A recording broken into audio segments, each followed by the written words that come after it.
To what is a special scheduled meeting of the Jenks City Council. Today is Tuesday, June 27th of 2023. The time is 6 p.m. My name is Corey Box, and I will be your chair for this evening. It appears we have a quorum of our members, so we will be conducting business on behalf of the City of Jenks this evening. Mr. Macy, could you please verify our attendance? Murray? Here. Klein? Present. Short? Here. Ogier? Here. Schelling? Here. Isbell? Present. Mayor Box? Here, yes, sir. Thank you very much. For tonight's invocation, we welcome from church today, Pastor Josh Krebs. And Pastor, when you come up, tell us about your church, because I'm not familiar with it. Let us a little bit, let us know, let the public know anything we would need to know, and then we would join you in prayer. Okay, yeah, so actually, me and my family just moved here in March, fell in love with the community. We do not have a location. We've been having services in our living room on Wednesday nights. We rented a hotel, the Candlewood Suites. We have a conference room reserved on Sunday mornings. And so we're here in the city because we love it. In fact, I'm privileged and honored to be able to pray over you guys because I feel there's no greater way to express your love than through prayer. And in fact, it's biblical. The Bible asks us to pray for our leaders. And I know leadership is not always easy. It's very difficult. And I know you're here because you have a servant's heart. And I can relate to that. And I can feel that. So, yeah, if you would allow me to. Where'd you move from, Pastor? Sand Springs. Oh, okay. Yeah. Big move. Yeah, 15 minutes away. Yeah. What denomination is the church? We're United Pentecostal. Okay, well, you got much better coming down south. We appreciate you being here. We welcome to have you join us in prayer.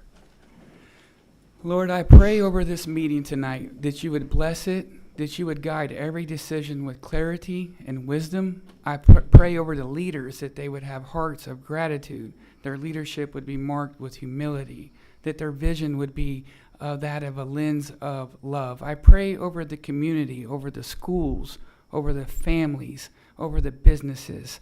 And I ask that there is a common unity in here tonight that is affected in the community with a unity. And most of all, God, I thank you for these leaders, a quality of leadership like this, and I thank you that you allow us to serve. In your name, Jesus, I pray. Amen. Amen. Thank you, Pastor. And if there's a veteran in the room tonight that would like to lead us in the Pledge of Allegiance, please do so. We welcome you.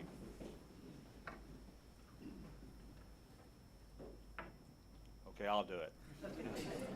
I pledge allegiance to the flag of the United States of America and to the republic for which it stands, one nation, under God, indivisible, with liberty and justice for all. Okay, and we are at the point, the cutest part of the night. We have an animal welfare spotlight. Where's Mr. Reed? I don't see any dogs anywhere, so maybe he's not? No Fred, no dogs, no cute moment. Oh, Lord, have mercy. Okay. Moving on to citizens' comments. We also call this public comments. For those of you that don't know, if you are here and you would like to address the entire council on any matter that's near and dear to your heart that is not on tonight's agenda, you are welcome to come forward and do so, and I will give you 5 minutes. I just ask for your name and your address, and we welcome you, Mr. Eaton. How are you, sir? Hi, Corey. My name is Steve Eaton, live at 307 East 111th. It has a little bit to do with animal welfare. I would like to talk about the deer population in Jenks. Our property was purchased 75 years ago by my grandfather at 111th and Elm. It's basically 120 acres. It goes east and then north over the hill. It butts up to the city property that was a city property Shirley Evans used to live on years ago. And when my grandfather first moved here, there was no deer around. The Oklahoma population of deer was nothing. About 20 years ago, I saw my first deer out in front of the red barn, and I about had a wreck. So I took it upon myself to try to grow this deer herd, and I think I've done a pretty good job. I started mowing the city property, and I figured out when to mow it and when not to mow it. I'd mow it high. I'd leave it high in the springtime so the little fawns could hide. And there's a picture right here you can see. This is what we see. I was driving into our driveway most of the time. There's 30-something deer in that picture. I've counted, over the hill, I've counted as many as 70.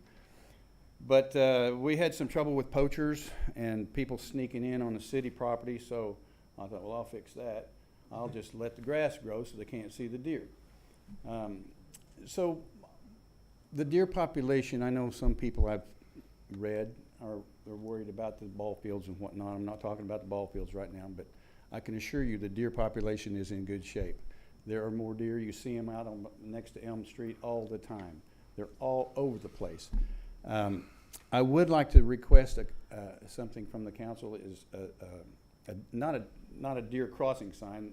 No deer in their right mind would cross the road and go to the housing addition, but a caution deer on road, deer in area along Elm Street going north, just to put a sign up.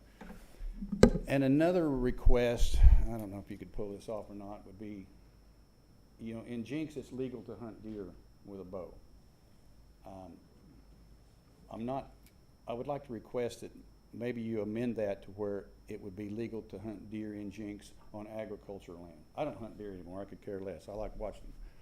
But, you know, I know a lot of deer, a lot of people like to watch them. They're in housing additions and people are shooting them and they run over and jump in the next yard and die. You know, it's not a good look, really. So that's all I gotta say. The deer population in Jenks is doing good, thanks to me. I plant food plots. I plant all kinds of things for them. I kill the stuff they don't like. I kill the stuff they were eating to push them back to where they can't be seen. So it gives not any poachers can sneak in on them. So, any questions about the deer, Mr. Box? No, sir. Thank you. All right. Thanks, guys. And I would appreciate if you think about the sign and the deer hunting on agricultural land only. We'll definitely take your requests into consideration. Okay, Thank thanks. you, Mr. Eaton.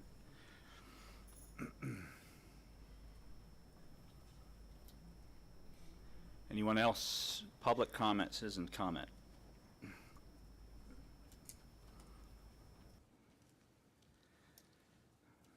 Okay, very well. We will close the floor to public comment. We will move on with item number 1 in tonight's general business, which is consideration and appropriate action relating to a request for approval of our consent agenda. A council member may pull an item from the consent agenda or make a motion to approve it as is. Make a motion to approve as presented. Second. Thank you. We have a proper motion and a second to approve item 1. Let's vote, please. Murray? Yes. Klein? Yes. Short? Yes. OJ? Yes. Schelling? Yes. Isbell? Yes. Mayor Box? Yes, sir. Item 2, we will poll. Moving on to item 3, ordinance number 1617, related to planned unit development 23142, a request by Lou Reynolds for a planned unit development to allow for outdoor entertainment general on agricultural zone land. We are on page 137 if you have the means to follow along. If not, we welcome Mrs. Hilton. Good evening.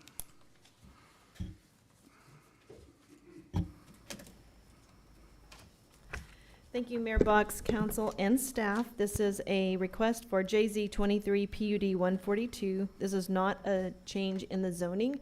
The land that we are talking about tonight is agriculture, and we're asking to put a set of restrictions on top of that land that would allow for the development of a ballpark and would establish the criteria for that. In the UDO, or Unified Development Ordinance, this is known as an general entertainment outdoors. So on June 22nd, last Thursday evening, the Planning Commission heard this item and approved with conditions. They approved it 5-1, with one member being absent, or I should say has resigned. So staff conditions for approval, and the applicant agreed to these conditions at that time, that regarding noise. So I will also say that there were a couple of areas that primarily we've heard from the public, and the applicant went back, talked to the developer, and they came up with some guidelines or restrictions, and then the city also made some recommendations. So the use of amplified music shall be restricted to the standards below, except for events approved through the special event process. Hours of outdoor music shall be limited to 8 a.m. to 9 p.m. Sunday through Thursday, 8 a.m. to 11 p.m. Friday and Saturday. So that particular comment is related to music only, not amplified sound. At the time, we had proposed the ability to regulate noise through the reading of decibels, but because we have a couple of areas across the city that we want to further explore what would be, how we could best regulate and regulate sound, we ask that we strike this portion. They have agreed to whatever noise regulation that we come up with, and the Planning Commission agreed to approve it. And staff said that we would come up with a recommendation for council within 90 days. It would go back to Planning Commission first and then come back to you. Noise makers such as cowbells, clappers, and other things are expressly prohibited. All amplified. You skipped a word there. I don't know how to say it. Ask Brandon to say it. I don't. Brandon, say it. Vuvuzelas. There you go. Now you have to explain to everyone what it is. It's almost in every noise ordinance, so there you go. It'll be hard for me to personally enforce because I'm not really sure how to say the word or how to describe it. Noise makers, sorry, I'm not going into that one anymore. All amplified noise must be directed away from existing residential properties. In regards to trails and parks, the trails identified in the approved site plan shall be made available to the public during operating hours. And I think that's a huge factor. It's a big public benefit. I think the applicant will talk about the details of that when they have the opportunity to speak. Also on page 8 of the PUD, adding the language that right-of-way for the extension of West 106th shall be dedicated as a primary arterial with 120 feet. During the platting of the project in accordance with the Jenks subdivision regulations. The Planning Commission added hours of operation. What you saw was me striking through the first language and saying 8 instead of 7. They also asked the applicant, and they have agreed to strike medical marijuana uses and sound standards, and I already explained this, that they do agree to abide by future noise/nuisance regulation to be determined and approved within the next 90 days. In addition to that, the applicant since Thursday night has spent a considerable amount of time speaking with different professionals in the industry. One of the problems we had with noise, no one on staff is, you might be surprised by this, is not a sound expert, and really didn't feel qualified to adopt a standard that we weren't sure of. So with that being said, the other area that we've had a lot of conversation about and a lot of questions from the public is lighting. And the code generally says it gives a height and then it gives a statement that'll usually say, and must be fully shielded. And that's for the protection of people driving or people who live nearby so that they're not blinded by the bright lights. So in this case, in the PUD, they asked for 60 feet and the UDO said 37. And tonight you will hear from a lighting expert who will explain why 80 feet would actually be better and could be fully shielded, I believe. So you'll be able to hear from the expert themselves. So let's see. We went through the zoning. There are 2 mitigation areas on this site, and they will not be touched. I think that's worth mentioning. This is a baseball fields with accessory uses. The estimated green space is 63 of the 118 acres, which is about 52% green space. It's generally located east of Elm and south of Polecat Creek, and a little bit north. There's some property on the north side of what will be 106th Street and on the south side of 106th. There's a lot of landscaping that will come with this project. It'll be approved with the site plan if you choose to move this forward. Hours of operation on page 139 at the top says days of week, Sunday through Thursday. The UDO says that an outdoor entertainment could start at 7 a.m. and go till 9 p.m. The PUD asked for 8 a.m., so they restricted themselves by 1 hour, but they're also asking for 10 p.m. in the evening in case there's a rain out. And on Fridays and Saturdays, they restricted themselves to 8 a.m., and they meet the UDO expectations at 11. For the days of the week, for amplified music, we went through that one. Signage, they'll do a comprehensive sign plan, but it will allow for sponsorship signage on the railings. Let's see. On page 140 of your packet, we have the non-residential bulk and area dimension standards. And for an ag property, a lot setback or lot standards for lot area for ag, you have to have 2.5 acres. This clearly qualifies. They have 118. The lot width, you have to be have at least 300 feet of street frontage, which they exceed. You have to have your yard setbacks at 25 feet. The closest ball field, I believe, is 300 feet. The front maximum is not applicable. Exterior side, the code would require 25 feet, and I believe they are stating that they're at least 200 feet away, and then they meet it or exceed the remaining. Another standard in the UDO that they're asking to get an exception from, and that is the building standards. The height in the UDO requires 35 feet, and they're asking for 50. And in that case, the 50 feet would allow them to build the pad site up if it's in the floodway. The next area is the transition zone. It's kind of in the middle of the page. And if you were an entertainment use adjacent to an ag property, there's no setback in the code. If you're entertainment use adjacent to a single family, it would require 15 feet with a 6-foot wall and 4 trees per every 100 feet. At the bottom of page 140, we have the use table, and you can go through that.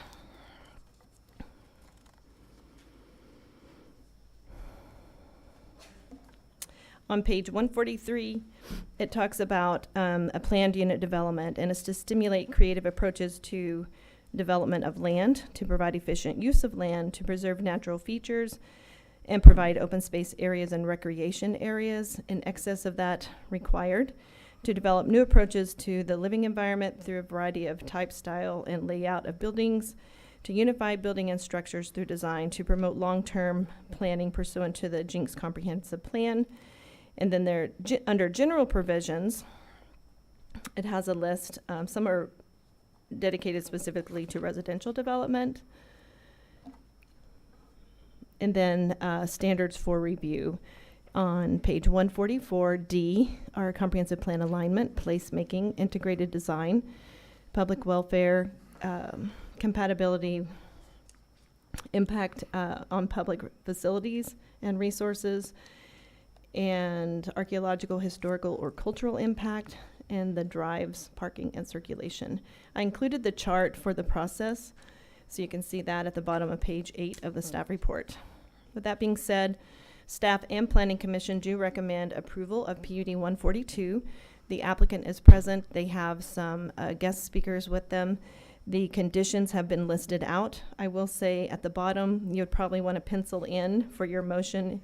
If you were to say approve per staff conditions, you would want to say, after hearing them, make up your mind if you agree that lights at 80 feet would be acceptable.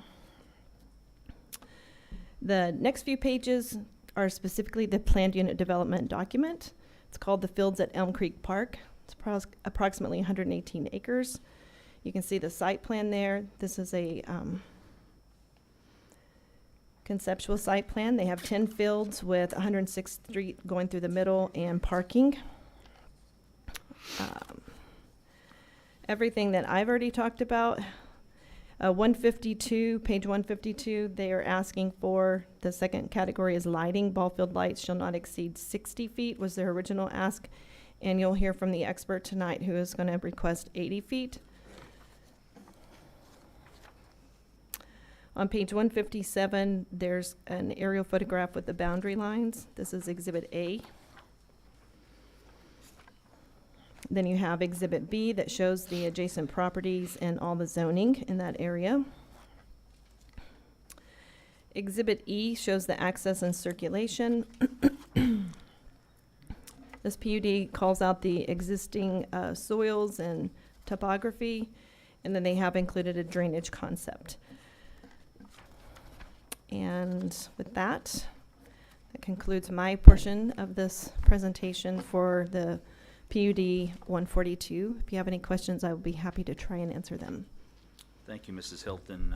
We'll open to council questions. We can start off with Vice Mayor Ogier, if you'd like to start, if you have any. Very well. Councilor Shelling. No. Mr. Isbell. Not at this time. Okay. Mr. Short. Yeah. Ms. Hilton, help me understand, you mentioned the signage is in the site plan approval, or is that a separate? They'll do a comprehensive sign plan that will come back through to Planning Commission for Okay. approval. What signage would that include? Just the signs on the fencing of the? No, it individual- will, though, it's my understanding right now, they'll ask for a monument sign near the entrance. So when you come down 106, they would like a monument sign, I believe, there. And then there would be obviously wayfinding and then off-site advertising is what ends up being along the fence line. Okay, so at this time, we're not contemplating like an LED type, Wrigley I am Field not type, aware of that, no. Signage? No, I Okay. think they'll give you the specifics on it, but it's not Yeah, a like large the sign. developer to Yes, explain sir. a little bit of that. Mhm. And when is that approval process? When they do a formal site plan, generally, that's one of the documents that they're required to submit. So during the site plan, they'll do lighting, signage, I'm trying to think, landscaping, parking, all that will be in the site plan approval. And that just goes to staff. Okay, then I'm going to explain to my point on Sure. to staff. One thing I don't see here are the aesthetic. The aesthetics to me are really important. I don't want a field of ball fields. I don't want to look out. I asked the developer for a rendering from Elm Street. I never received one, but what I'd really like to see is a lot of tall trees, ornamentals, not the scrub trees, principally surrounding the light poles, that over time we will see more trees than just a Yeah. landscape of, a horizon of light poles. I think one of the issues that I'm really struggling with is the southwestmost ball field that's up against the closest one to Elm. And I don't know where and this is where I need your help, where do we discuss relocating that ball field further east? I think a lot of these noise, light, some of these issues can be somewhat mitigated. They can't be eliminated, but they can be mitigated if the further east we move these ball fields. For instance, one rendering I saw had a playground on the southeastmost corner. That to me would make a lot of sense to be closer to Elm, more parking, extend the southwestern parking lot to absorb more feet off of Elm. So is that now, or is that the site plan? No, I think it's valid to have the conversation now, and the Okay. developer can respond to your Okay. your questions. As far as relocation, the only thing that I know for sure is we have to protect the mitigation areas. Yes, I understand that. And I So understand that would be somewhere in the middle of the engineering and the design. Okay. But that is tonight. You can make that request tonight.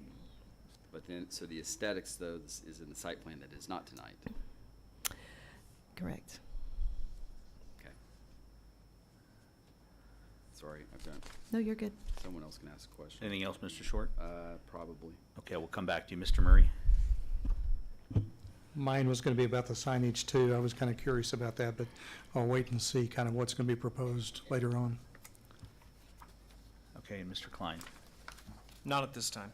Okay, all right, we will, Oh, one yes, quick. Ms. I've talked to Mr. Cloyd about this as well, and I think the right-of-way extension addressed it, but having a right-hand turn lane westbound on 106th, so we can flow traffic fairly consistently.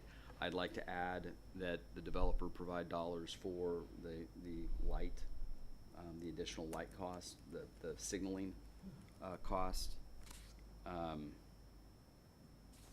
What, where? Let's say that again? Just the stoplight At and the stoplight? Changes. At the stoplight. Yeah. They put it in here, I believe. A turn lane shall be provided on Elm for northbound traffic. Can you give me what page you're on?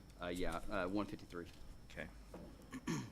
It's in the conditions. Yeah. I believe those are right-of-way conditions. I think those are the right-of-way conditions. Okay. That turn lane onto Elm. Okay. Why don't we just, want to save all that for next go, or? I guess I'm asking the questions, when's the appropriate time to bullet point these restrictions or these pieces to the This is the PUD? right time, Yeah, Okay. yeah, but it can be done with the applicant. It doesn't have to be done with me. Fair enough. yeah. Thank you. Thank you, sir. Any more questions for Mrs. Hilton?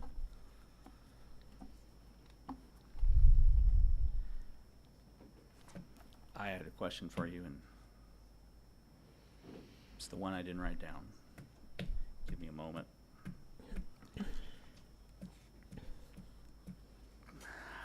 I'll come back to it. Thank you, Mrs. Hilton. Mhm. All right, at this particular point, we will invite the applicant to come forward. Could please, sir, state your name, address, what firm you're with, and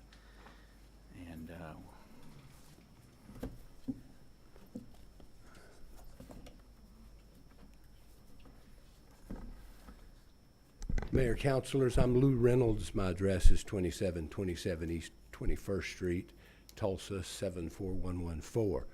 I represent Rob Phillips and Dwayne Phillips, and they're the developers of this fields at Elm Creek Park. The first exhibit up is a zoning map, and I just had two quick points on this, is that just to the northeast of us is the PUD, and there's the Simon Premium Outlet Mall. Down to the southeast in this, there's Ag Zone property towards the river, and there's a PSO power station on that property. There's been lots of talk about what you can and can't do on Ag Zone property, but you can have the most intense use there is in the city of Jenks there. You can have an electrical power station. The next one is just an aerial map, and again, I'll point to the northeast. You can see the beginnings of the Simon Outlet Mall. You can see down at the southwest corner part of the PSO power plant. You can also see that the majority of this property is ringed by Polecat Creek. That's kind of part of the function and how our floodplain will work, and that we'll be discharging directly into Floodplain Creek, which will go directly into the Arkansas River. And just by a concept of when our floodwater leaves our property and whenever other floodwater leaves our flood property, our floodwater will run off and be gone while the rest of the property is entering into Jenks system. At the Planning Commission, there was discussion about the floodplain issues affecting this property, so we brought our floodplain expert civil engineer with us, and we did explain, though, notwithstanding that we're in the floodplain, we have to develop in accordance with the law. So if the plans we submit do not comply with the law, we cannot do them. If they comply with the law, we can do them. It's not unlike asking for a building permit here from the city. And if your plans comply with the law, you're issued a building permit. If our construction plans comply with the law in the floodplain, we'll be issued a permit. So it's a binary thing. It's something you have to comply with. And the Planning Commission accepted that. But if that's an issue, I've got a floodplain expert to delve into that further should you want to. Let's go to our conceptual site plan, please, Mr. Macy, and just go straight to that. So this is our conceptual site plan. It's basically a Little League baseball park with 10 fields. 6 of them are 60-foot baseball fields, and 4 of them are 90-foot baseball fields. And the next one is just some of our improvements I want to discuss with you. Around the entire park, we'll have a 6-foot vinyl-coated fence. Inside our ball fields, we'll have 6 feet ones for the Little League and 8 feet for the Prep League. The next one, please. This will be a typical outdoor shade structure. I would tell you to disregard the lighting in the back. Our lighting won't look like that, and I don't know where this picture was taken, but we won't have that old-style, old-timey type lighting. But we'll have a a shade structure in this park like that. The next one, please.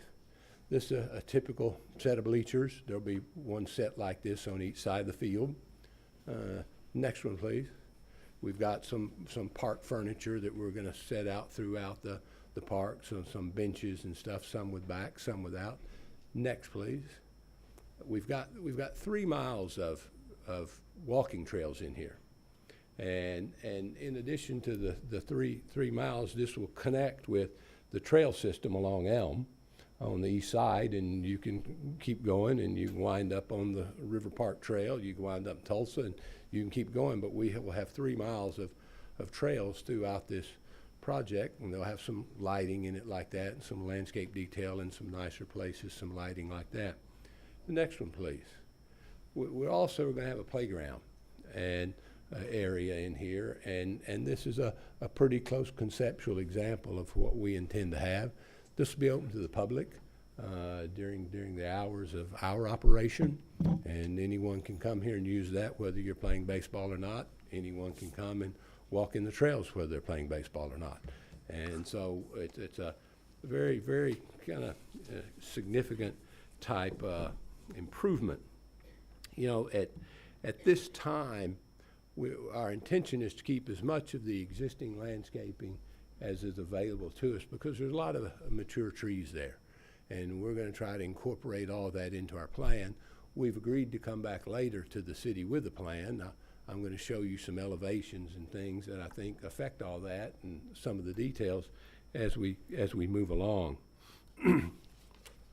Our trash dumpsters will be made in masonry construction, and doors will be opaque closures. We won't have outside storage. You know, there won't be any truck trailers or any shipping container storage. And the unique thing about this PUD is we've only asked for relief from 3 particular parts of your zoning ordinance.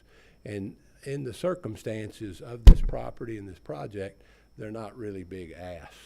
The first one, and your staff mentioned it, dealt with hours of operation. And we've given up the hour of 7 a.m. and we've asked to go Sunday through Thursday to 10 p.m. And that's just asking, you know, 1 more hour from 9 to 10. And then on Friday through Saturday, we've given up 7 a.m. and we're 8 a.m. to 11. So in essence, there's no change or no request, you know, from what's in your ordinance. We've actually given up some in that weekend part. Second that we've asked for is the ball field heights and the lighting of the field lights only. And there's reason for that is we've studied this lighting and talked to more experts. We'd originally asked for 60 feet. And we've realized that if we can raise some of them up a little higher, we can actually lessen our lighting impact and in a significant way. And we will have a total of 68 ball field lights throughout this park. 8 of them would be 80 feet tall, 16 of them would be 70 feet tall, and 44 would be 60 feet tall. And we've measured that, and I brought a lighting expert and got fixtures to show you, also to show you how it will work, and we've got exhibits to show how the lighting and its impacts on the surrounding area are. We've also asked to change the building height to 50 feet from 35 feet, and this is for our clubhouse. And the clubhouse is basically in the middle of the project, and if you can go back to the conceptual site plan, I can show you where that is. It's that light green square just north of the parking area, right there, and that's in a floodplain area where we'll need to elevate the structure and then build it, and so that it'll be about a 35-foot structure, more or less, and it'll be slightly less than 50 feet tall because it'll be built up at that spot. But I'm not going to get much into the lighting, but just a little bit. I want to go into just a little bit of lighting to show you and give you an idea of what some of the lighting's like here in the city. So going back down, please. Okay, let's start here. These are just some existing, you know, the Quick Trip and the Come and Go sign are 100 feet tall, just to give you some kind of a reference. You see those all the time, and you're very familiar with that. The turnpike lights are 50 feet tall. You're familiar with those. One that you're familiar with is Park West Baseball Field. Those are 60. Jenks Football Stadium is 90. Jenks Baseball Stadium is 80, and Jenks Track and Field is 90 feet tall. And we're asking for 80 in our highest, and then you're going to see from our expert, we're many times significantly less of an impact than any of those. And we also have an advantage of topography in our favor, and we also have an advantage of a whole lot of trees in our favor compared to all these others. Another issue, let's see, just scroll up the next one. I can show you that's where some of those lights are, but the next one, please, Mr. Macy. Here's what the football stadium light would look like. It looks like today, and there are 32 lighting elements or bulbs on that pole. On our 80-foot ones, we're going to have 4 as opposed to 32. And the impact of one of our poles versus this pole is we're several thousands less of a lighting impact than that pole. Next one, please. Here's at the baseball facility, and there's there are 14 lights on that one. Next one, please, will be significantly less. Here's track and field, will be significantly less than that. On average, in our infield area, there will be 50 lumens of light hit on the ground. And in the outfield area, there'll be 30. And I've got someone that can explain that to you and show you examples and bring that home to you.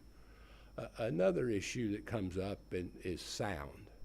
And sort of we've looked at 2 ways of addressing this. We've taken kind of a scientific approach, so I can give you some details on it. But the most important part of it is that we're willing to abide by the future sound ordinance that the city of Jenks adopts. But I want to let you know kind of what a reasonable expectation of sound would be, because we've worked really hard to do this for you all. The next one, please. Those are our days. I just let you know. We tend to, from March 1st through June 1st, will be Friday and Saturday and Sunday baseball. And then June 1st through, it says into August, but till school starts in August, we'll be having week-long tournaments, Sunday through Friday, and then September through, say, mid-November, it's weather permitting, Friday afternoon through Saturday and Sunday. So that's when our uses would be. Okay, next one, please. This is just a baseball field. The ball fields won't look like this. I use this just to give you a frame of reference. But we've located a sound source, and then we've got out in the outfield 360 feet away, and we've measured our sound at near that source at location 1, and then back in location 2. At location 1, we use 90 decibels of sound. We used in a high range and a low range at 90 decibels, and out in 360 feet away, that was measured 50 decibels. So let's go to the next one, and this is much more detailed. But we set up and measured sound in this type of formula and method at each one of the proposed ball fields, and we set our source of sound up approximately where the source would be in those ball fields, and we had sound at 85 to 95 decibels going through each one of these facilities. All the sound is directed northeast and away from our neighbors to the west and the south, and our parks are that way as well. But if you look at this chart and you look in kind of the western half of it, and you look down Elm, along Elm, our readings were in 45 to 50 decibels. It was 45 and 50 decibels before we even turned the sound on.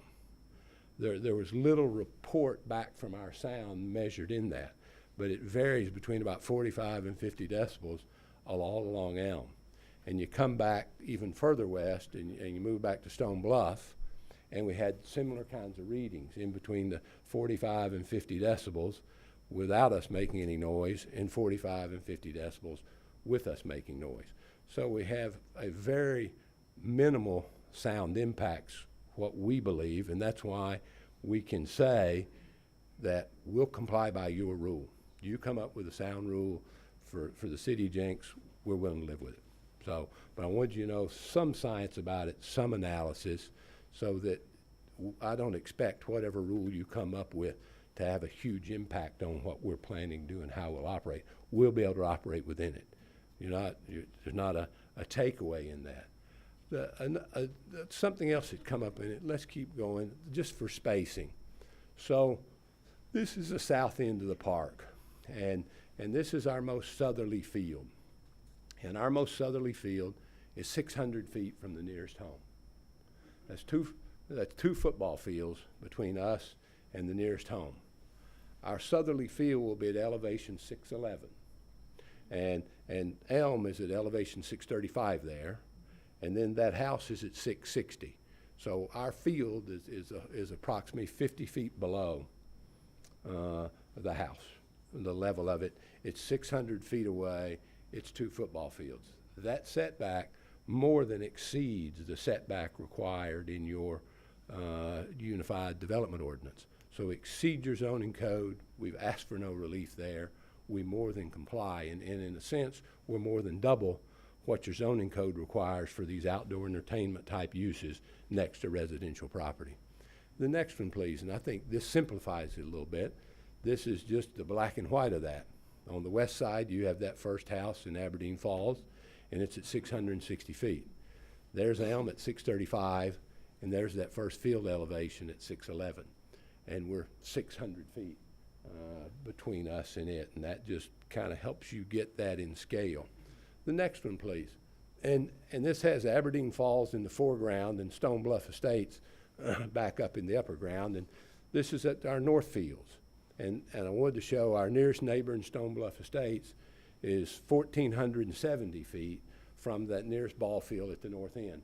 That's nearly 5 football fields, and to be exact, that's 4.9 football fields. And then down in the northeast corner of Aberdeen Falls, we're 1,250 feet from that field. And if you look across there, the elevation of that field is at 615. From our Stone Bluff Estates neighbor, they're at 670. And so there's 55 feet of elevation change. The next exhibit, please. This shows just simple black and white what the facts are here. 670 at that first house in the west elevation there back in Aberdeen Falls. There's the Elm Street's at 625, and then we're still 10 feet below that at 615, and we're 1,470 feet away. Then let's see what else. Let's see what I've got next. These just show kind of proximity of fields and homes and give you a total layout of that park. So that's our spacing. Our spacing exceeds anything you require in your ordinances, and more than double at its least point. The next thing that we've heard a lot about is traffic, and so at the outset, we had traffic engineering consultants analyze this traffic for us, and there's a good reason for it. TEC is the city's traffic engineer, and they prepared your traffic studies and things for this city a couple years ago. They've measured all your traffic. They know what the traffic volume is. They've got all the data. You all have accepted it and studied it and used it for years and rely on them for your traffic analysis. So we asked them, we showed them our plans, we told them what we're going to do here, and asked them, what do you think the impact will be on this project? So if you go to the next slide, this shows their report, and we'll go a couple pages up, and we'll go to the next one, and here's basically their summary. And the summary is there's going to be very little traffic impact on this property. They've told us that they found that during the weekday, and let me talk about this a little bit, how this is done. Traffic engineers have a manual, and the manual has tables that they rely on. The closest, they don't have one for youth baseball, they have one for soccer. So they know what a youth soccer game, what kind of a traffic impact it has. And in their report, they tell us this. They also tell us that youth soccer it's a more conservative thing. and because more people are going to it. And then we're kind of unique, and we're very unique, and no engineer would have an exact table for us, but most everybody that's going to be playing in our games, they may be traveling from out of town, and the team's going to arrive here in an F-250 church van or something. They're going to come together because they don't want to be late. They don't want, some dad driving around lost with a shortstop. I mean, they've got a ball game to play, and they've got one they've won, and they spent a lot of money to come down here and play in these tournaments, and it's very meaningful. So they have a real unusual traffic impact in that they're going to be doing a lot of ride sharing.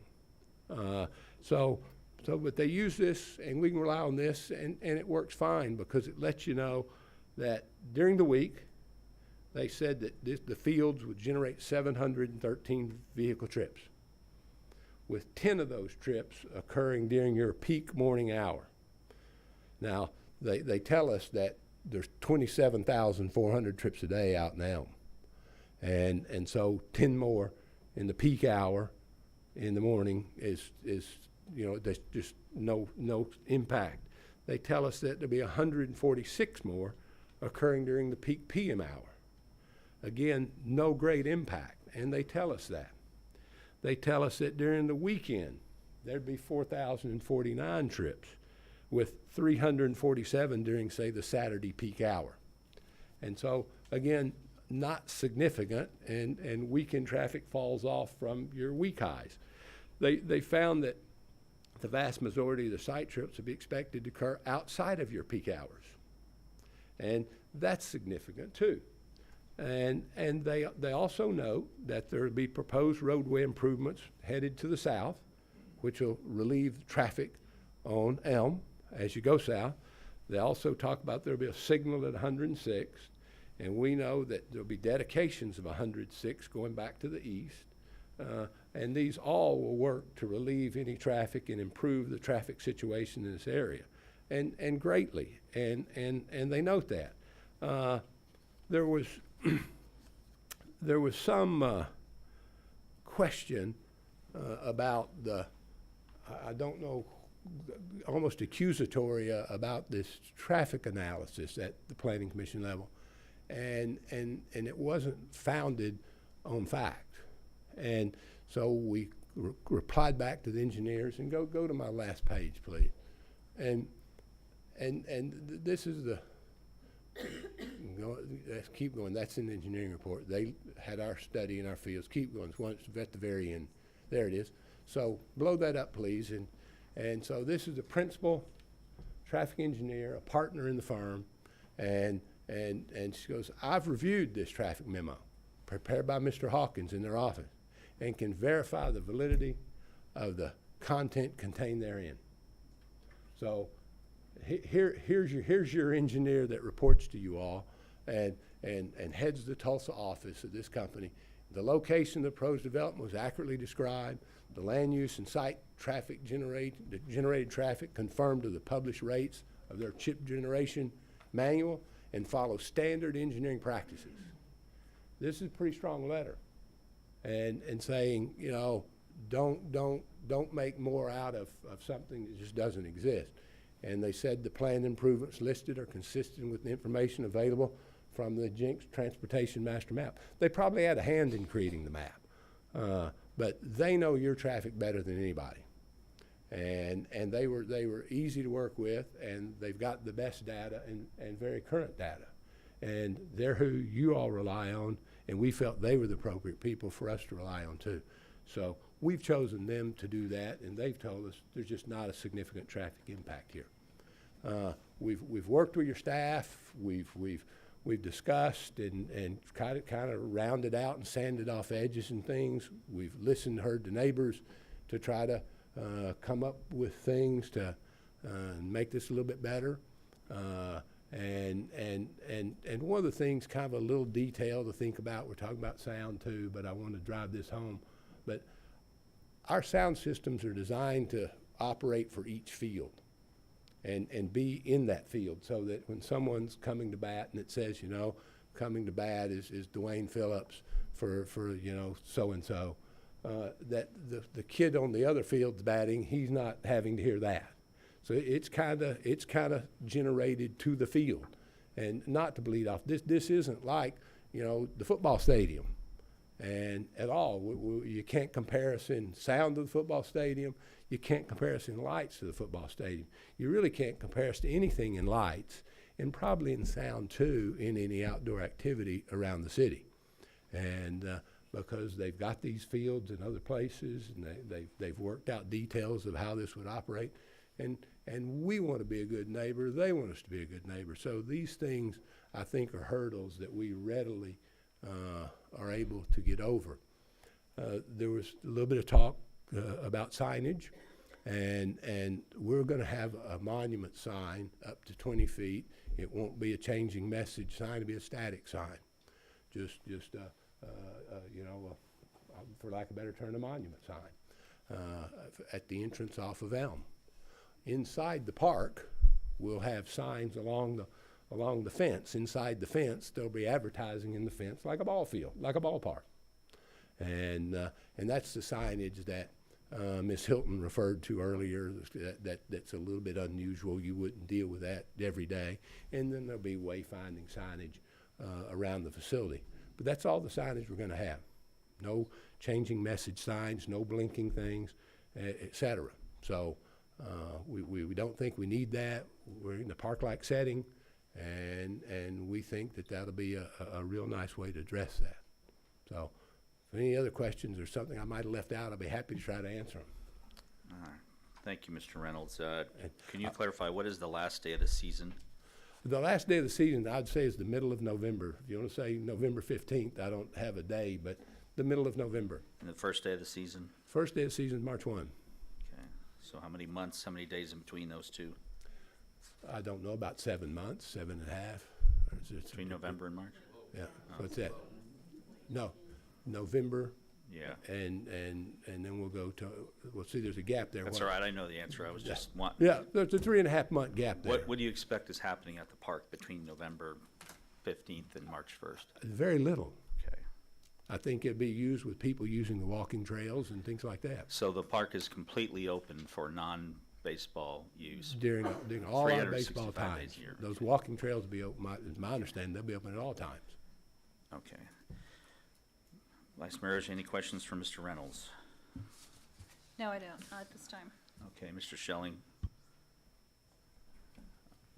Not at this time. Mr. Isbell.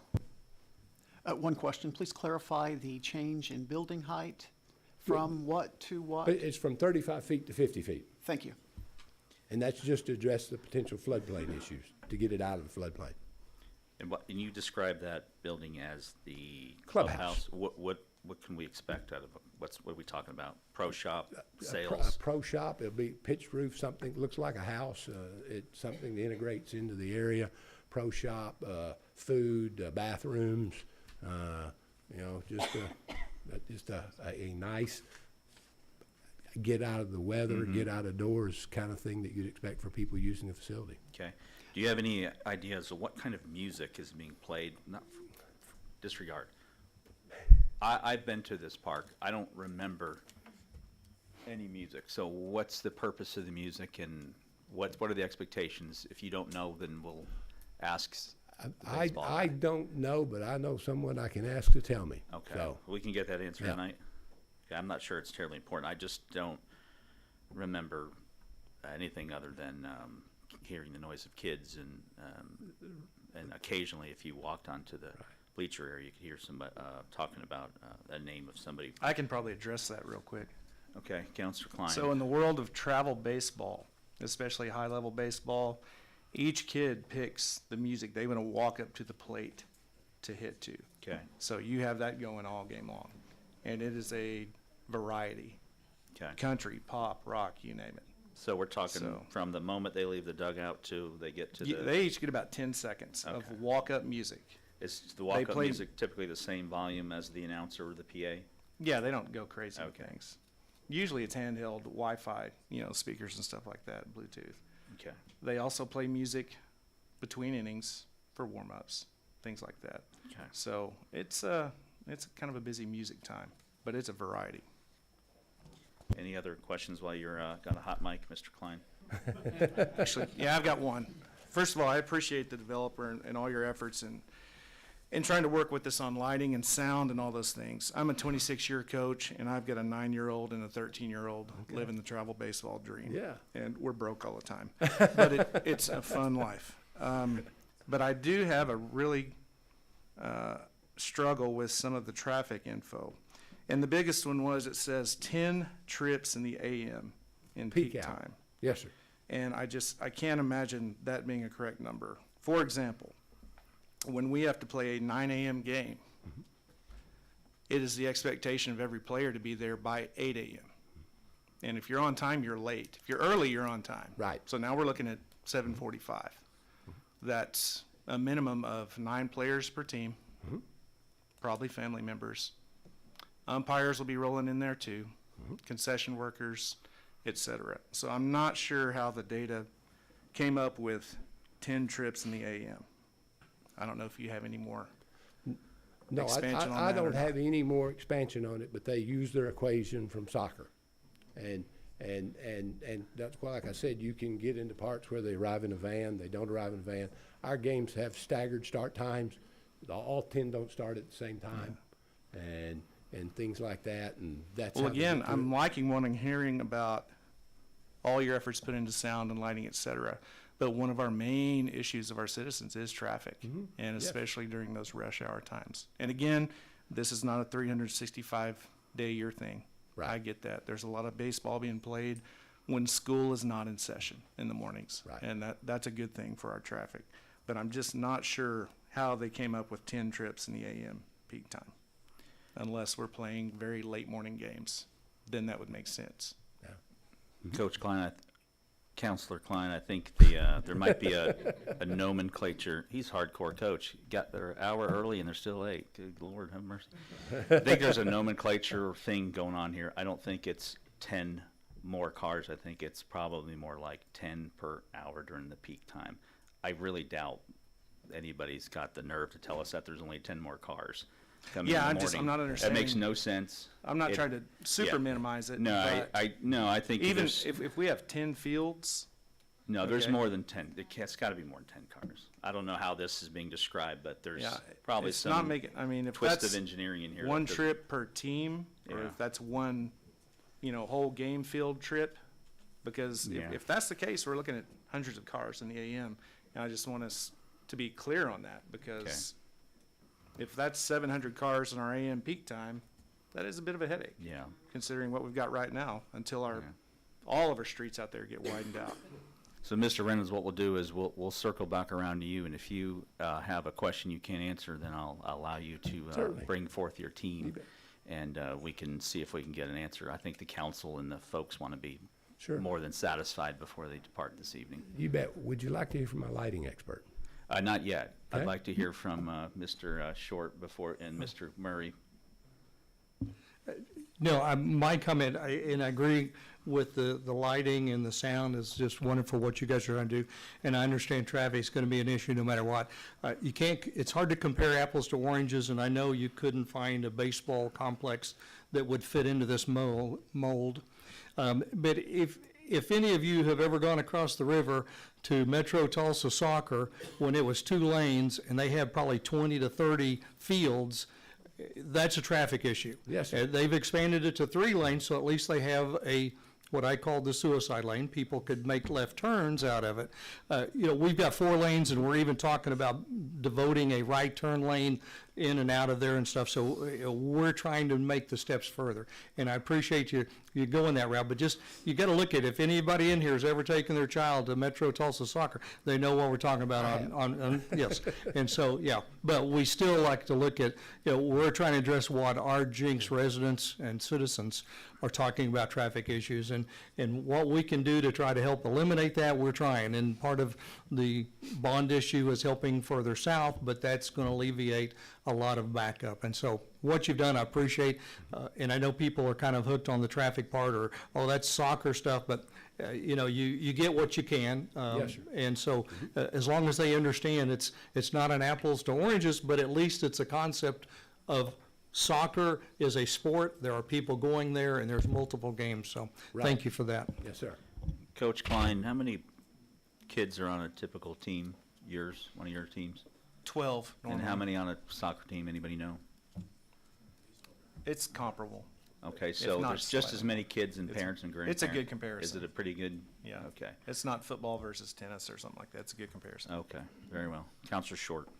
Mr. Reynolds, I appreciate all your diagrams and proximity study. I still am deeply, deeply concerned about the southwest field and its proximity to houses. It is a material issue, and so I'm going to ask very directly: is this diagram set in stone? And Well, I'll talk to my client about it. I can't tell you that, but there are, It certainly feels, just eyeballing this thing, that there's some well, there. ways to mitigate and move things east. I know there's a feel of that, but there also in here, there are mitigation areas that we can't go in, period. Oh, I understand. So it I looks like there's understand a- that. Looks like a lot of land. Not there's asking to go as much. south. But we will look at what we can measure around while we're here. So we're happy to do that.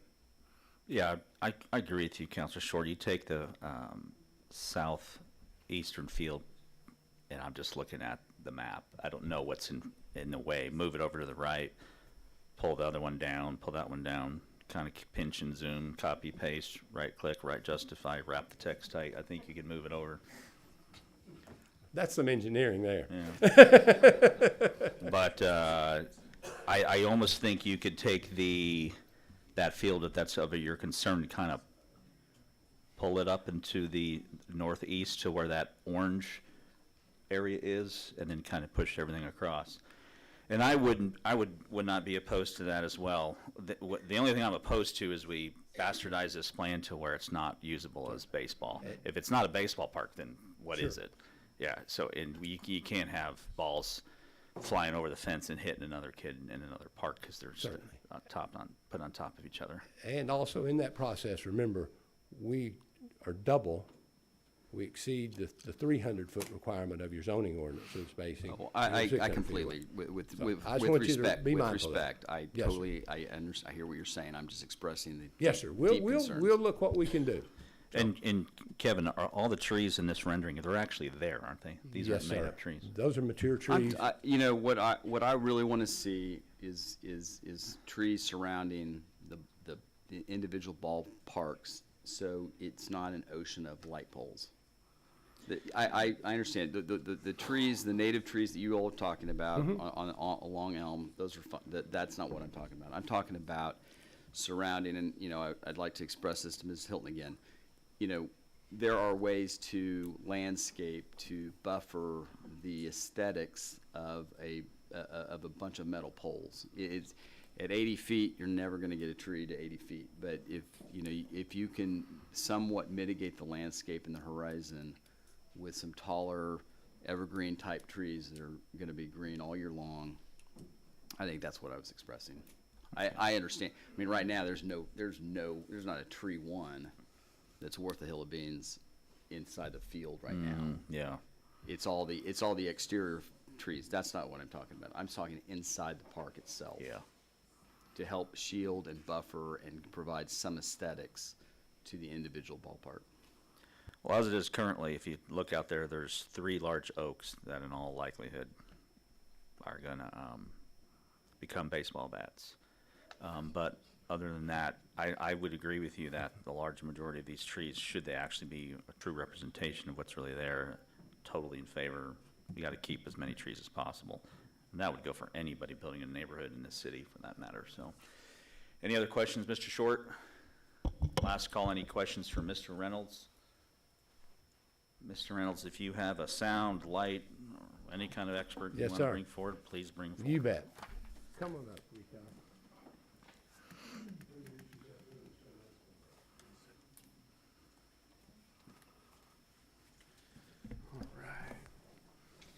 Evening, everyone. Good evening, Mr. sir. Mayor, council, community. I appreciate you guys letting me speak here and talk to y'all a little bit about some of our lighting.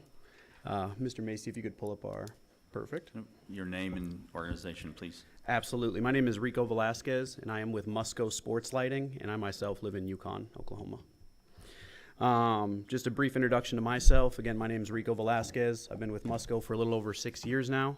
And Musco as a company has been around for over 45, and we are actually an American manufacturer. So everything we do make will come from a U.S. manufacturing plant here in the U.S. up in Iowa.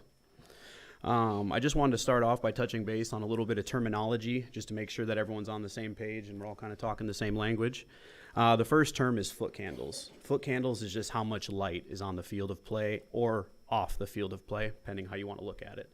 So if you hear me say 50 foot candles here, 30 foot candles there, 100 this, that's just how much light is on said area. Second term is spill being the light that's just wasted, that's not on the ball field. I know that's a big reason why we're here, and I will show you how that we counteract that spill and make sure that we are a good community member with everyone else. The final term is glare, and the way we define glare is that discomfort or uncomfortableness you feel when you see the light source. So when you see the lamp, bulb, diode, you get those bubbles in your eyes, you take a step back, that's glare, and that's 100% what we're trying to avoid. If anybody were to have issue with lighting near their home, near their property line, what have you, foot candles isn't what they're referring to. They're referring to the glare, that intensity coming off of that light fixture. So if you can block that light source, you're not going to have that glare experience, and you're not going to be an intrusion to the neighbor. Mr. Macy, could you go to the bottom right there and click those 3 lines, and then click on number 3, and then the bottom right, click it like 3 times. One more, and one more, and one more. Perfect. The way glare is actually measured is in terms of candela. So to give you a reference point, 80,000 candela is what your high beam takes out of its vehicle. Your low beam headlight on your vehicle is about 30,000 candela. Again, just to give you some frame of reference there. So back in 1977 there, that was Musco with 5 metal halide fixtures on that pole. We are at about 102,000 candela, well above a high beam headlight. Now again, that's 1977. That was the best technology at the time. You can see our trend throughout the years from dropping from 102 to 34 to 21 to 13, and I'll stop at the one that says 11,000. Those are the exact fixtures that we have at Jenks High School football field right now. So we are well below a low beam headlight in terms of light intensity from our old type of fixture. And again, that is what's at Jenks High School football right now. The one next to it that has 7 candela, that is our LED fixture. Again, going back to the definition, the discomfort and uncomfortableness you feel when you see the light source. If you can block the light source, you're not going to have glare, hence your candela reading being quite low. The one next to it is just an LED competitor of ours, just to kind of show you the differences and let you know that the developers and all those guys have done their homework and knew that this was going to be a big, big issue, and we were the first call. So we appreciate that very much. Jumping a little bit into our fixture design, Mr. Macy, if you can go back like 3, maybe. One more. Perfect. If you can just play that, if you don't mind. I did bring in a actual fixture that we use. It's very heavy, so give me 1 second. We have a fully shielded fixture, as you can see, and that's what allows us to control that light, harness it, and get it down onto the field of play.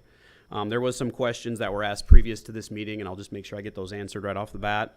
Our color temperature is 5,700 Kelvin. We're at about 160,000 lumens per fixture. Again, we're fully shielded, fully visored. This fixture itself weighs about 65 pounds, and the dimensions of it are 27 by 26 by 22. This fixture ourselves, or what it's called in our catalog, is TLC for LED, which stands for Total Light Control. This exact reason is the exact purpose that this fixture was made. We want to make sure that we're good environmental neighbors. We want to make sure we're not a nuisance to anybody, especially for the city, the community, the homeowners, and all that. We want to make sure that we're the best partner possible. Truth be told, I don't view myself as just a vendor. I view myself as a partner. We warranty the product. We want to make sure it's good for a long time, and that includes the folks that are using it as well as the folks that are surrounding it as well. I did want to get into a little bit of pole height as well. And Mr. Macy, could you load up the Adobe, or no, it's the photograph, excuse me. Perfect. Council, there is this exact picture in y'all's pamphlets there, about page 15. But basically my point is that the taller the pole, the more downward you can aim your fixture and still cover a large area. If I were to drop my fixture down on that pole, all of a sudden I have to make that fixture a little bit more vertical and lift my visor to cover that same amount of area. So in doing so, if I start lifting that visor, that's when neighbors and drivers and everybody nearby is going to have an issue with it. But if I can get that pole to 70, 80 feet, that fixture is going to be directed straight down to where you're not going to experience that light source. You're not going to have that glare, and it's going to be a really, really good sight line moving forward. Let me get rid of this.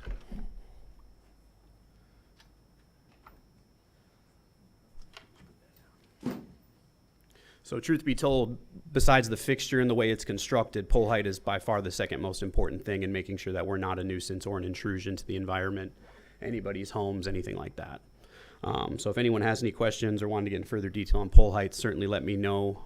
But this is something that we're really, really big on, and we would be dead honest with you if we were held to a certain amount, how much glare and how much issue we would have at certain property lines. I did want to jump into one more show and tell item. I have a little tabletop display here if I could.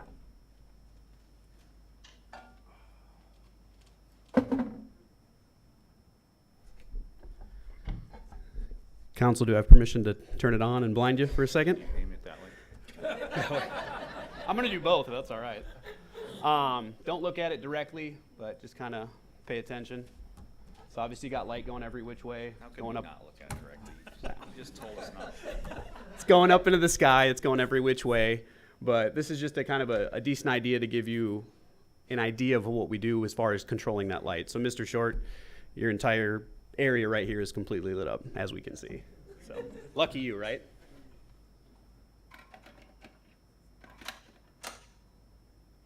So once I have a shielded visor, about half of your desk is now lit up versus the entire thing.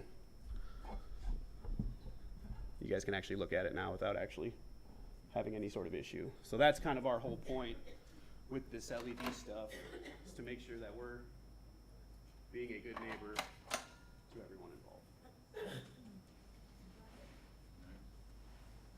How many lights are per field are we looking at? I don't know, but that was, Yes, it will vary slightly just due to field sizing and some things like that, but I'll just say it's on those 60. 68 poles is what it will be. Around each field? Total Or just complex. total? Okay. Complex. And then total amount of fixtures would be 357. Okay. Were you ready for questions, or do you have more presentation? I just have like 2 more things, if that's all right. Okay, yeah.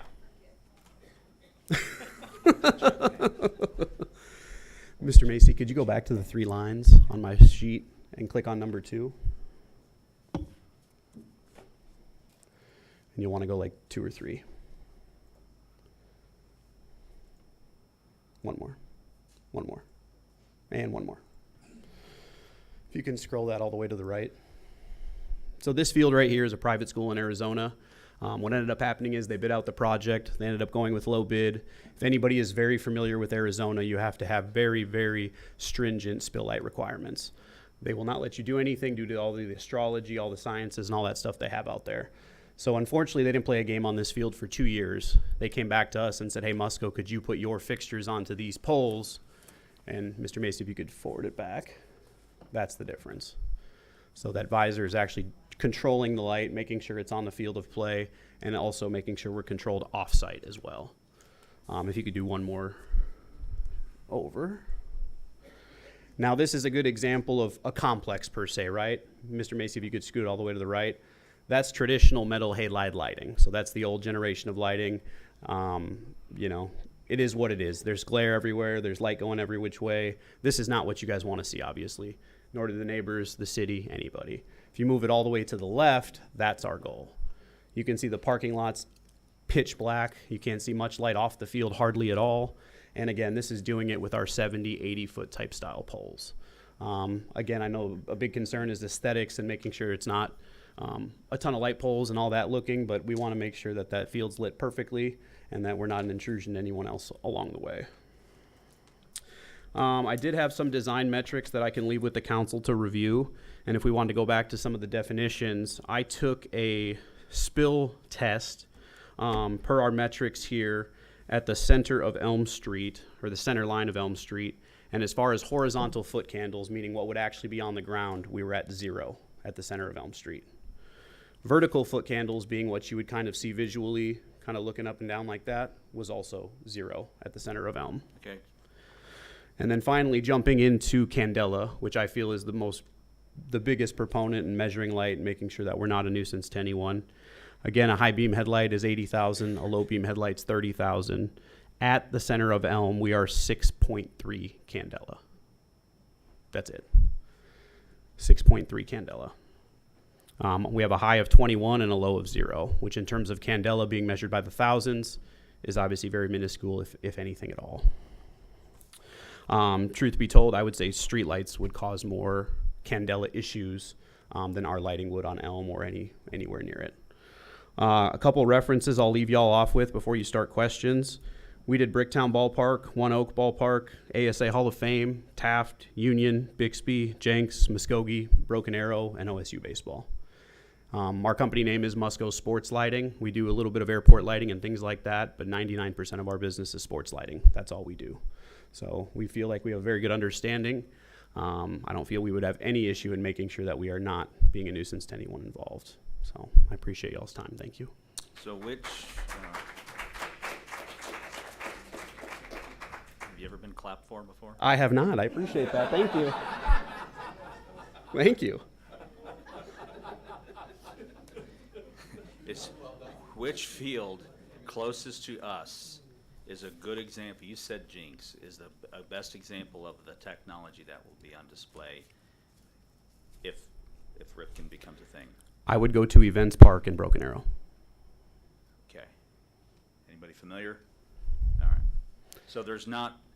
So is it safe to say that the fear of the general public when we think of lights, and me, all of us, is we're driving by stadiums and schools that are using old technology? Okay. I would say so, 100%. And then my metrics, just to add one little note, doesn't include the elevation change, doesn't include the ample amount of trees, so essentially we're at nothing. Were you able to take any measurements west of the center of Elm by any chance? Any at all? It was just on the center line. Okay. All right. Thank you, Mr. Velasquez. Any questions for our lighting expert, Mayor Auger? Okay, Mr. Schelling? Mr. Isbell? Mr. Klein? Mr. Short?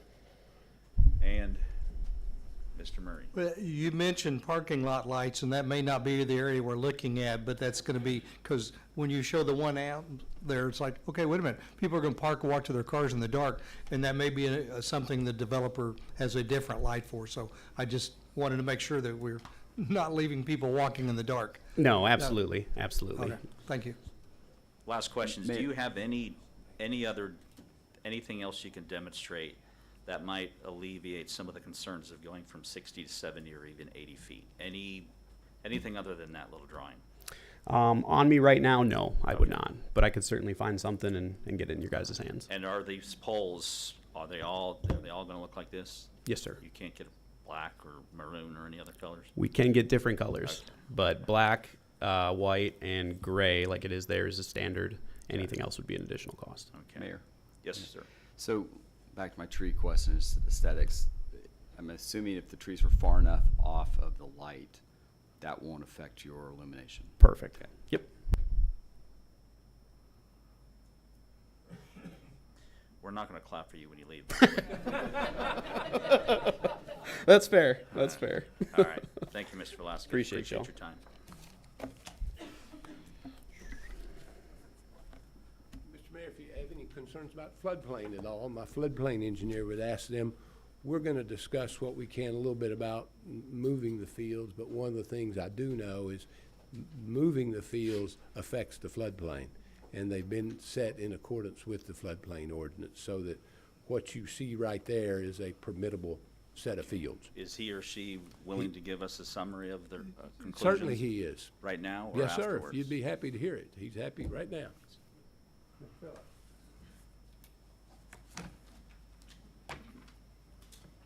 Good evening, sir. Mayor, Council, I'm Gene Phillips. I live just down the road there at 977 West 106th Street. I am the civil engineer on the project, and my focus is to deal with the floodplain. And we've really chose to keep this very, very simple. As you know, most of you have encountered floodplain. It's something we deal with every day, and it can get very complicated, and there's a lot of ways to approach solving a problem. In this particular situation, we're choosing to keep it simple in the sense of having a zero rise to the floodplain. And what that means is that each thing that we place in the floodplain, we do it in such a way so that when we rerun all the hydraulics that are associated with this area, which is a very complicated area, it will yield a zero rise in the floodplain. And it sounds pretty straightforward, and the concept is very simple, but the subtleties are far-reaching, so that each of the fields that you see there and the placement that they are and the ball fields and all of those we've been through probably a dozen iterations and getting them to a place and an elevation and a position and such to accomplish that zero rise. So a little earlier, whenever we were talking about the possibility of shifting and moving things, in concept, that may seem pretty straightforward. In reality, when it comes to keeping that zero rise, it may be very problematic. So while we want to consider and discuss all that, my word of caution is I don't want to make promises until I've had a chance to go through that analysis, and that's a very extensive run to make sure that would be accomplished. If you're at zero rise now, what is an acceptable level of rise should you find zero? Zero. So- Zero is our number. Zero is Well, where we that's are. an engineer's number, but come on, we're just, Talk to Robert. It's zero. okay. There's- And then that's what makes it very difficult. It is very delicate, and it is it's like I say, simple concept, complicated approach. Thank you, Mr. Carr. He was Johnny on the spot with that zero. Yeah, exactly. Mr. Short, are you going to find some satisfaction with your previous question, or do you want to keep beating up our neighbor here and see if he can move that thing over 10 feet? I appreciate what you're saying, I really do, and I know it's delicate. I've been on that property. It's, and I do appreciate the light issue. I think that lighting demonstration helped quite a bit. So, it would be a request, but I certainly appreciate the amount of effort and work that would go into recalibrating where to move those fields. But Was the primary concern light or sound from that field? probably more light. Light, okay. And there's not reasonable to add a bunch of trees. We can't get trees tall enough No, to you make can't it. get- I mean, I think the thing, I appreciate the 80-foot down. I think that was a good diagram to where you can aim it down, and I'm going to presume those 80-foot poles are probably closer to home plate, not, and therefore going outward away from the residential area, as opposed to all of them are 80 feet, and there's just no way to shield down. Yeah. That's kind of where I'm, Okay. getting to. Great, thank you. Well, since we're there, Councilor Klein, any questions for Mr. Phillips? Mr. Murray? Mr. Mayor, Yes, Mr. Isbell? a point of clarification. With respect to the 80-foot pole, the field at that location would be 50 feet below Elm, is that correct? That is the data that has been presented. That's So- not my. Yeah, my number. that's what I heard, that's what I thought. So with all due respect, what we're looking at is a light pole 30 feet above the center line of Elm Street. Yes, and again, I want to be very careful not to address something that I haven't prepared to address. Mine's more on the floodplain. Sure, But when you think about the existing grade that is out there, and those were the numbers that were presented, the fields are basically going to be at that elevation. So the delta difference between the two, that would be a rough idea of what that difference would be. Thank you. So what you're carefully avoiding saying is 80 minus 50 is 30? Yes, yeah, I gotta have my calculator. All right. You do pretty good. No pocket square or anything, Mr. Phillips. No, I try. Okay.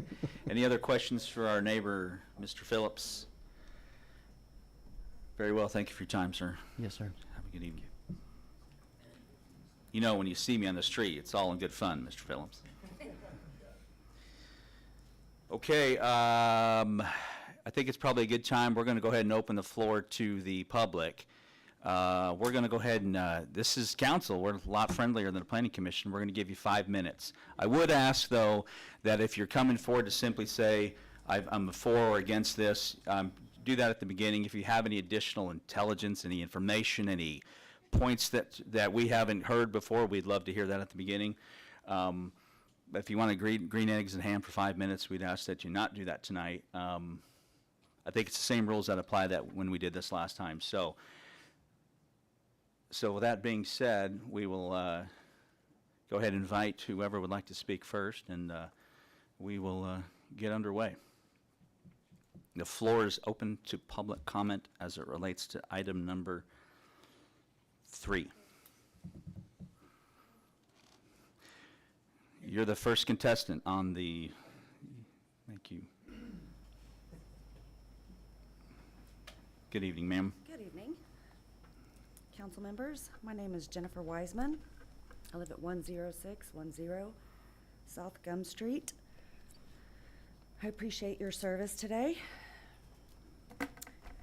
I grew up in Broken Arrow, moved to Tulsa, then we moved to Jenks approximately 11 years ago to build our dream home. We chose this particular area in Jenks for the small town feel, the green spaces, and the proximity to the turnpike. We actually purchased our lot from the applicant, the developer, who advised us at the time that the subject land in question would never be developed because it's on a floodplain. I was unaware at the time he owned it. When I learned about the Ripken experience, I read everything I could about it. I grew up in a baseball family. My brother played Little League baseball all the way up to professional. My son played competitive ball, did the traveling thing. So my entire family is named after baseball players, as a matter of fact. So there's no question I absolutely love the sport, and there's no question that I'm fully aware of the noise, light pollution, and traffic that it brings. As I dug deeper to learn about the Ripken experience at Pigeon Forge, which as I understand is our model, I was stunned that the city would even consider putting this massive complex in this residential area of Jenks, and particularly off a main arterial road with one entrance and exit. I'll provide you in a bit the Google Earth image of the Pigeon Forge facility, which I previously have given Mr. Short. As you will see, these fields are nowhere close to a neighborhood, much less do they share a main arterial road or any road for that matter. There is one entrance and exit, however, it's a major highway. You can further see there's extremely dense forest between the fields and the homes. I decided to go a step further after listening to the applicant last week to determine the distance of the closest field to the nearest home in Pigeon Forge. Utilizing Google Earth ruler, I measured Pigeon Forge's closest field to the nearest home, and it was approximately 2,054 feet. As a reminder, as you heard tonight, the number provided by the applicant was 600 feet to the nearest house to the west. This is a significant difference. There's a reason why these cities chose remote areas to build the Ripken experience. It's called smart and cohesive planning. There's also a reason why it's called the experience. This nuisance cannot possibly be compared to our Jenks fields behind Reesers. As I looked through the mixed reviews of the Pigeon Forge facility, I found one that really stood out to me. This is from a website called thesmokies.com, and I quote, "Whoever located the Ripken experience is a freaking genius. There aren't many places left in the area where you can navigate Pigeon Forge's entertainment options, dining in best restaurants without the risks of significant traffic jams," end quote. And this is because they are located in their entertainment district, not in the housing. Council, you cannot undo this project when it has started. As I've stated 1,000,000 times to 1,000,000 people, I am not against development, and I'm certainly not against baseball, but this is absolutely the wrong location to put this tourist trap. I will now allow someone else to address the myriad of other issues involved with this project, including the lack of a sound ordinance, measuring the decibels of a bat ping, rowdy crowd, the lack of environmental study, the inadequate traffic report prepared 2 years ago, the omission of the green space in the PUD that will contain hotel, retail, and fast food restaurants, and the failure of this project to align with the comprehensive master plan. And I'd like to give you these. Mrs. Wiseman, before you go, what would you rather be there? Pick the top number one thing. I've thought a lot about it, and I have some ideas, but I don't think that I would shout them out right now. Have you had an opportunity to tell us prior to this? No. Counselor Short? No, Okay. no. You don't want to? I'm still thinking about it. Okay. Yeah, if you have any submittals, we'd it's love to just- have them. So there's a line that shows the fields to the. Oh, absolutely, thank you. Is this the 2,000-foot reference thing? Yes, sir. Okay.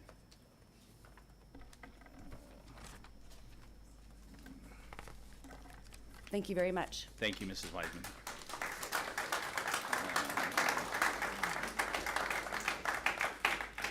Anybody else need one? Okay. All right, anyone else?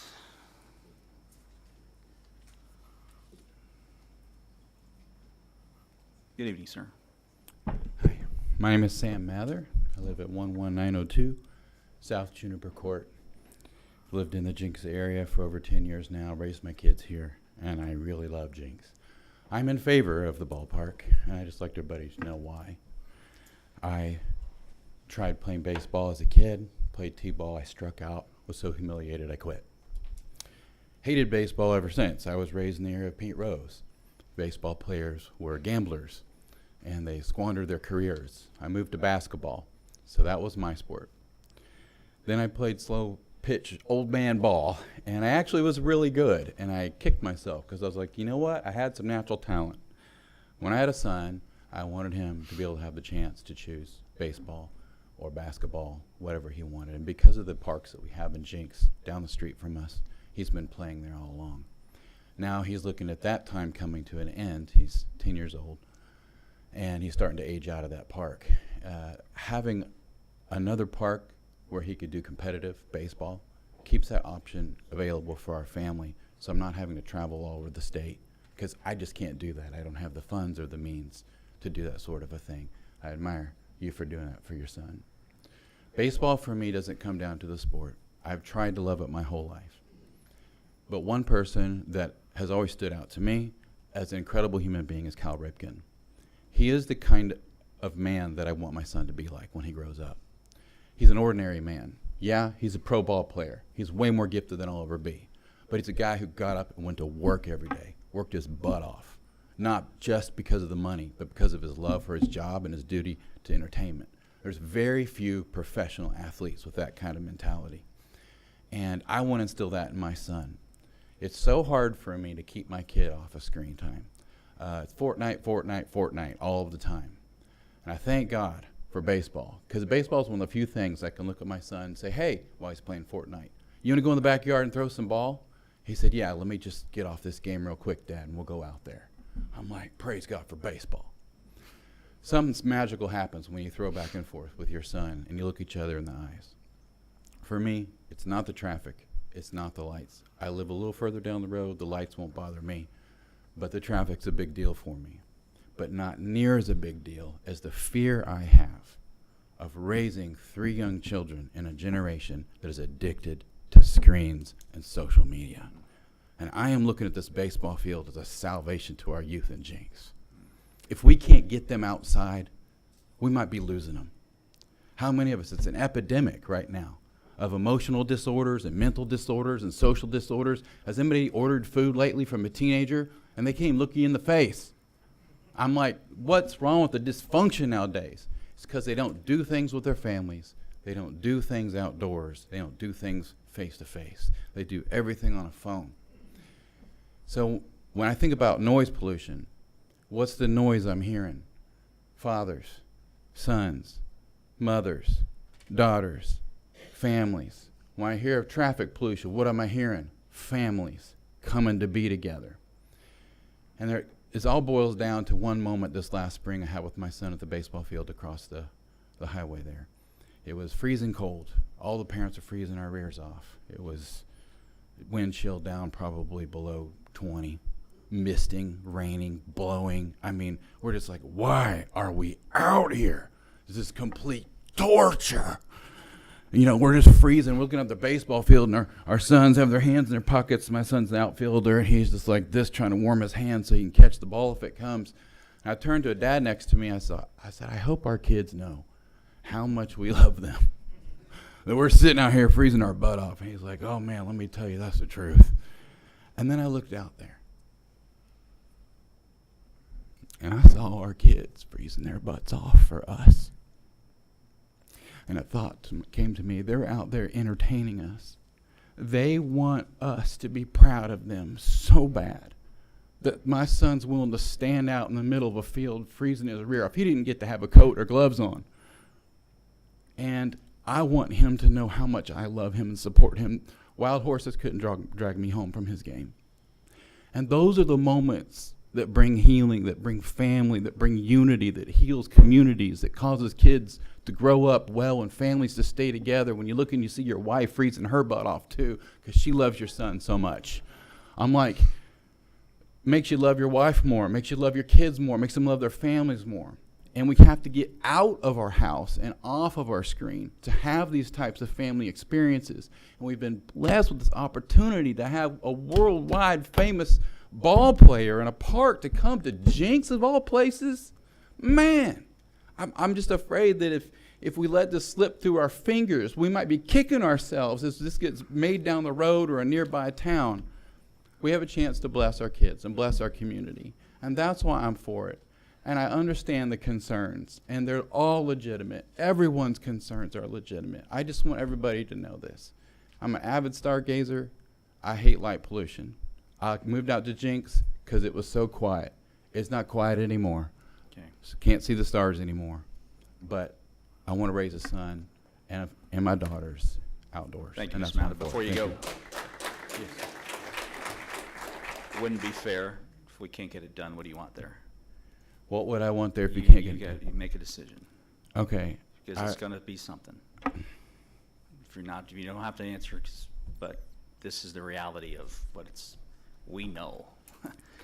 My wife would love a Lululemon to be put in there. So I defer to her. The good news is, I can tell you from experience, the Fortnite thing, it's like 2.5 years and then it's just over. Thank you for that, Corey. I appreciate You it. bet, sir. Thank you. Anyone else?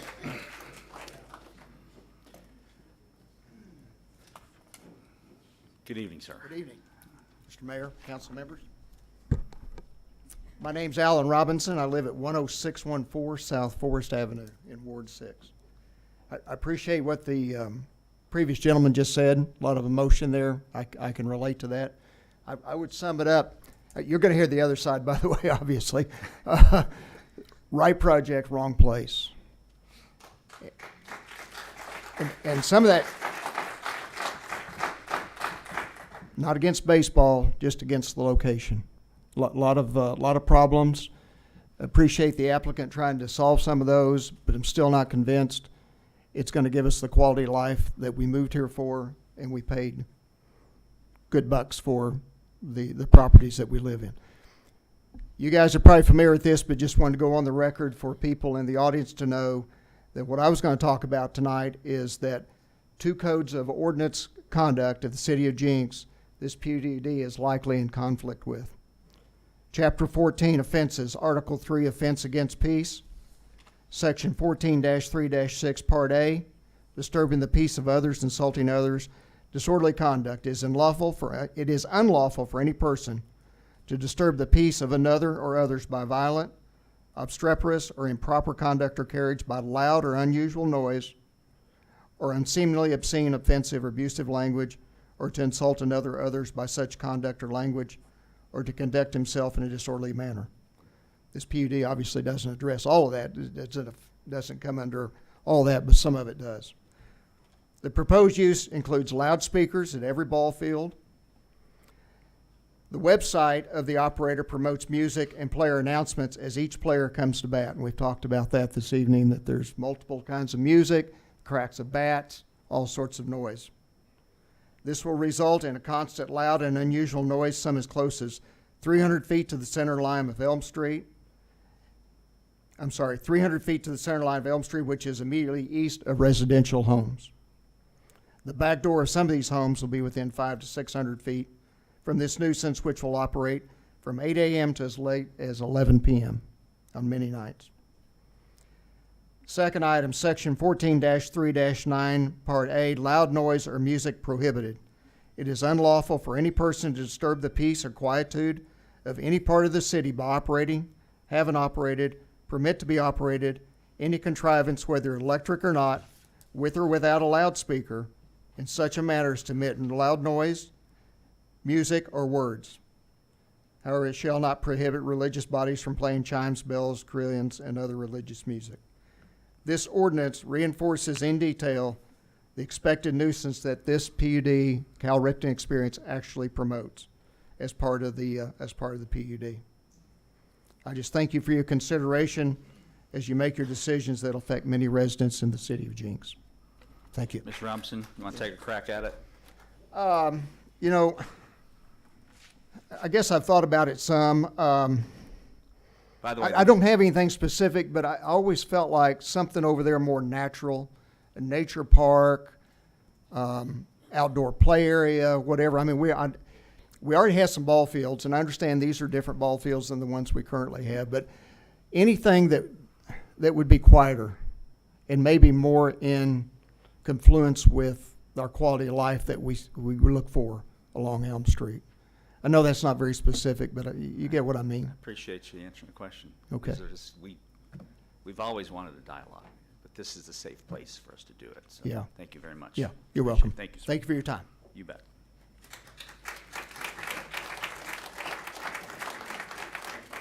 Good evening, sir. Good evening. How are you guys holding up? You got a tough job. I'm Steve Murphy. My wife and I live at 10615 South Fir in Aberdeen Falls. I was one of the developing partners for Aberdeen Falls and quite a few of the Jenks communities. And so I'm all for developing land. That's been our go since get-go. Actually, I talked to Channel 6 when this came up before the first hearing.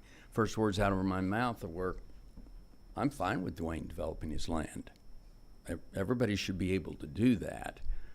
But I think the thing we're passing over first and the most is we already have people there.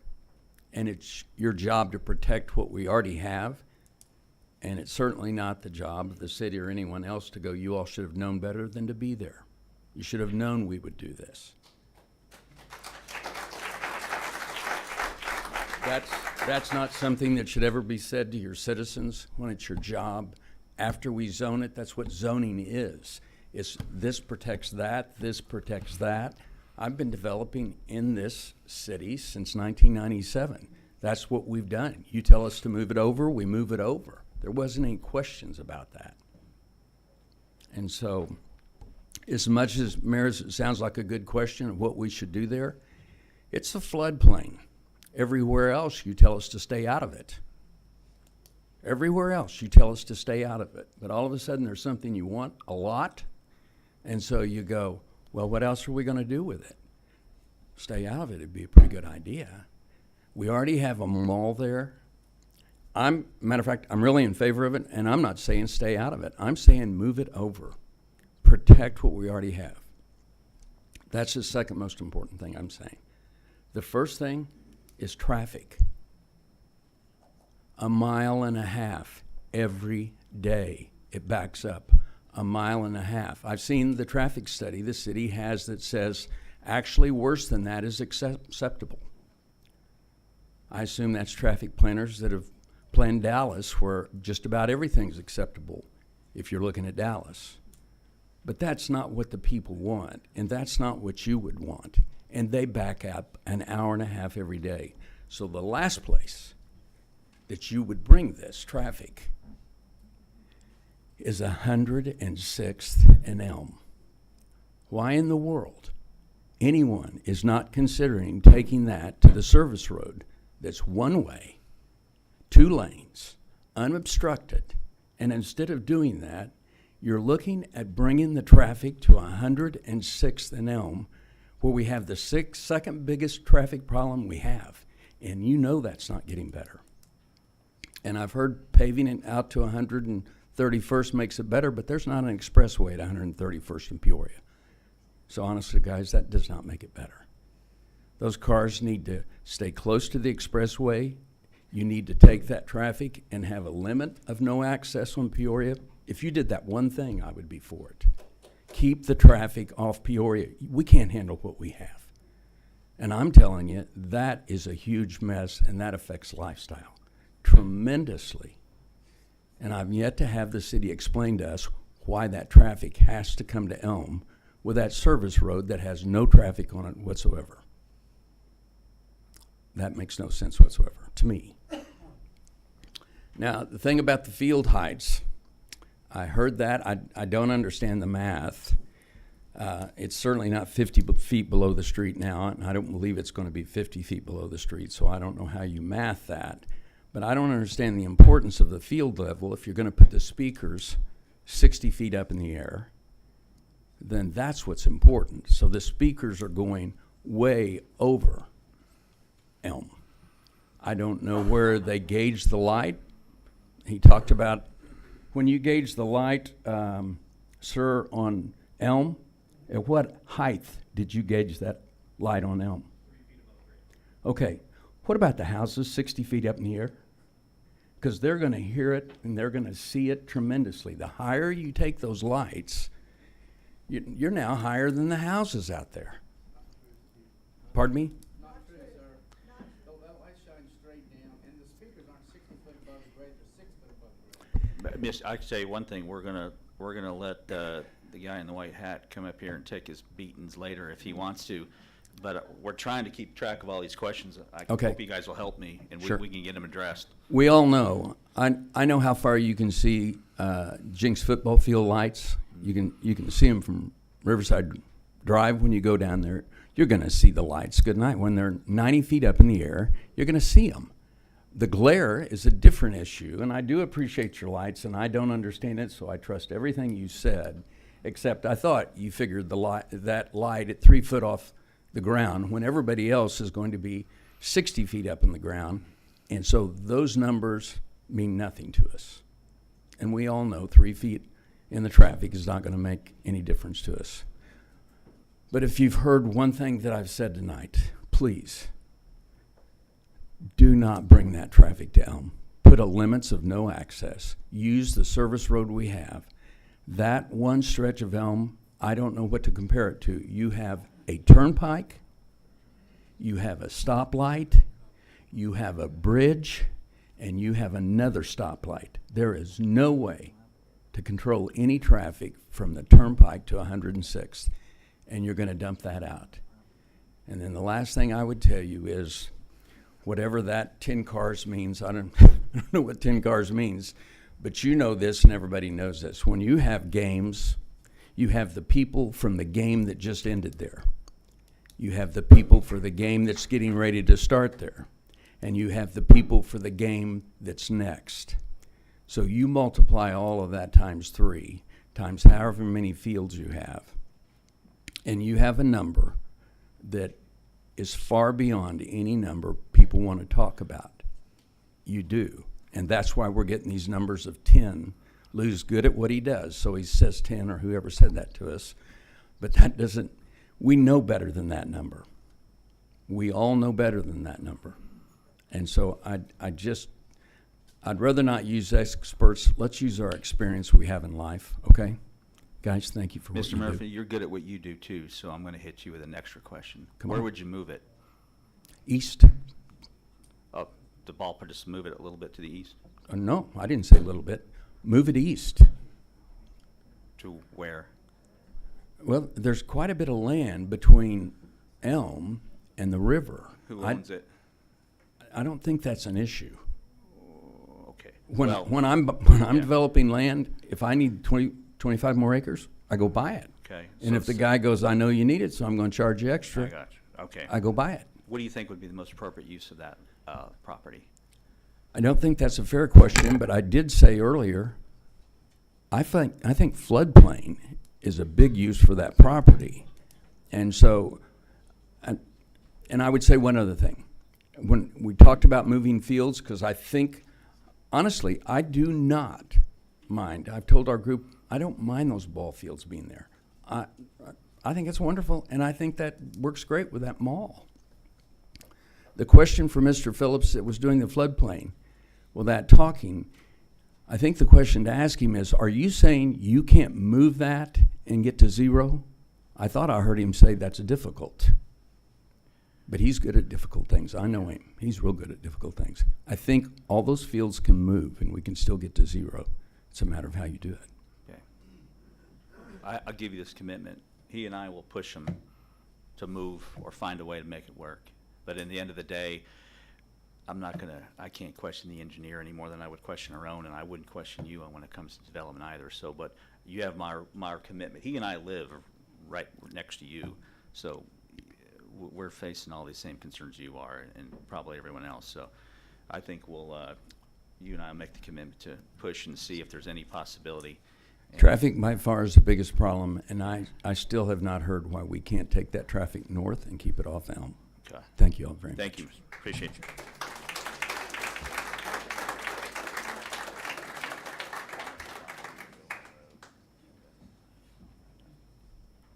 Did you say next? Oh, I'm sorry. How are you? Good, how are you? Good. I'm Linda Eaton. I live at 307 East 111th Street. Good to see you. So I have more concerns than questions, and I guess it's concerns about the process, which we hear so much about from the neighborhoods. You know, all the ickiness and the ugliness, this is the process. And Steve has always been up here at the city, at the planning. I never have. You guys have never seen me. But this is hitting a little closer to home. Not to use a baseball analogy, but it's hitting a little closer to home because we are landowners. And we do know that nothing lasts forever. So is this a precursor to what Steve and I are going to go through? I'm understanding the process is the landowner comes to the city, the neighbors come to the city, and if anybody's mad at anybody, it should be the city, because you guys are the ones that make the decision. At the last planning commission, Steve came up here, gave a very heartfelt testimony, and after the meeting, we had a brief conversation with a couple folks from the neighborhoods, and we were told by one of them that what would have made it better is if he would have come to us and made a compromise. And I'm thinking to myself as I shake my head, wait, what? Like, we go to them, we go to the neighbors and say, what do you want us to do with this land? And we're only good people if we do what you want us to do with the land. That's where I'm confused. And I did go over it with Steve and said, I'm not really sure how this process works. But, you know, I feel like people don't have to like it. You're not going to be able to please everybody. But I don't understand, you know, the negative comments verbally and or on Facebook, which after we had that meeting, we were kicked off the Facebook page, which fortunately we don't live on social media. So fortunately it didn't take anything from us. We just thought it was funny that once they found out who we were removed from their Facebook page. So now we can't see all the ugliness. I just feel like the citizens that have roots here, we don't treat each other that way. We don't treat each other with such disdain because we don't agree with you. We've not agreed with a lot of things that the city has chosen against us, but we're all still friends. I just feel like we're creating enemies out of the neighbors who shop at the same stores, who eat at the same restaurants. Our property was purchased 75 years ago. And if we could all take just a minute and imagine the green space Steve's family had. There was no convenience store, there was no Walmart, there was no Haddington, there was not a new house was built on 106th West. So our view is now rooftops with multiple chimneys. Our green space was taken away. And there wasn't Facebook, and I don't think that we would have gotten on Facebook and said such ugly things, but Dwayne met Steve, and he told Steve what was going to happen. And like Steve said at the Planning Commission, we own the road on 106th, and that road is needed. And so he told Steve what was going to happen. But he immediately came back with, how can I soften this blow for you? He immediately understood the empathy of our loss, which is all the green space. Our house sits close to 900 feet off of 111th at 307. So home plate on one of the fields is 900 feet from my patio. We can be in our home, look out the window, and see the ball fields. You know, what is better to be there? Nobody can answer that question. Who would come there? Like, I'm thinking, good for you, Dwayne. Somebody said they'd work in your floodplain. The admin of the Facebook page had posted, not against Ripken, not against him coming to Jenks. And another gentleman said the same thing. Let's move it west. And the admin said west on 75. Well, there are neighborhoods west of 75. There are neighborhoods south of 121st. Like, what property are we talking about where it could go that somebody is not going to have a problem? Steve and I are fully aware that things don't last forever. And my biggest concern is, are Steve and I next? Are we walking into the fire next? Because things don't last forever. And we own quite a bit of property that probably should be developed somehow in our lifetime. His grandfather had it. He told Steve, this won't last forever.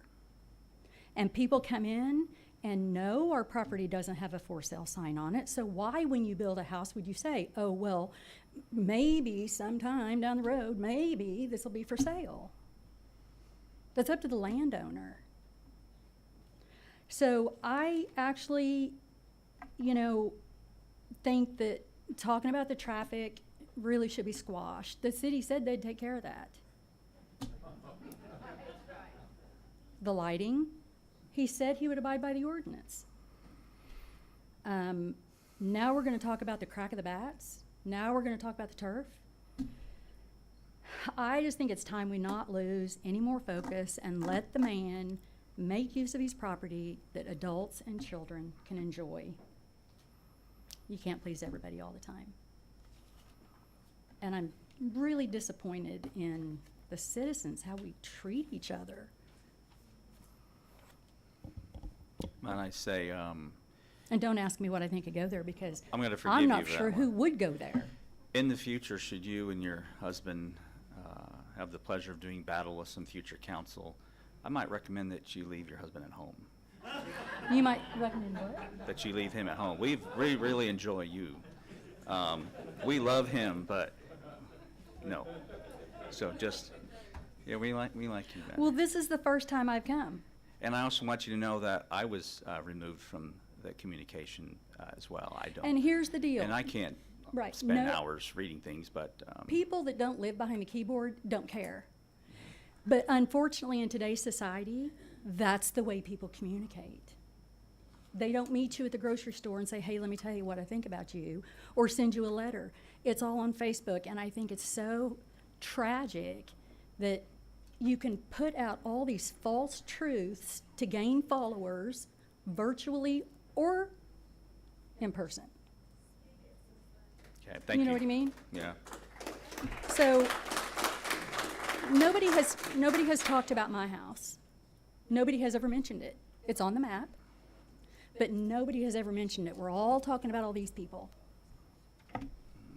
And I hope that the floodplain keeps the ball field there, because if it doesn't and you move it, it'll be closer to us.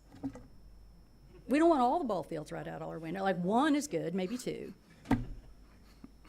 Thank you for your time, Mrs. Eaton. Appreciate it.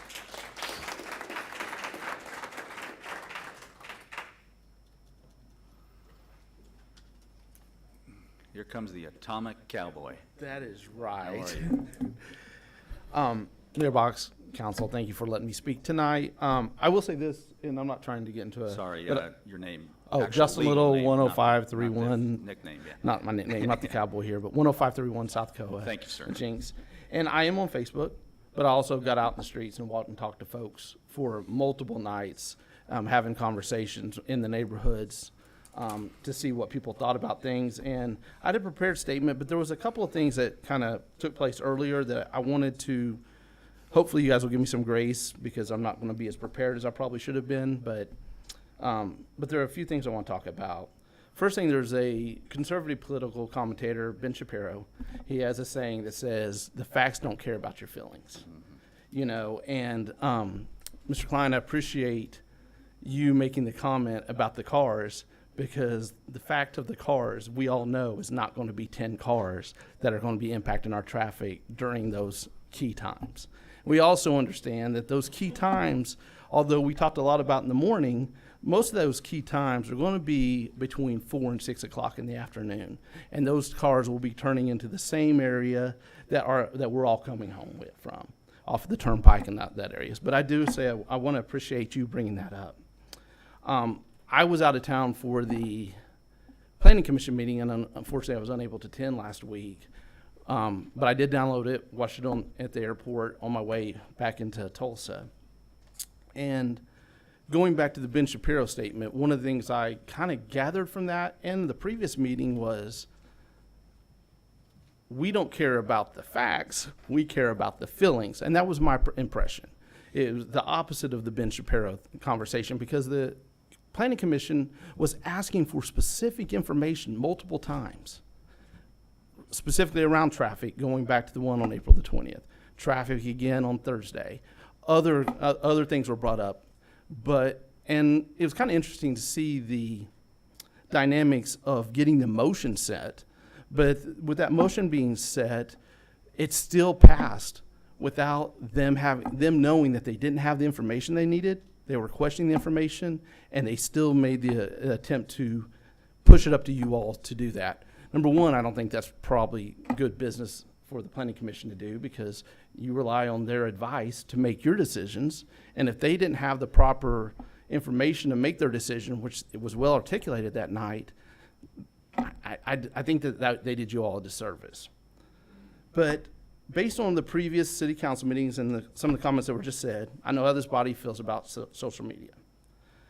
But for context, there is another public Facebook page called The Gift, 106th and Elm, Jenks, Oklahoma, which the two sole administrators are family members of the developer.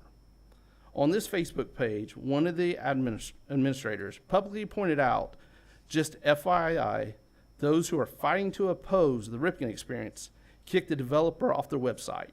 This is unfortunate because he is unable to correct false statements that are made, just to let you know what we're dealing with. And she asked for prayers. First of all, Merriam-Webster defines a gift as something voluntarily transferred by one person to another without compensation. That's what a gift is. If I was the admin for the Facebook page who was just mentioned at Jenks 106 Elm in Peoria, the Facebook page she was referring to, I would have actually kicked the developer off a long time ago because of his statements. I would like to point out that the developer has made several statements, some of which were fact-checked in the moment, some that were fact-checked later, that were determined not to be accurate. By the name of her Facebook group, that's not factually accurate either, as this does not meet the definition of a gift. Because the city of Jenks is not getting something voluntarily transferred without compensation, as the entire reason for this development is the developer and his family to be directly compensated. But examples of some of the things that have been fact-checked, and one actually just came up tonight that I thought was interesting, so if you'll bear with me. There's a quote there, one thing I forgot to add. The Ripken experience will only be used around 4 months out of the year. I mean, for those of us that have done our research and went and looked at the other websites, we all knew prior to that it was not going to be 4 months out of the year. And Mayor Box, I think you did some quick arithmetic. Obviously, I didn't go to the illustrious school like the city of Jenks. I'm a country boy. I graduated with 29 people in my class. but but they did teach us how to do arithmetic. And, you know, I appreciate you pointing that out earlier. But other examples that were fact-checked about putting gates on 106 and ending in Elgin, and most importantly, that the city would maintain those roads. We know that that's not going to happen. The light poles where the PUD directly contradicts what he told the folks going on the tour of the property. The Ripken experience in Pigeon Forge is in the exact same type of residential area that will be in Jenks. In that meeting that I attended with the developer, we pulled Google Earth and showed him that that wasn't true. His statement to us is he didn't remember it that way. The issue is my wife's family's from that area. I used to go to Pigeon Forge, Gatlinburg 3 days a week to go snow skiing in the evenings. And so I've been up and down those streets a lot of times. He just wasn't expecting somebody to be there that knew that area. But most importantly to me was on Facebook, publicly questioning my integrity, my personal integrity, by stating that I was attempting to mislead the residents in Jenks in my change.org petition.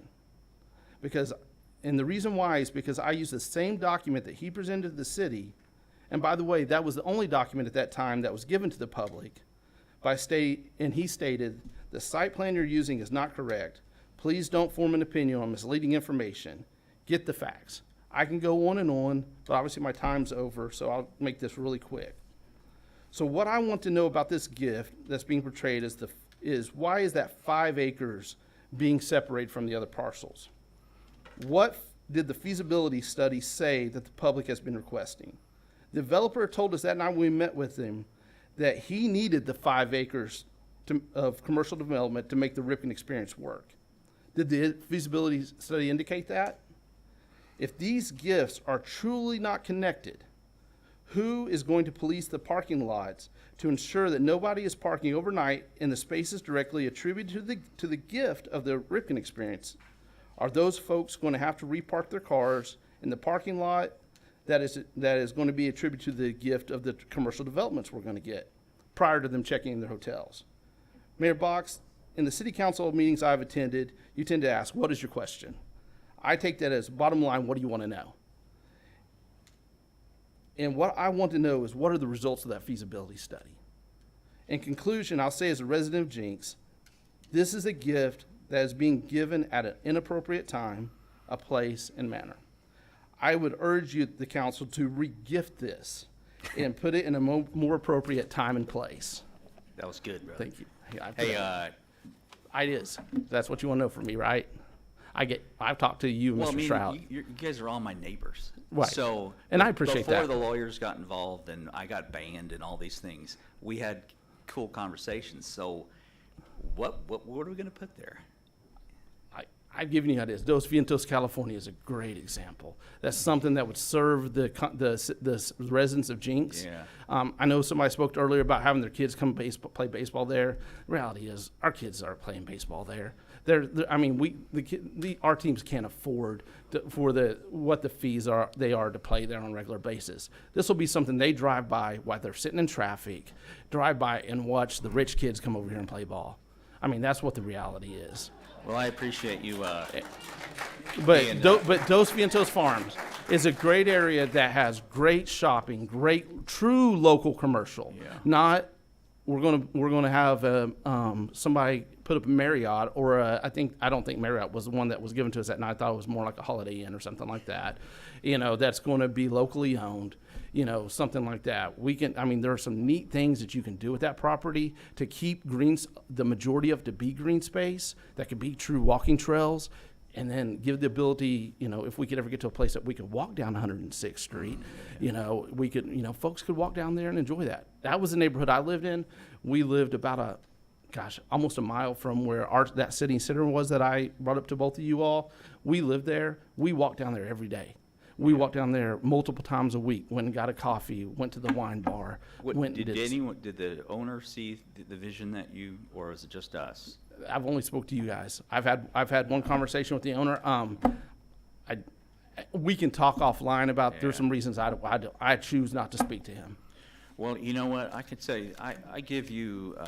You have been great to deal with. And Thank I would you. say this, the city has 90 days, and I don't know when the clock starts, but I would like you, should you choose to accept this rose, to be a part of this, be a part of that process. I think everybody wants transparency from this group, and he's done an amazing job the last couple months. Absolutely. Spending, I said hundreds last time, are we up to thousands yet? Who knows? He works his ass off Yes. to try to communicate well with the general public. And I would, if you would consider that, we can work on this together, and I would like for you to consider being a part of that. Absolutely. And that way, at the end of the day, if you want to be at that table, I think that would be a good thing. And I appreciate the fact that you've always been very candid and very cordial, and you're the, you know how Yeah, I appreciate do, that. and I appreciate that. And Yeah. and I think I brought the last meeting as well. Mr. Shrout spent Mother's Day, you did as well to Yeah. a certain degree, but spent Mother's Day away from your family to reach out to me. Yeah. And that was, that's above and beyond. I mean, you guys aren't getting paid for this. That was above and beyond, what needed to be done, and I Yeah. appreciated that. Well, we appreciate you. Thank you very much. Thank you.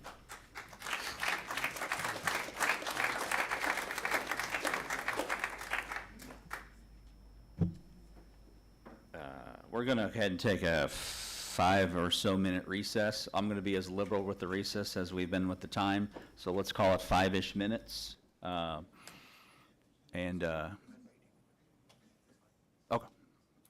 Ladies and gentlemen, Kelly Dunkerley.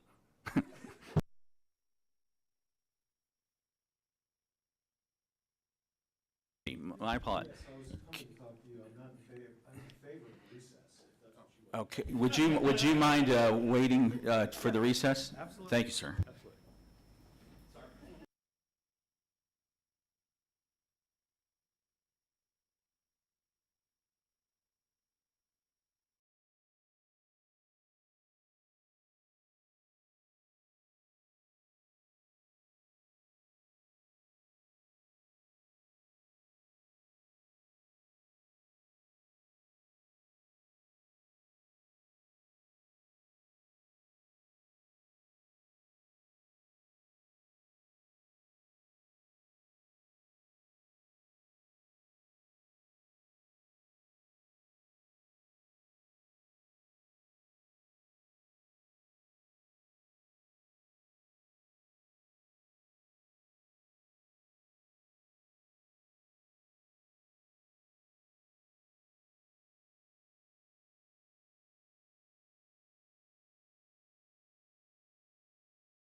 Okay, we have returned. The floor is still open to the public, and we welcome Mr. Kelly Dunkerley. Good evening, sir.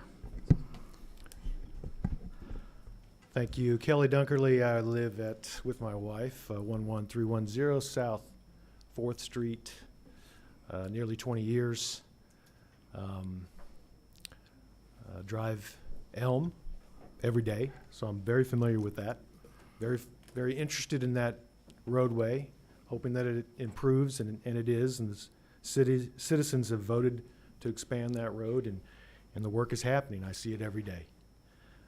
But I really want to thank City Manager Shrout, Mayor Box, Vice Mayor Auger, and the rest of the council members for having such an open meeting, inviting people to speak, given quite a bit of time. You've been through these issues, you know them all. I'm sure new things happen, but that is the hallmark of our process, our country, our governmental institutions. Doesn't get any better than this. This is a local issue, local people, citizens affected by this, and they're coming to you, the elected leaders, not compensated, to make a decision. You may not make a decision tonight, but I've been there. I've served in your capacity. I served on planning and zoning. It's an important job, but it's a job that you all asked for, and this is it. It's a lot of other things that aren't quite as controversial, and you don't hear from the neighbors, and it's not quite as intense, but every now and then this happens, and this is why you're here. And I know you know that. I'm not telling you anything new, but what I've seen tonight is I've seen a spirit of compromise. I know there's give and take with the staff. They've done a lot of work. They've worked with the developers. I know the developers. I know Dwayne Phillips. I know Rob Phillips. I know the quality of work that they do. They take chances. This isn't a flood zone. This is hard to do. This is expensive. This is risky. And even if you decide to move this forward tonight, it's not a done deal. There's a lot more that happens. I've been through many, many times when developments are trying to happen, and many things can happen. Time has a toll on these developments, and things change. So, whatever happens tonight, it's not the final word. But I applaud the attention to detail, the compromise, and the fact that you're listening to all the citizens and the developer. They have a right to develop the land. The people have a right to express their opinion. Probably most people here tonight are probably against it. I am for this development. I think it's a good use of the land. And there needs to be compromise between the developer and the community, and that's what's happening tonight. It may not, it was already said earlier, you can't please everyone. You never can.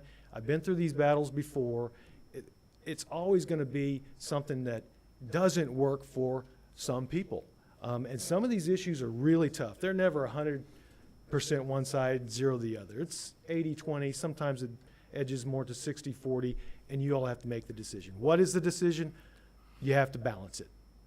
Balance between the narrow interests that are close. I'm saying narrow just because they're close, not because they're wrong. They're just close to it. And then we have the other side, which is the broader community of Jenks. Now, in my experience, all I'm going to say is, for a long time, we're talking decades, and this happened before even I was involved, Jenks leaders wanted to build Jenks into a destination. We wanted to bring people into Jenks. That was our goal. That was a stated goal of this council. Now, it may have changed. It may have. But this development fits that goal. It does. It's bringing people in here. It's recreational. There's beautiful words were said about that, how we need to change what kids are doing and how they're focusing their lives. This does help with that. It's not a perfect solution, but it is going to bring people into Jenks. We are trying to develop the river district. We've put so much into the river walk, to the aquarium, low water dam. Now we finally landed the outlet mall, and this is close to it. It's a companion piece, and I believe what you've done before, just in the past month, of acquiring the horse ranch, and that may be more of a park amenity, fits with this too. So in a broader sense, I think it fits the vision that Jenks leaders have put down in the past, and it would be an amenity to this place and an amenity to South Tulsa and the Jenks area. So that's my opinion. That's just my opinion. You all are the representatives. I trust you all. I trust volunteer citizens above anyone else. So congratulate you for your work. I really applaud the process, and I hope you'll allow this process to go forward, this development go forward. If there's other changes, I support that too. As long as, if there's a compromise, that's really the key. So thank you for your time. Thank you for allowing me to speak. Thank you, Commissioner. Yes, ma'am. Hi. Good evening. How are you? Good evening. Shannon Wilburn, Coal Creek Farm, Jenks, 2224 West 111th Street. There was a comment on the Facebook page, or a Facebook page. I don't even know what I was responding to yesterday or the day before. And it was basically a question of, what do you think about this? And I don't live super near the where this is being proposed, 111th and Elwood. So when I spoke at the Planning Commission, I said I don't really have a dog in the fight. I just want to give information. And I have friends and family who live in Panama City, and I call them family. They're not blood if we're checking facts. So we got to get this right. Let me be clear.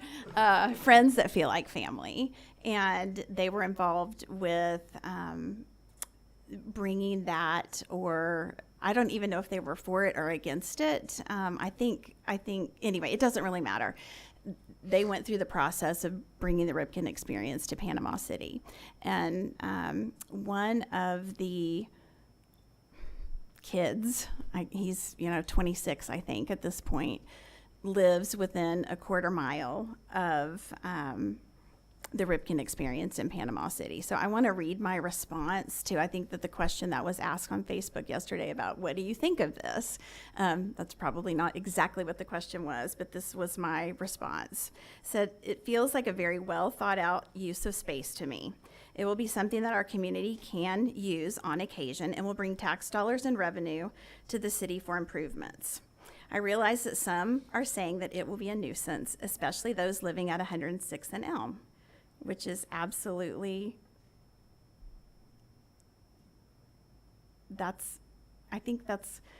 we're gonna have those conversations. But I have a friend that lives a quarter of a mile from the Ripken experience in Panama City, and he does not notice sound or lights or traffic because of it.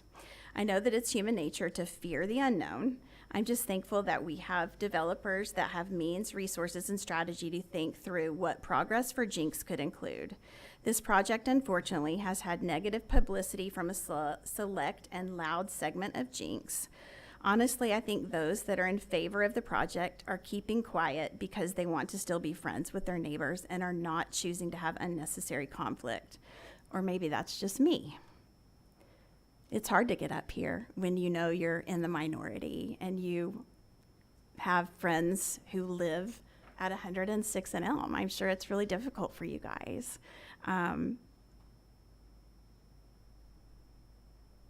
So I truly appreciate the research that has been done in informing the citizens about the project, but I'm not feeling the overwhelming fear that maybe some have. I'm hopeful for Jenks. I know hope is not a strategy, but I prefer it over the amount of negativity that is currently taking center stage.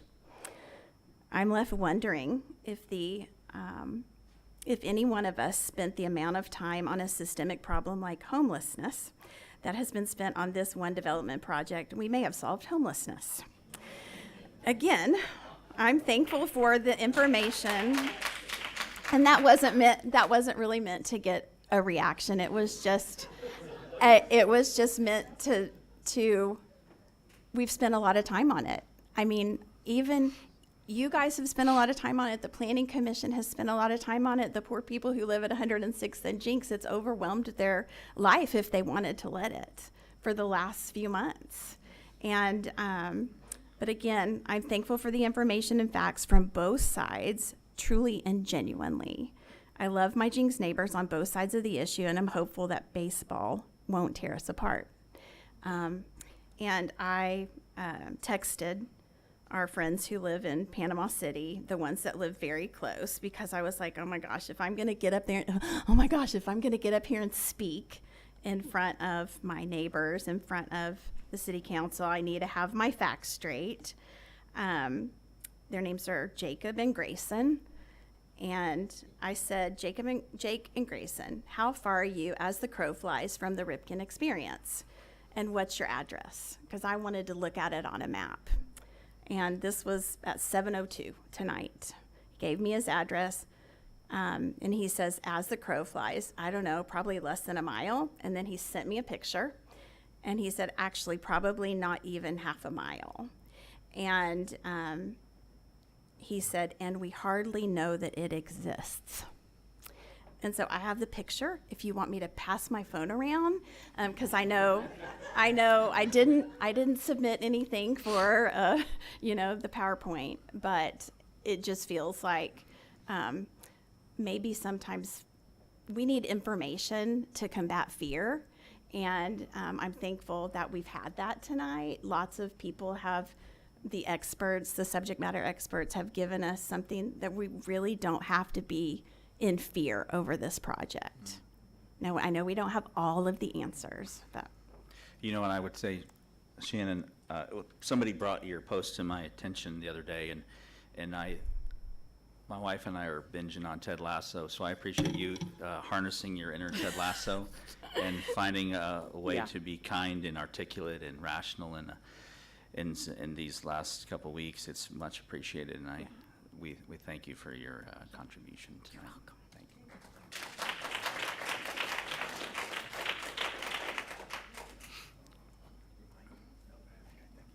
Good evening, sir. Good evening, sir. Brad Linhart, 777 West 106th Street South. As Mr. Murphy stated earlier, great development, wrong location. I mean, I think that's pretty evident. I also want to point out, you hear the street 106 all the time. We're District 6. This impacts 3, 4, 5, and 6. I find it interesting that most of the people that tend to want to just talk about 106th forget how many other districts are represented here. Obviously, it makes up the majority of who you represent. So let's remember that when you start talking about how many people are impacted. And it's fun to point to the people who actually did spearhead this. And I find it interesting that we attack Facebook because we're challenging what is going on in our city, and we don't have any other way of Mr. Leonard, what I would suggest that for the sake of time tonight, let's not talk about Facebook one versus two. Mr. Box, if we could. if I remember Yeah. correctly, I Yeah. think I was told you're not allowed to, at one point by an old commissioner, that you can challenge me on that. Give me my time, and I'll get to my I've point. given everybody more time than we've needed Okay. to. I just don't want to Okay, hear so about let's- this person versus that person. That's interesting. We Okay, really- so- I think what we need is details and facts, and we want your heartfelt opinion, but So was not the about last what one a lot somebody of said. details and facts? Well, she got her 5 minutes. Okay, and I want so you now to, I need an extra one, please. Okay. So you know go ahead, what I'd start like it- to say start his time too over. is that, as you know, everyone says you can't please all the people all the time. Yeah. One of the things you might be looking at is how many people are displeased for this particular project. So are you looking to displease the majority of the people because some of the other people are pleased? You get that point? So look at the numbers of people who are not happy with this. And I remember when we first came here, we were applauded for it's so nice to see so many people out, and we've been trying to get people, concerned citizens here for forever. But all of a sudden, it's not that exciting anymore, right? Because we've produced a lot of concern with a project that obviously a lot of people don't like. So with that said, I will go back to traffic, because I do think traffic continues to be one of the worst possible reasons to have this development. Just Thursday night, the applicant brought up a really interesting fact that he left out tonight, which I think because he was challenged and realized he shouldn't have said it in the first place, was this was his quote, the second largest tourist attraction in the state of Texas, these are his words, was the Simon Outlet Mall in some small town in Texas. And I thought, wow, isn't that interesting? And he was proud to say that because he was wanting to promote that this is going to be a big tourist attraction. He also represents Simon Mall, so I figured he probably knows what he's talking about. So what I thought was interesting, because our 2021 TEC traffic study probably underestimated then the amount of traffic that just the Simon Mall is going to produce, right?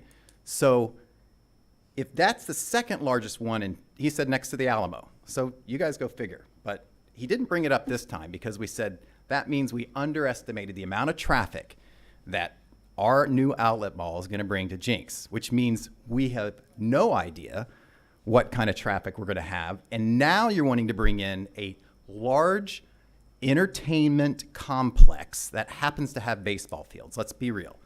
It is a Disneyland with baseball bats. They want to entertain you. They want a lot of loud noise. They want kids excited. I mean, I appreciated what Mr. Klein actually talked about. He said, I've experienced these things. There's a lot of fun music. You can go on YouTube. It's very easy to research.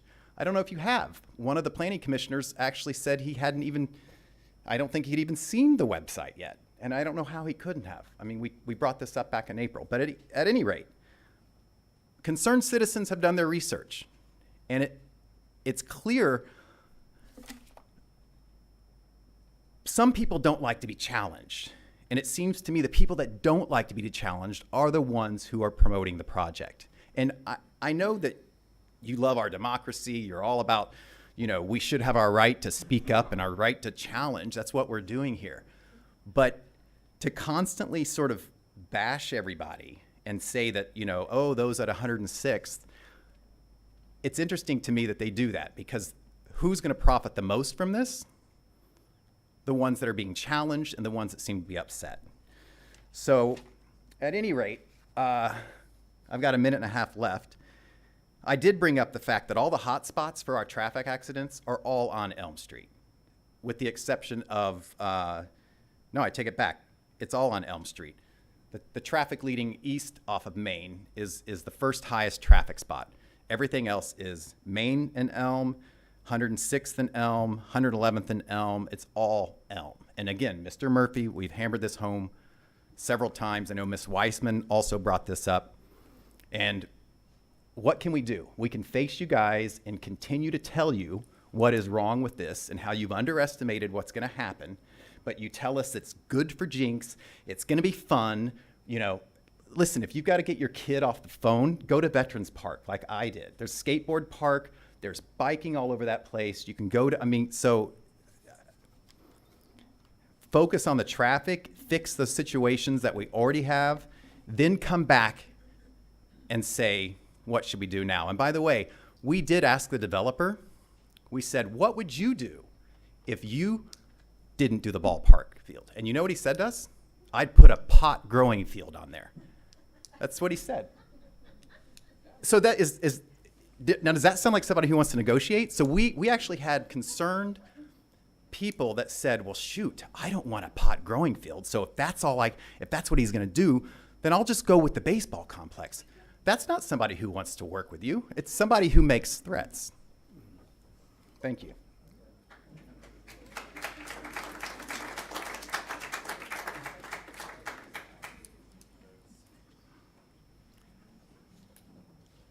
Good evening, sir. Hi, I'm Tim Batson. I'm from 12305 South Ash Avenue here in Jenks. Nothing controversial in what I'm going to say, but one of the things I find interesting about this is the lighting. It was one of my great concerns, and I really like the design for this. And I talked to the designer and got some input from him. He mentioned that this is a 5700 Kelvin light frequency, which is on the cooler side. It's a white light.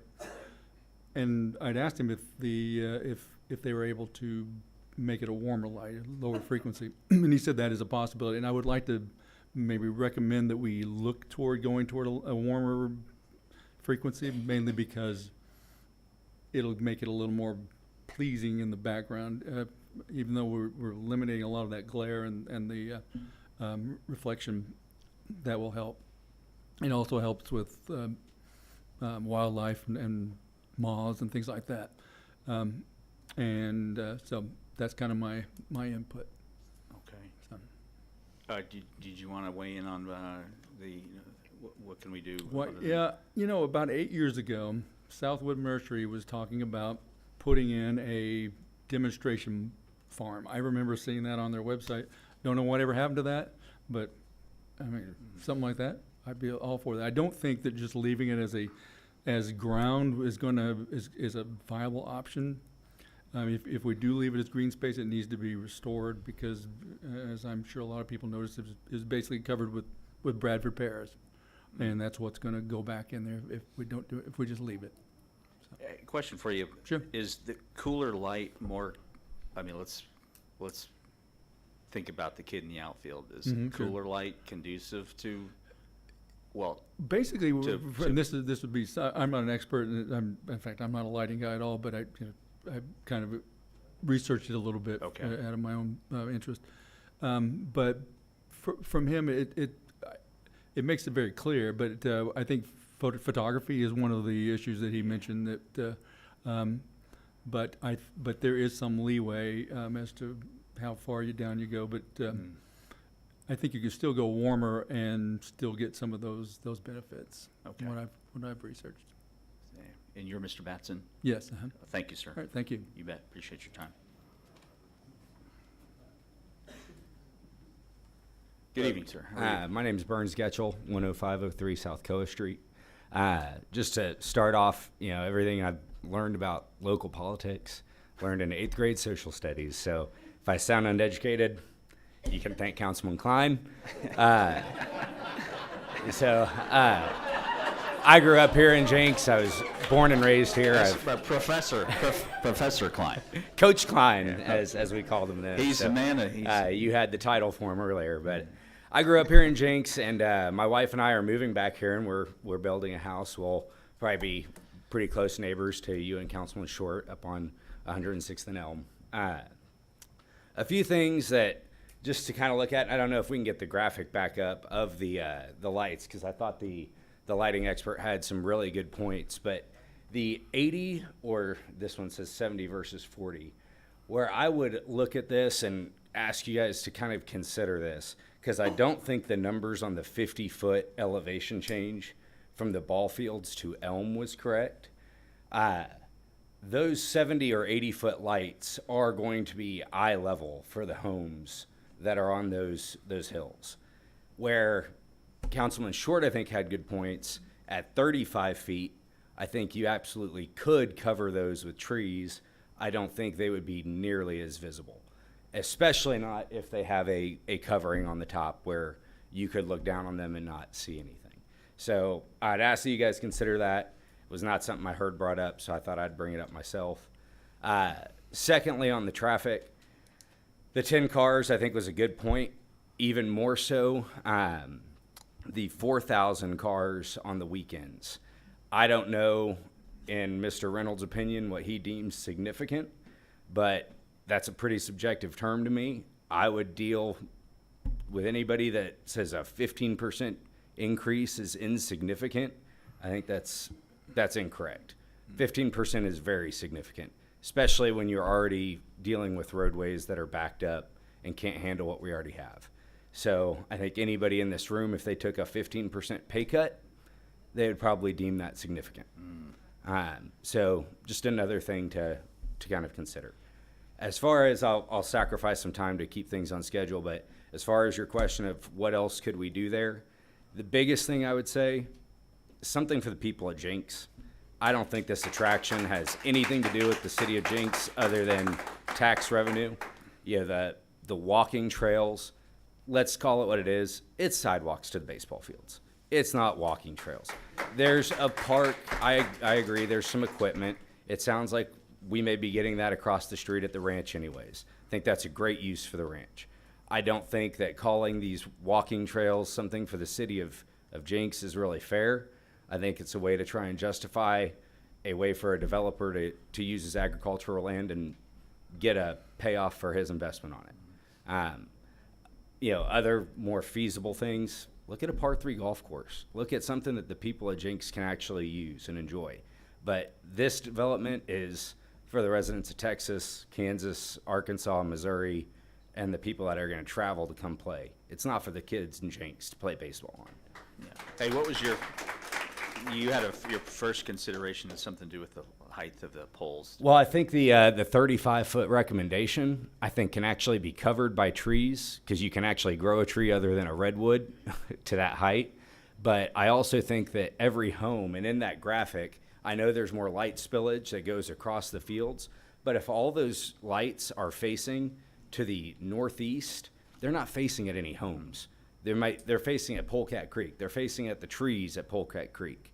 And so that spillage, I don't think, really comes into play for any existing homes. So Still I just think confused. there's something to be You were said. asking us to consider dropping it from 80 to 35? Keeping it at 35, which is what was originally recommended. Okay. I think the 80 is actually going to put the bulb of those lights on a level playing field with everybody in Aberdeen Falls that's got a house that looks out across that. Okay. Whether it's facing downward or not. And can you spell your last name? Getchell. Hey, great. Thank you for your time. Appreciate it. Yep. Thank you.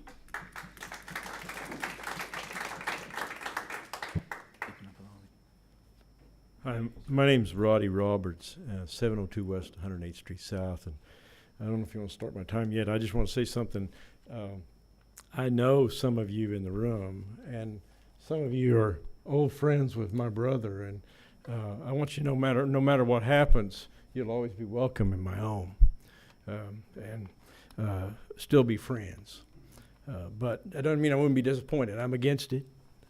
You won't find anybody that's probably more affected by it than I am. I'm going to see the glow of the fields. I'll be able to read the numbers on the jerseys.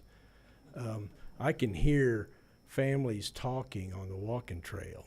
So I'm right there. I'm the lowest. I'm the closest.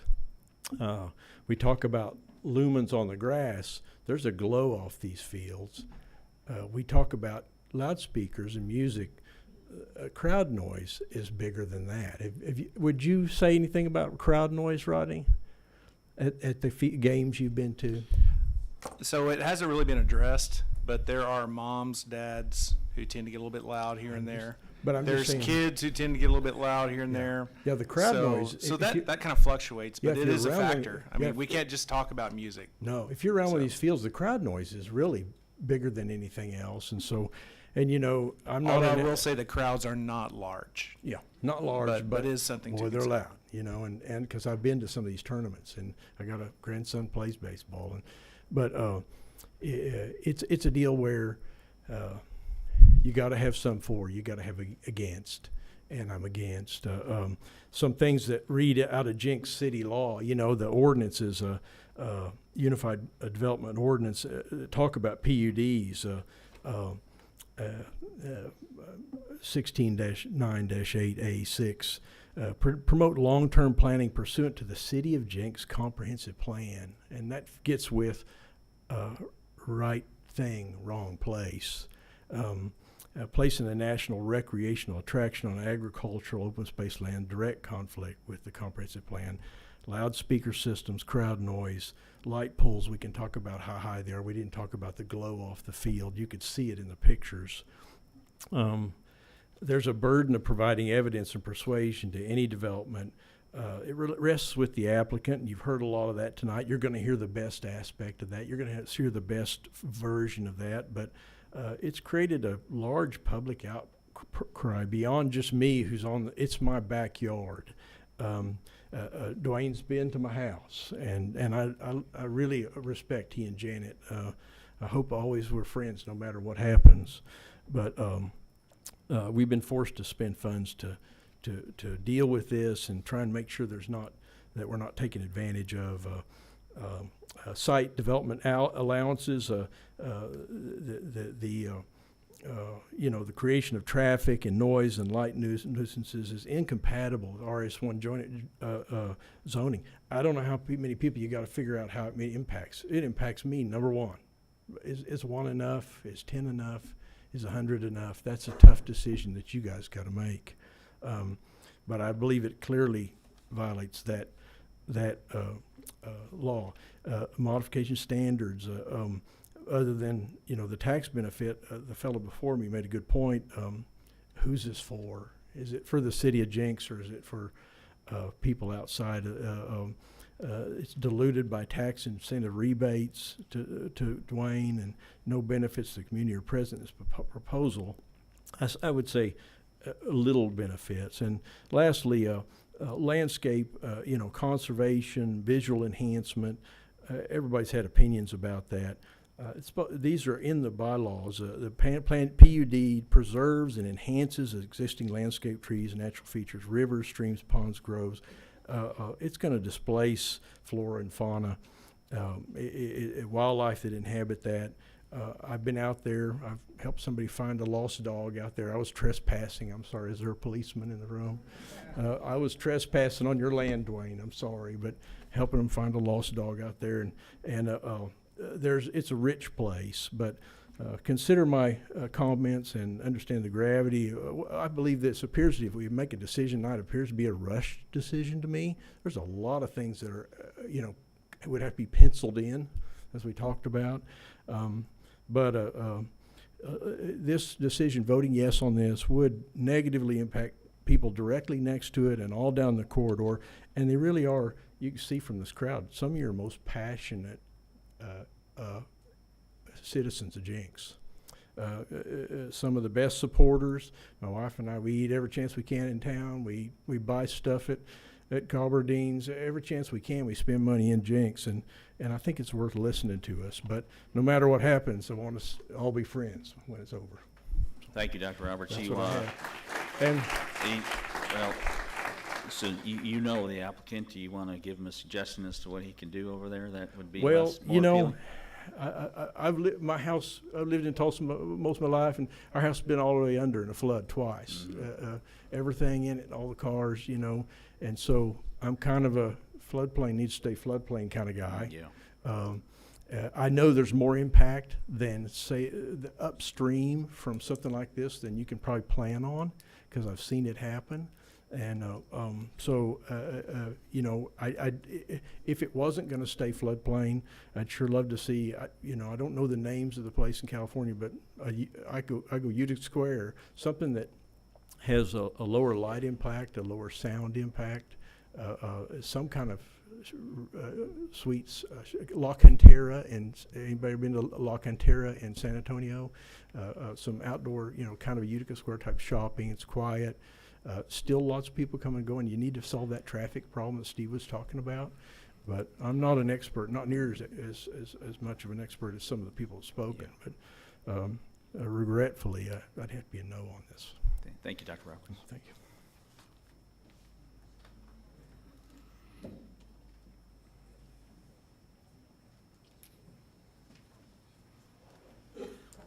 Good evening, ma'am. How are you? Good evening. How are you? Hanging Are you in tired? I'm tired. Trina Thomas, 115 East A Street. Good evening, Ms. Thomas. So I'm here because I am in favor of this. And Dr. Roberts, you're my vet, so no hard feelings. Please be nice to my dog, Sophie. So she's an old gal and she loves you, so please be nice. Anyway, so I have always been a fan of economic development for this community, and I've been a citizen here for over 30 years, and that is proven through my community service that I've done for Jenks. I've been on the Planning Commission. I've been on the Board of Adjustment. I've been president of the chamber. I sat in on the TIF committee for the Outlet Mall.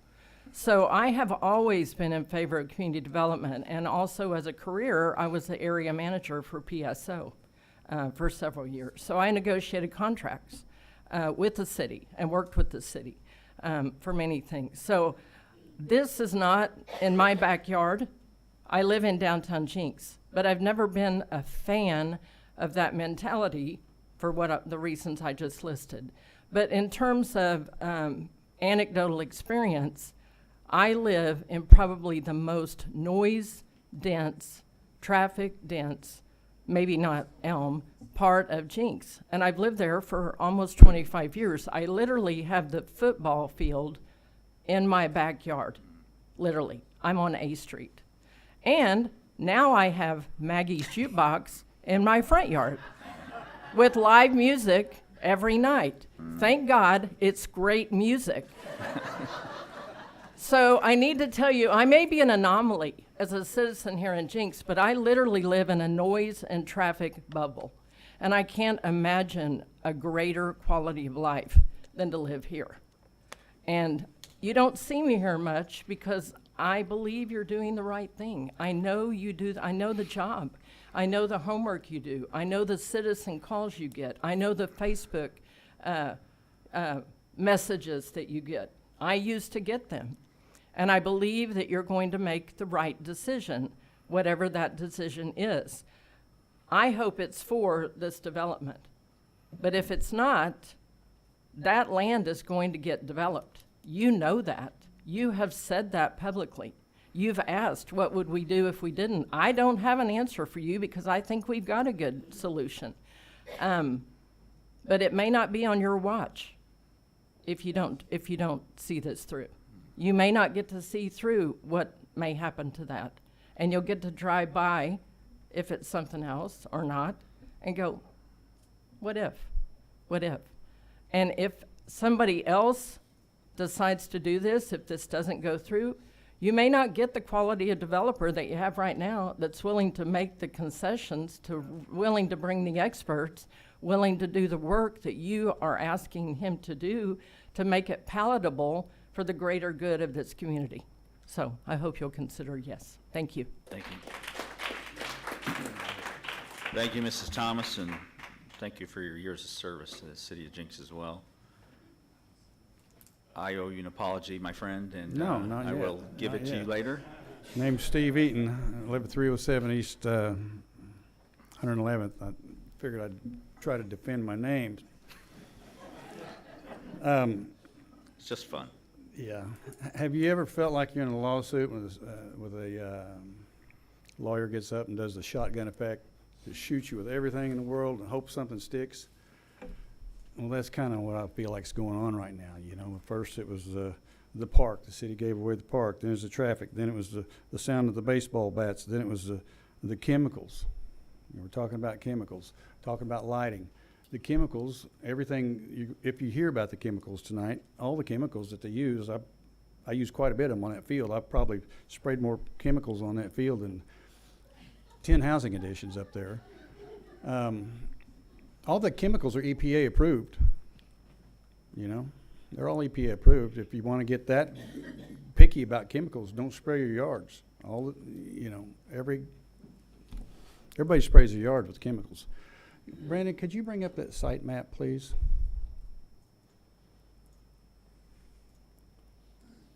Okay, Mr. Short, you asked about, no, the one with the ball fields on it. Yes. Okay.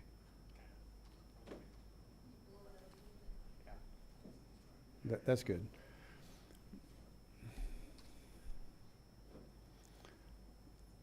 Okay, the bottom two right fields, that's our property. And we also, right now, we still own 106th and 106th Street. And a couple of years ago when the bond issue went through, people voted for the design of that 106th. I didn't vote for it because I knew it was going to happen. When you four-lane a road, development's going to happen. It's just what happens. So anybody that voted for that, I don't know if they should be sitting here anyway. But the bottom two fields are on our property. And the original plan, when Dwayne showed me, I wasn't going to sell the property. I didn't want to give him the road, didn't want to give the city the road, I didn't want to give anybody anything. But they need it, and it was going to happen in a couple of years anyway. The city would have taken the road to go to the outlet mall. So his original design had everything crunched over, leaving my field out. And so you asked about the field next to Elm Street, the bottom southwest. Those two fields were crammed up against Elm. And I looked at this, and like Linda said, did a fantastic job up here, by the way. There's a time for everything. The sand in my hourglass is a little bit fuller on the bottom than it is on the top. And I realize that. And so both my kids are grown and gone. They don't need this property. They don't want it. They don't want to deal with it. I've been mowing it forever. But I looked at his original plan where it had the 2 ball fields next to Elm, and I said, Dwayne, why would you take up your high ground? Where all those trees are is high ground. You know, you don't have to deal with that. Well, we're going to do this and that. I said, why don't you move those 2 fields on me, and I'll save that 30 acres. It's time. I think my grandparents would be proud of the fact that it's going to be more than a cow pasture. But I've mowed that property where the field is you're talking about. I've mowed that forever until people started throwing junk trash and construction debris in the ditch up on the other side of 111th, and it all washed through across that field. And I didn't want to ruin any tractor tires, so I quit mowing it. But that is lower ground there. They talked about it, and you can get on Google Earth. I just did it. It's about 25 feet lower than the center line of Elm. That field is right now. Well, those trees are 30 to 40 feet tall. So you drop the field and you got the height of the tree, that's going to hide those lights right off the bat. And plus they're all facing northeast anyway, or northeast. So it kind of solves itself there about the height difference on those trees. So I decided it was the right thing to do. And I told Mrs. OJ that the first thing that came to my mind when I went down there was, I sat there one evening and it's nice and quiet and the weather's getting cooler. I thought maybe it's time for the citizens to see what I've been enjoying over the last 50 years or longer. And it's a beautiful place, and this place will be nice, so I hope you vote for it. Don't miss your chance. Thanks. Oh, you want to know what I think it should be? Absolutely. I've been talking to Robbie Bell. Okay, your time's up.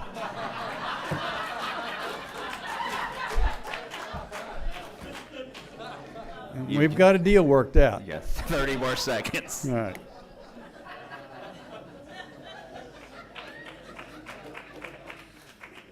Good evening, sir. How can I follow that? I'm Gary Scrivener, 11201 South Juniper Street. I just wanted to say a few words in support of the developer of this project. A lot of good information shared here this evening. Dwayne he's got a track record in Jenks, having developed projects like the Village on Main, the Waterfront Grill, Utica Park Clinic, 727 Loft Apartments, the Hatch Restaurant. He's working on new brownstone properties on the Aquarium Place. He's got a track record, and these are quality developments.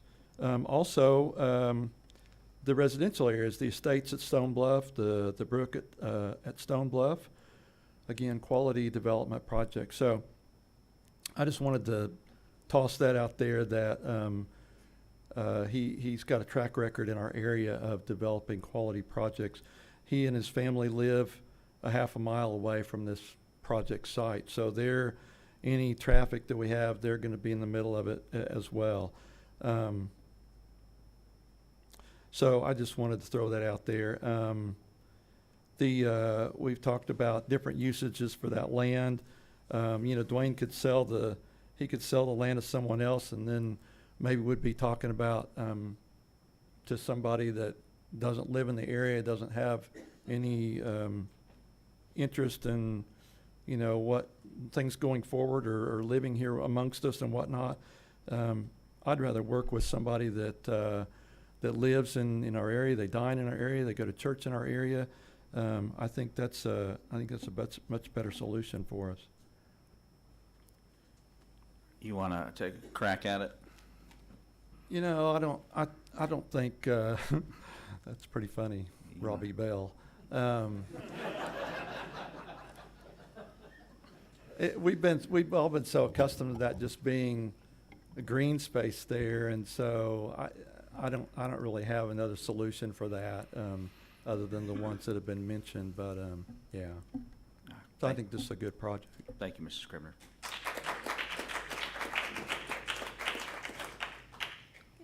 Good evening, ma'am. Good evening. Okay. I'm going to stick to my notes and hopefully go fast. Catherine Linhart, 777 West 106th Street in Jenks. A lot of this was written beforehand, and here we go.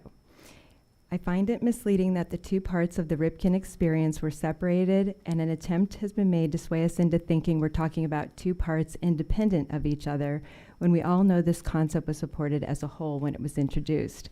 On April 3rd, you were my first call, Mr. Mayor, to find out about the project, and you did spend quite a lot of time on the phone with me that day, and I appreciated it.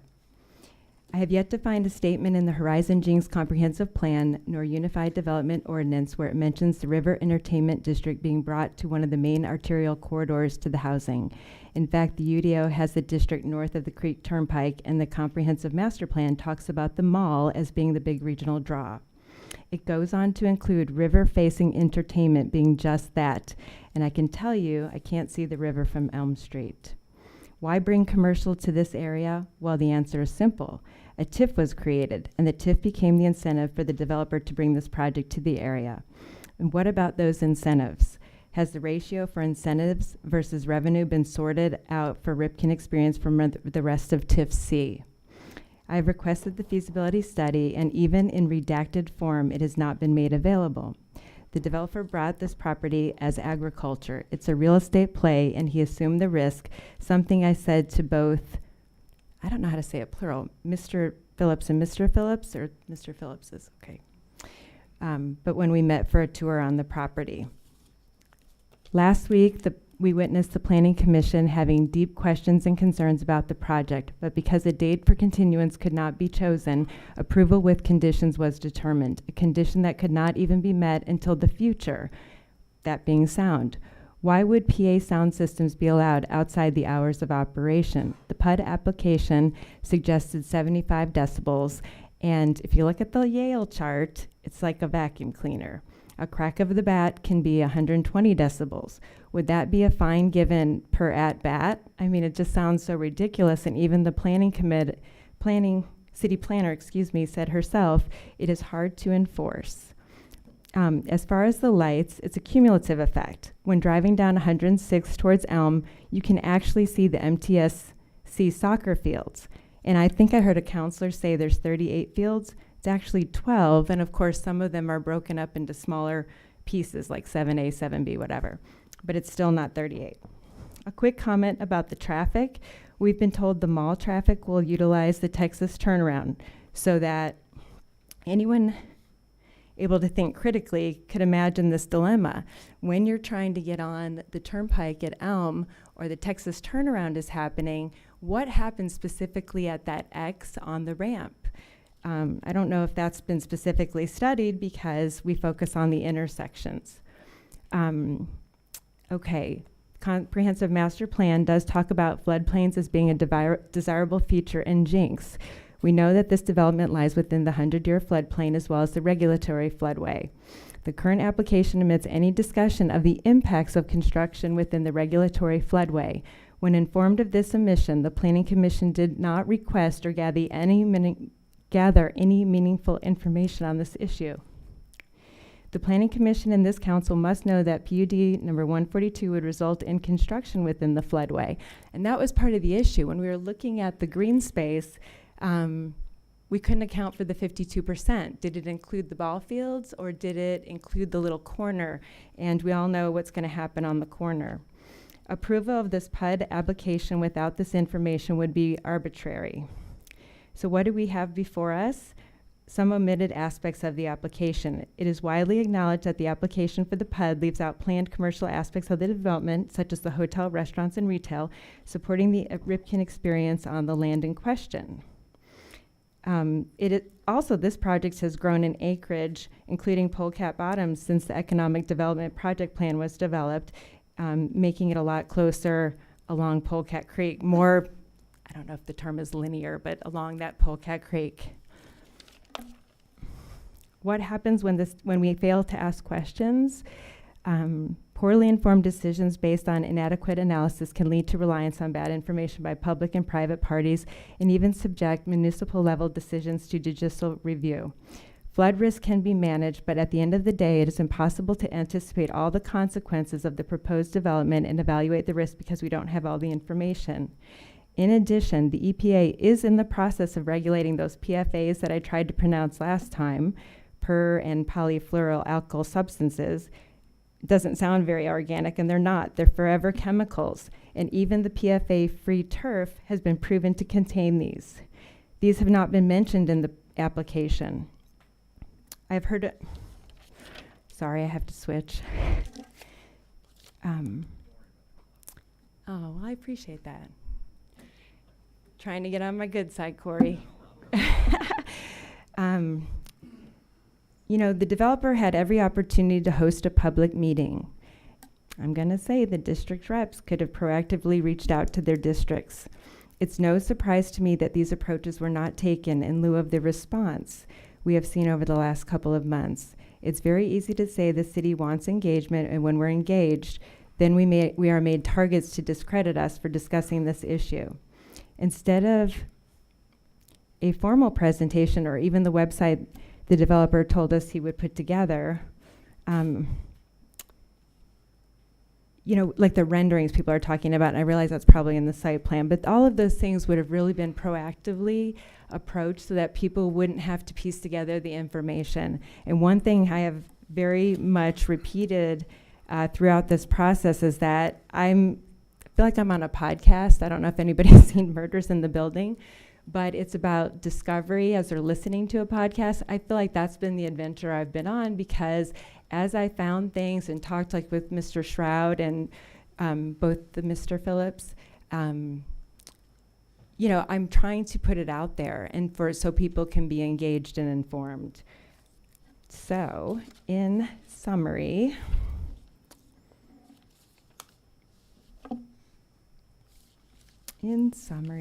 thank you for giving me the time, because now it's all catching up to me. I heard a bunch of folks say the developer's a good guy, and that sounds very promising, and he'll meet the future conditions once these conditions have been established by City Council and the Planning Commission. But would the same courtesy and belief be afforded to another developer? I'm asking you to please vote no on the approval of this PUD application until further information can be obtained.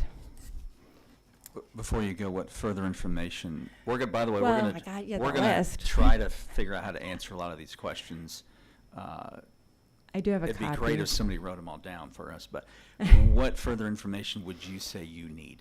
I have asked other questions about TIFs in the past. I asked about the chemicals being used on the PUD. I asked about the floodway. I mean, I can go back and listen to the YouTube and send you the email. So you didn't get answers this time? I do not believe we did, because it doesn't talk about the developmental impact on the surrounding area. I think the feasibility hasn't been given. I don't think that in the TIF explanation packet it talks about property values raising, and that's not really a concern of mine. But that's one of the criteria to meet a TIF, and I don't think those things have been discussed as a developmental around the project. Okay.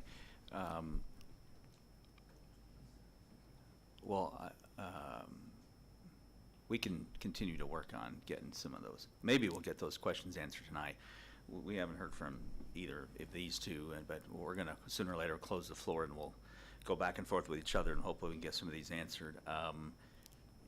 You've actually answered the question, so I'll give you a shot at it. I've heard you've I know you're dying for this moment. Well, you're the only one who's, prior to tonight, has an idea that I've heard, so Well, I think, wait, what?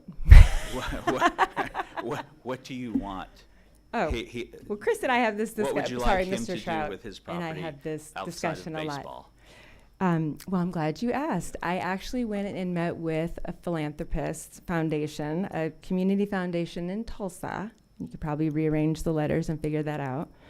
And he said one way to really approach a corner like this, being a significant piece of land on a main arterial corridor into the housing additions, would you hire a comprehensive planner just for this intersection, much like you did for the Dover Cole walkability study over on Aquarium Drive?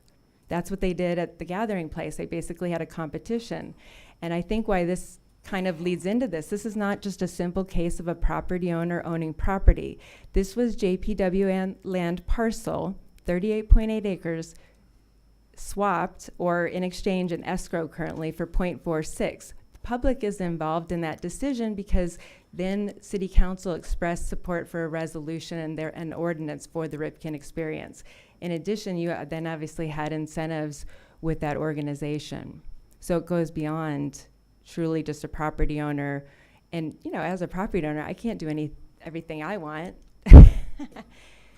It's just part of the process. And this is why we ask the questions and want people to be engaged and informed. And I think there were good presentations tonight to lend a hand at that. But ultimately, I refer back to the comprehensive plan for aligning with the vibe in Jenks. I think that the Riverfront District coming to Elm is just not a good fit for that project. Did you say housing addition or? Plural? Sorry, my mouth is very dry. So what about apartments? I think that's already been discussed. We talked about that actually with Dwayne. We did, Okay. actually, we met with Dwayne. So It's for all the just- people who is think that I an don't talk to option? anybody, I've talked to like 1,000 people during this process. I have an mailing Is that an mailing acceptable log. option, though, as far as the coalition's? I asked that to Dwayne, and he said he had talked about that, but that idea was not going to come to fruition, or was not able to in the past. And I didn't get the answer if that City Council had already or the Planning Commission said no to that idea. I'm mostly concerned with what you, as a representative of the coalition, would you support us and? I think that you refer to the comprehensive plan, and when it talks about local commercials for the day-to-day needs of the citizens and adding more fast food restaurants, when you're already putting in a food court mall at Aquarium Drive, and we can all, if you're into junk food, I'm not, so you can go to Glenpool, you know, but it's truly the day-to-day needs of the residents would be more suitable. And as we've discussed, the Ripken Experience is a regional attraction. Thank you, Mrs. Leonard. Okay. Appreciate you. Thank you for the extra time. I do Absolutely. appreciate that. Is there any other questions from anybody? No, well, hopefully, when we switch gears here, we'll try to answer some of the myriad of questions and just through our back and forth discussion. But thank you very much. Thank you.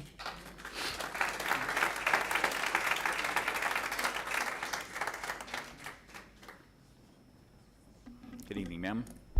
Hello. My name is Helen Clark. I have lived at 721 West 108th Place South since my husband and I chose Jenks as the place to build our retirement home 17 years ago. Mr. Mayor and council members, thank you, each of you, for the dedicated effort and service that you give to our beautiful Jenks America, as my husband always referred to it.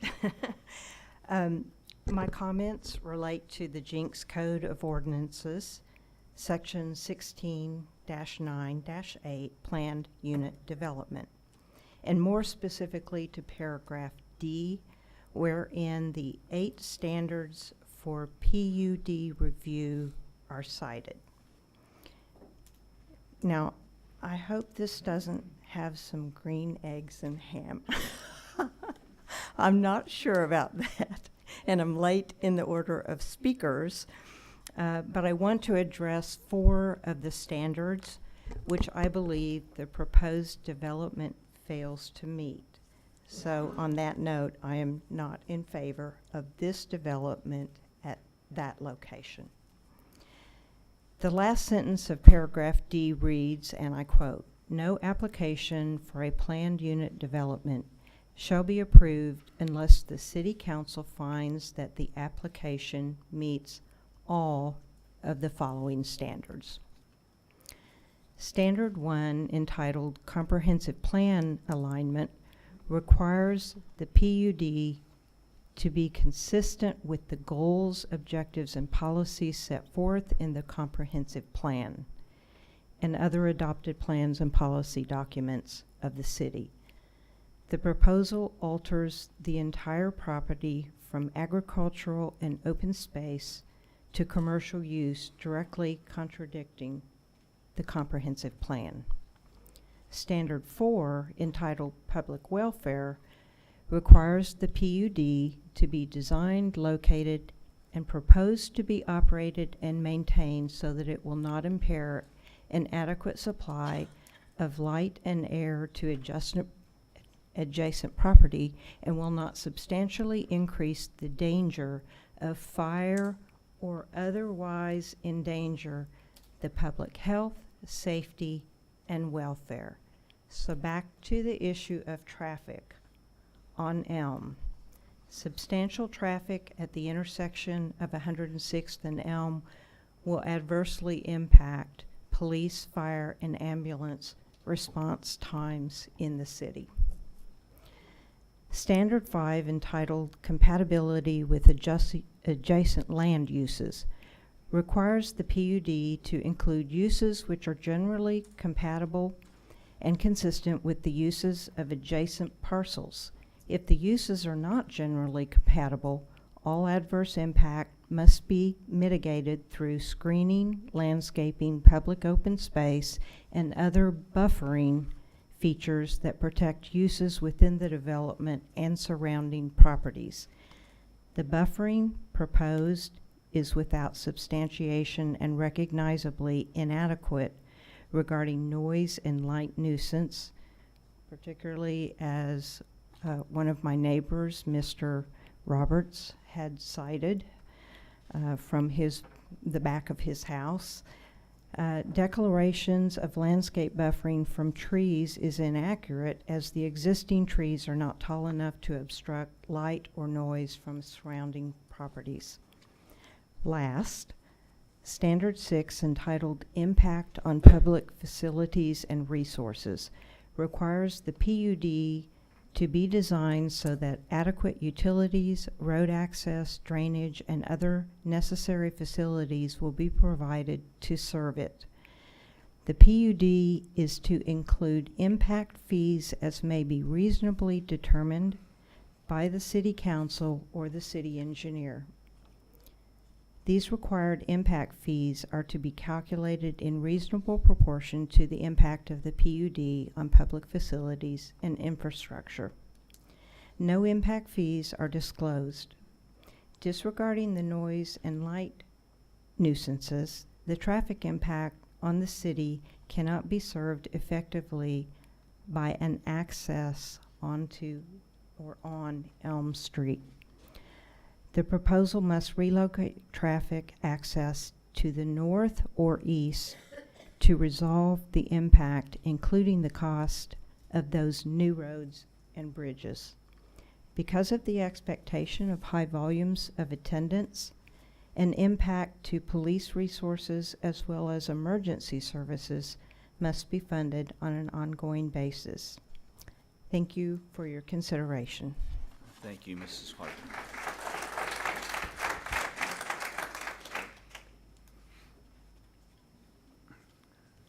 Good evening. Good evening, sir.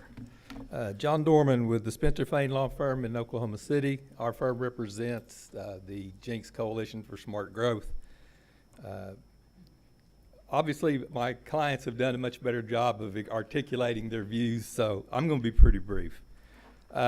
Just a couple of points that I made to the Planning Commission. One of them is that I did raise the issue about the PUD application does not accurately reflect or represent the scope and magnitude of the development that will follow if approved. And I guess we don't have it up on the screen, but the conceptual diagram, can you put that back up? Thank you, Mayor.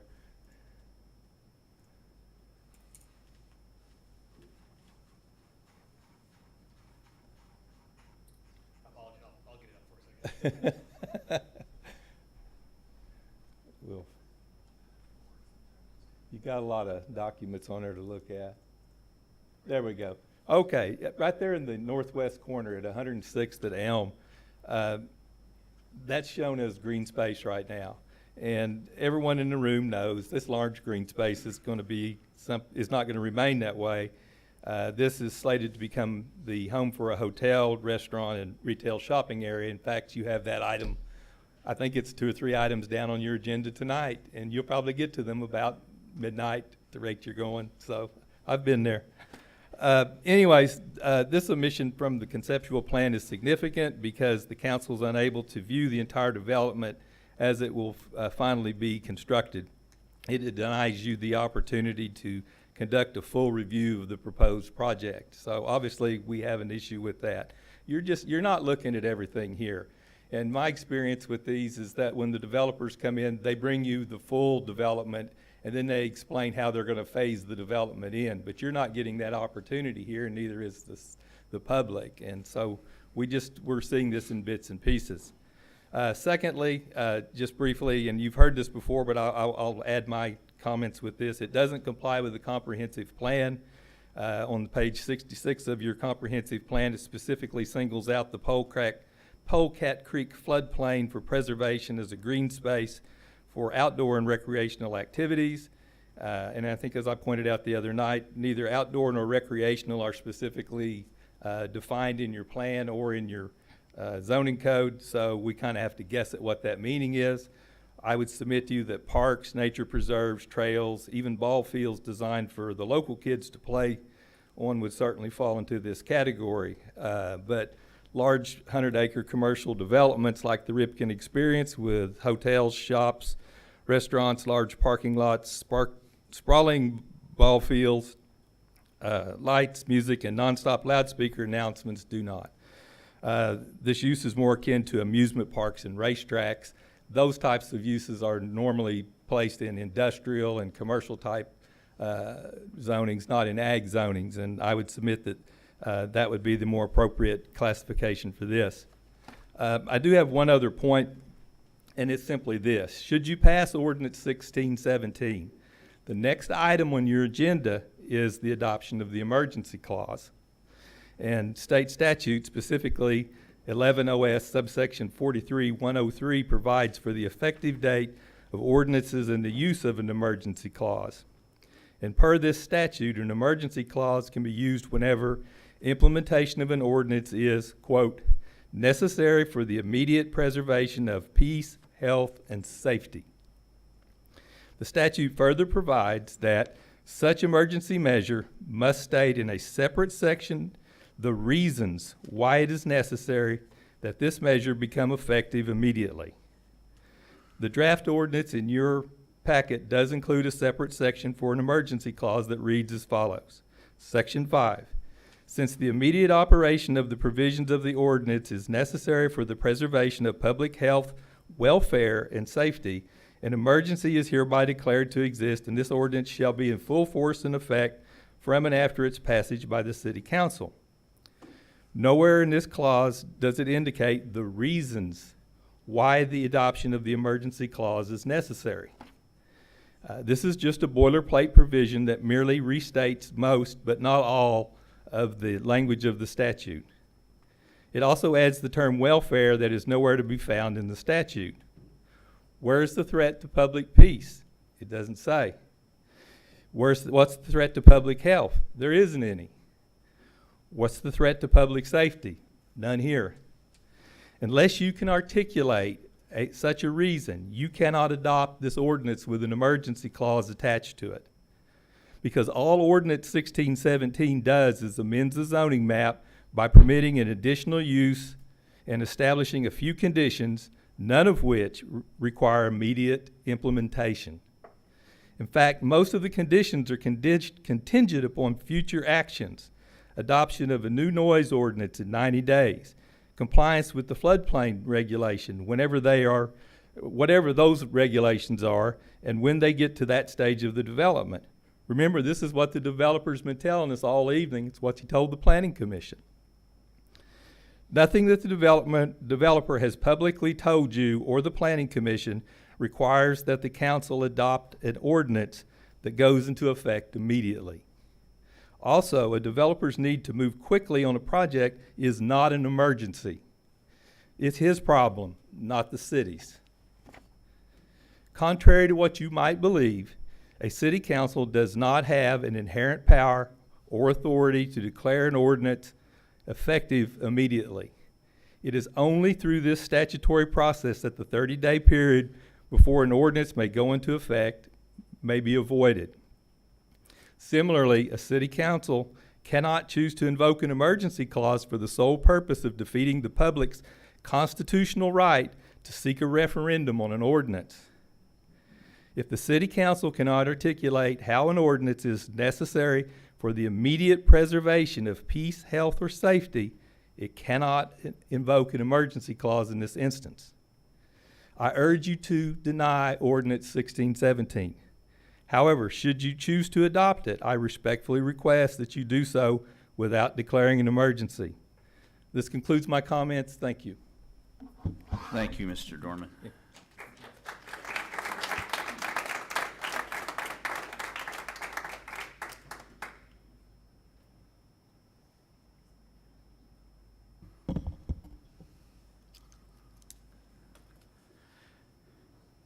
Anyone else? Yes, ma'am.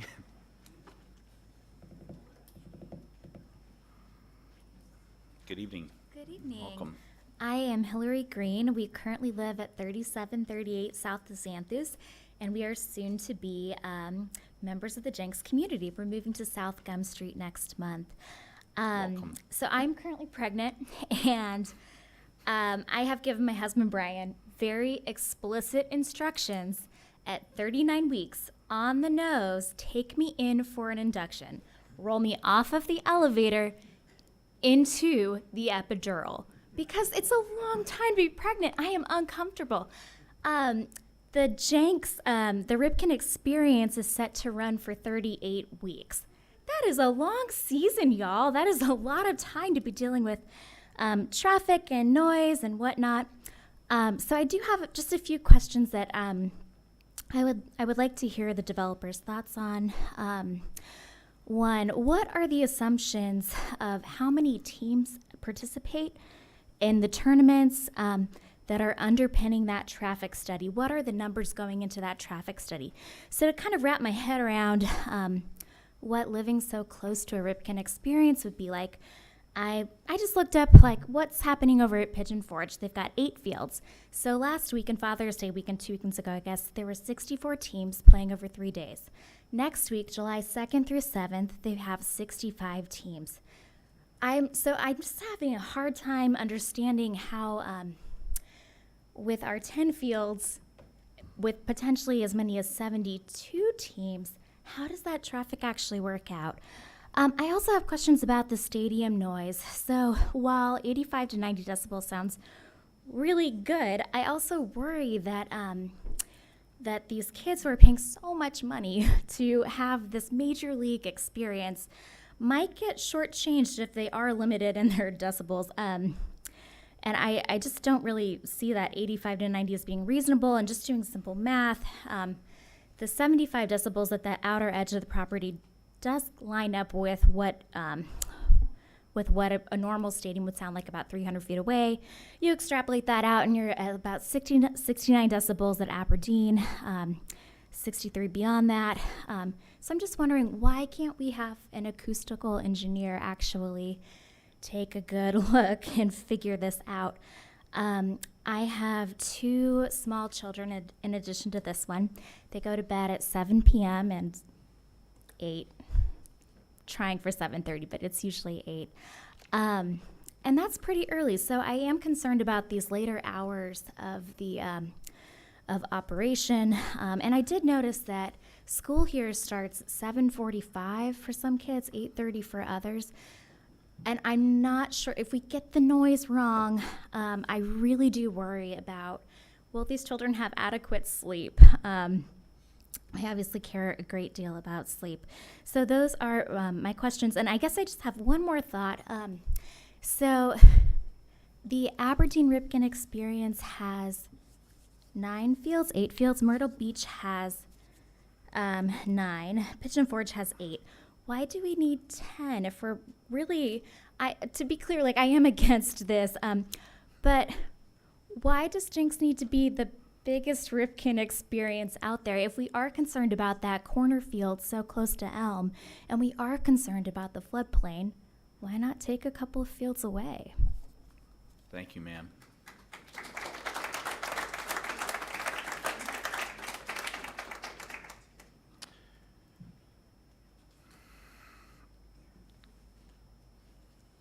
Okay, so I think what we'll do is we're gonna close the floor to the public. Unless anyone objects, you have a moment to raise your hand. We're going to bring this back to council. We're just going to have a discussion, and I think it probably would be a good idea to let the applicant consider coming back and maybe addressing some of these concerns. There's just way too many questions I haven't been able to write them all down. I think we probably can have some of these questions answered by our staff or the applicant or anyone else. So we'll go ahead and the floor is closed to the public for now. We'll come back to council, and just to kind of keep things easy, we will we'll start off with Vice Mayor Ogier, and we'll kind of work our way around, and then we'll just let this discussion evolve. I'm not going to call names here, and we're not going to have the standard protocol, so let's just have a candid discussion. You guys can all light your mic, and we can get after it. I have a question for Ms. Nowlin. Can you address the emergency clause situation?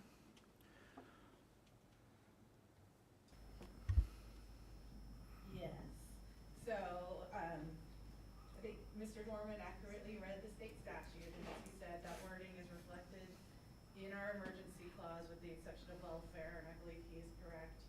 If you choose to pass the emergency clause, I would omit the word welfare. It's within your legislative discretion to decide whether the situation exists to pass an emergency clause. I will never advise you to pass an emergency clause to save money.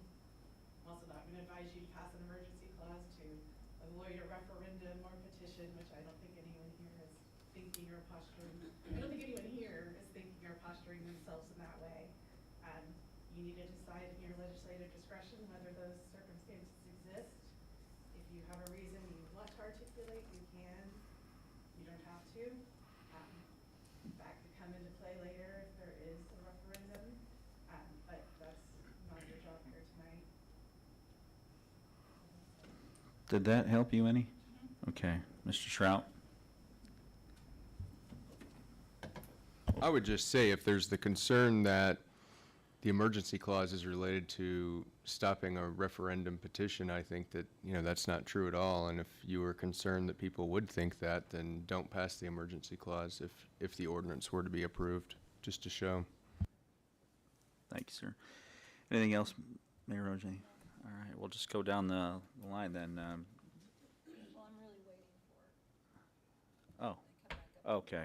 Anyone else will have a question for staff based on what we've heard so far? Just want to get a conversation started, or are you waiting? No, okay. Anyone? All right. We will go ahead and close the floor to council. We'll come back to the applicant. Should the applicant choose to want to come forward, address any of these, we'll call it last minute concerns, you are welcome to do so.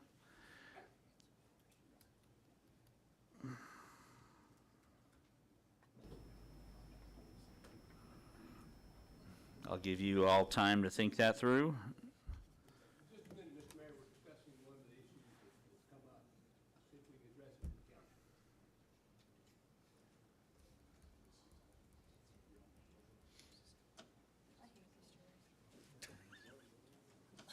That's 10.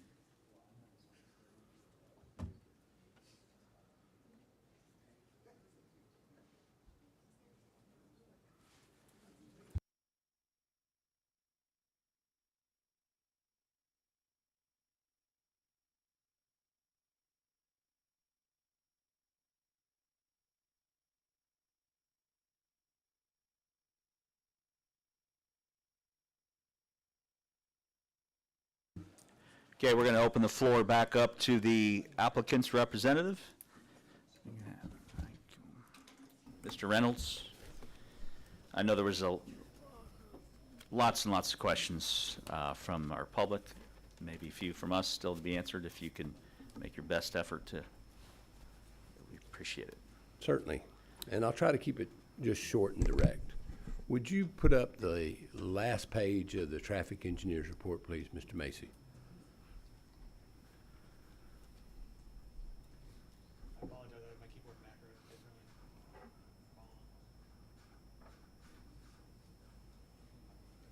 Okay, go up, yeah.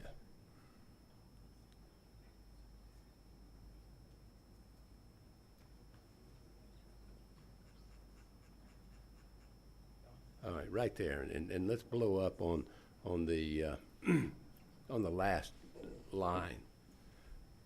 We can take pieces of this and we can take parts of it, but they talk about blah blah blah. The vast majority of the site trips would be expected to occur outside of the peak hours of the adjacent street traffic. Current Jenks roadway improvement projects will improve ingress and egress to the site, and no traffic-related issues are anticipated as a result of the proposed development. I can't get to how they got to the math in certain factor, but also know if I just, someone talked about what if two converge at the same time. Well, I know just simply put, there's 12 fields. I'm sorry, 10 fields, 12 players. And so 10 times 12 is 120. And I multiply that by, I made my notes here. I'm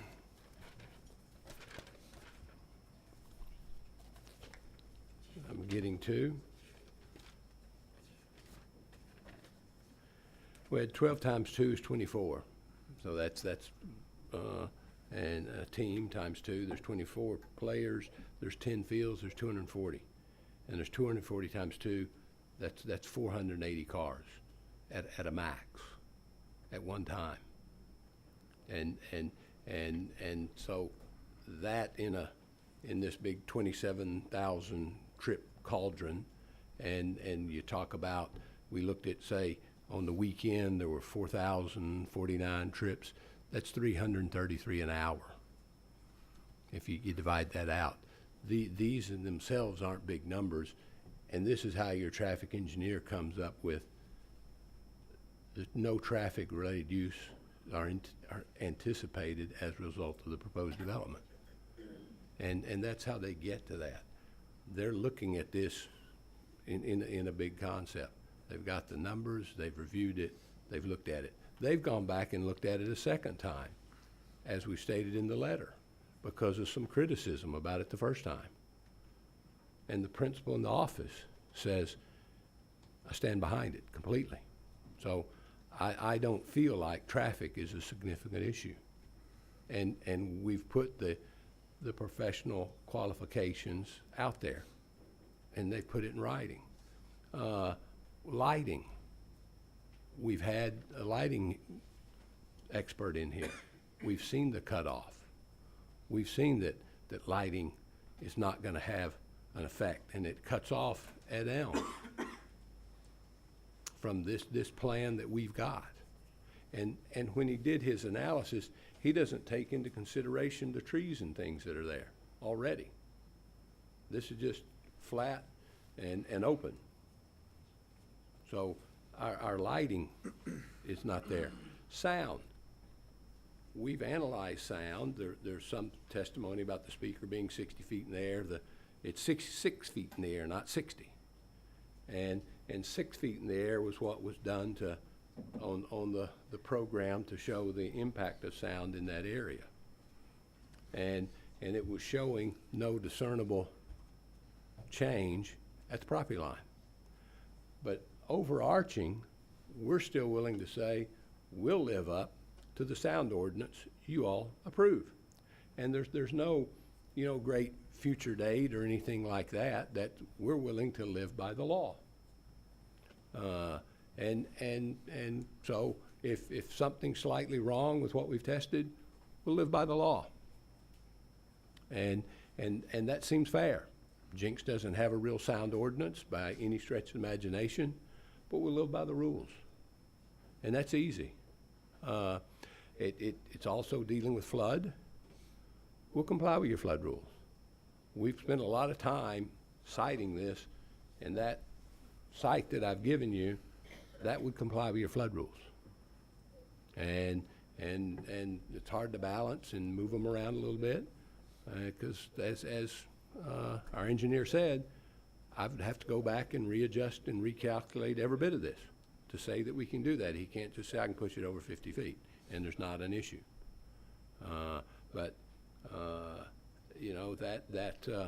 That complies with the plan. It's behind the trees. It doesn't have a lighting issue. It doesn't have a sound issue. Those are facts. And that's what's before you. And to think about as you look at it, we're not that late. These hours of operation are not late at all. And they're particularly not late at all when you consider what you've heard from the lighting expert, what we've put together in sound tests, what we're willing to live with in sound. And so I think this is a well-conceived project that makes a lot of sense. Your staff believes it complies with the comprehensive plan. They've told you that. I believe it complies with the comprehensive plan. I think it complies with your comprehensive plan in spades. And more importantly than even your comprehensive plan is the idea in your zoning ordinance, it is zoned agriculture, and there's things that you're permitted to do in an agriculture area. One of them's have an outdoor entertainment facility. It's a permitted use. We're not asking for something special. This is a permitted use. It's permitted through your process, either through a PUD like we've asked or through a specific use permit. But mind you, it's a permitted use. If it wasn't a permitted use, we couldn't do it, period. And so, by whatever the process. So, we fit. We fit your code. We fit the area. We've got some unique circumstances. I agree with Mr. Short about trying to move this around a little bit if we can. I can't promise you we can. But I can look at and tell you that lighting, you've seen what you've seen his exhibits, you've heard what he's got to say. Lighting's not going to be an issue. Sound, likewise, is not going to be an issue. And we've committed in the PUD, we've even reduced our music hours, if you will, in the PUD, just kind of as a concession as we moved along this process. We've tried real hard to bend this, and have made a great number of concessions. So that's how we feel about it, and I think that your staff recommended approval. Your planning commission's recommended it 5-1, and I would not make light of their process or what they went through. I think they did a terrific job. And we would respectfully request you approve it as recommended for approval by your staff, and by your planning commission, with the concessions and amendments we've made along the way. You want to hang out for a little bit? Yes, sir. Any questions from council? Mr. Schelling? Yeah, okay, so 106 is going to be going into the facility. Yes, sir. And then, if I'm not mistaken, on the far east end where it meets up with the creek, wouldn't there be a bridge crossing over to the outlet mall? Yes, sir. It's my understanding there's a bridge planned to cross over Polecat Creek to go to the outlet mall. Okay, so that would be basically two entry and exit points. Also, what's the possibility of, on the north side of Elm, or the north side boundary of the facility, another exit point to where people could just come out and make a right-hand turn? I'm sure that could be a possibility to be looked at. The typical traffic flow pattern issues, those happen as a part of our development process later when we're platting this property in accordance with this PUD and reviewing it through your city engineering. Okay. So that is a possibility. All right. And another possibility that the developer has proposed with respect to traffic, and we want to study very carefully, is the idea of a shuttle, because we believe that people who have finished playing baseball are going to go to the mall. They're going to go to the aquarium. They're going to go over to Flying T. They're going to go over to and that sort of thing. And we'd like to see some type of a shuttle operation route through there. So we think that this is a very unique and fantastic opportunity for the area. That's all I have. Thank you, Mr. Schelling. Mr. Isbell? No questions at this time. And Mrs. O'Jay? No, thank you. No questions. Mr. Klein? None at this time. Mr. Short? Okay. The PUD covered a lot of ground. What it hasn't addressed is this is inside the TIF that we just approved a couple months ago. Yes, sir. So what is the financial request from the applicant or the developer? It's not in the, we don't know as a council what this financial request is for this PUD.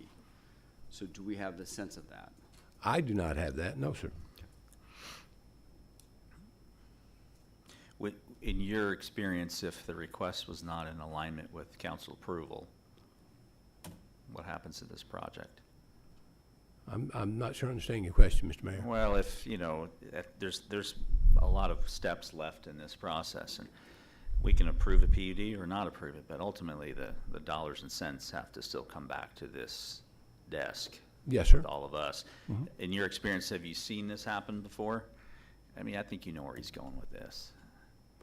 Well, I do, but I believe that what we do and what we'll have here will be very consistent. I don't know what it all is, but at this time. So you're not privy to the No, financial? sir. Okay, as relates to the TIF? Yeah, that's correct. But whatever we're gonna do in order to be a part of that process, you know, and we'd have to be consistent with the TIF. And if so. I completely understand you'll be consistent with the TIF and whatever requirements that are outlined in the TIF. You know, the thing that I think financially we're just trying to understand, you know, obviously there's going to be an ask, and that can Yes, sir. sway one way or the other, Sure. whether we like the PUD or not. I understand. I mean, that's I understand. a component along with sound, light, traffic, all these other things, and it was just not addressed in the application. No, I appreciate that, and I understand where you're coming from, and no, sir, I'm not privy to that. Anything else? Good question. Mr. Murray? Nothing at this time. Okay. All right, what do you guys want to do next? You guys questions for staff? What's left on our plate? Okay. Okay. Well, Mr. Reynolds, if you don't mind, why don't you could do us the favor, of just in case we bring you back, and we'll go ahead and close the floor to the applicant again. We'll come back to council, and Mr. Isbell, you are recognized. I have a few points to discuss amongst council. Several years ago, I was involved with the Titan South soccer development at Elwood and Main Street with both the Planning Commission and City Council. There are 14 fields there.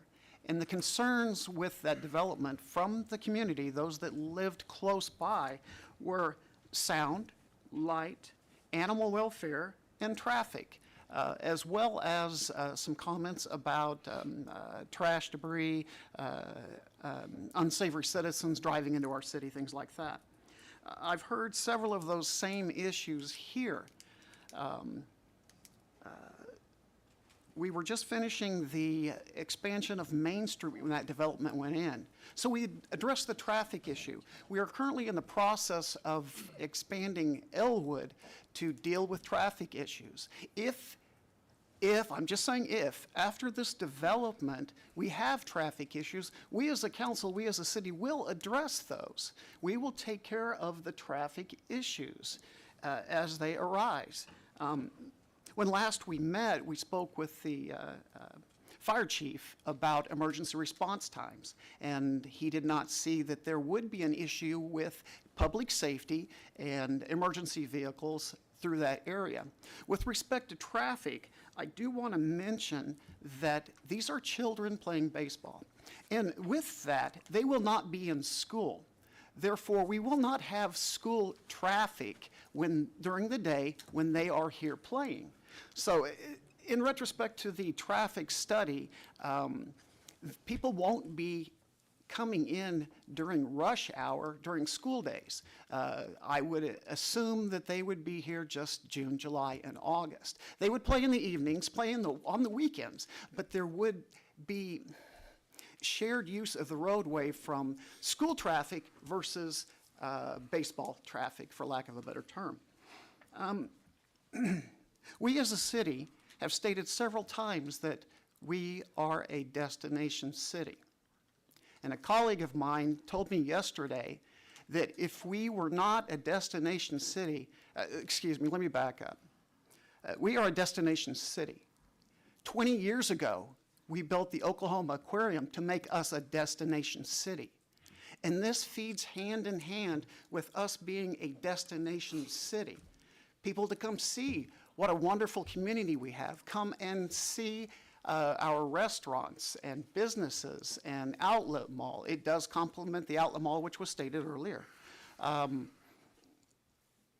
just don't fully understand the issues that have arisen this evening and in previous council meetings. I'm sorry, I just have a different perspective on what we need to do as a council to support this city. With respect to the facility going in, there is the, it will raise sales tax. It will raise ad valorem tax. And an overly optimistic number I heard was $400,000 a year for the school systems, the Jenks school system.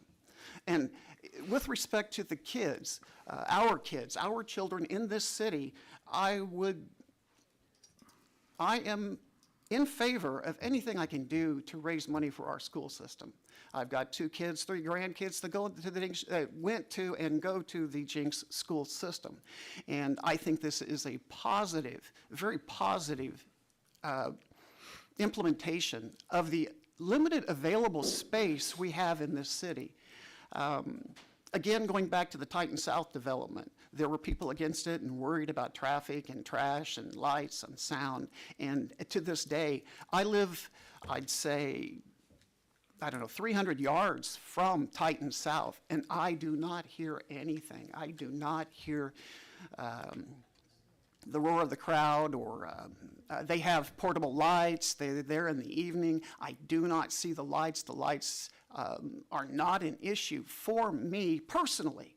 I don't live in an elevation similar to what's on Elm Street, but I again, do not see an issue with this development. If anybody would like to counter anything I said, correct me if I made any misstatements, please do so on council.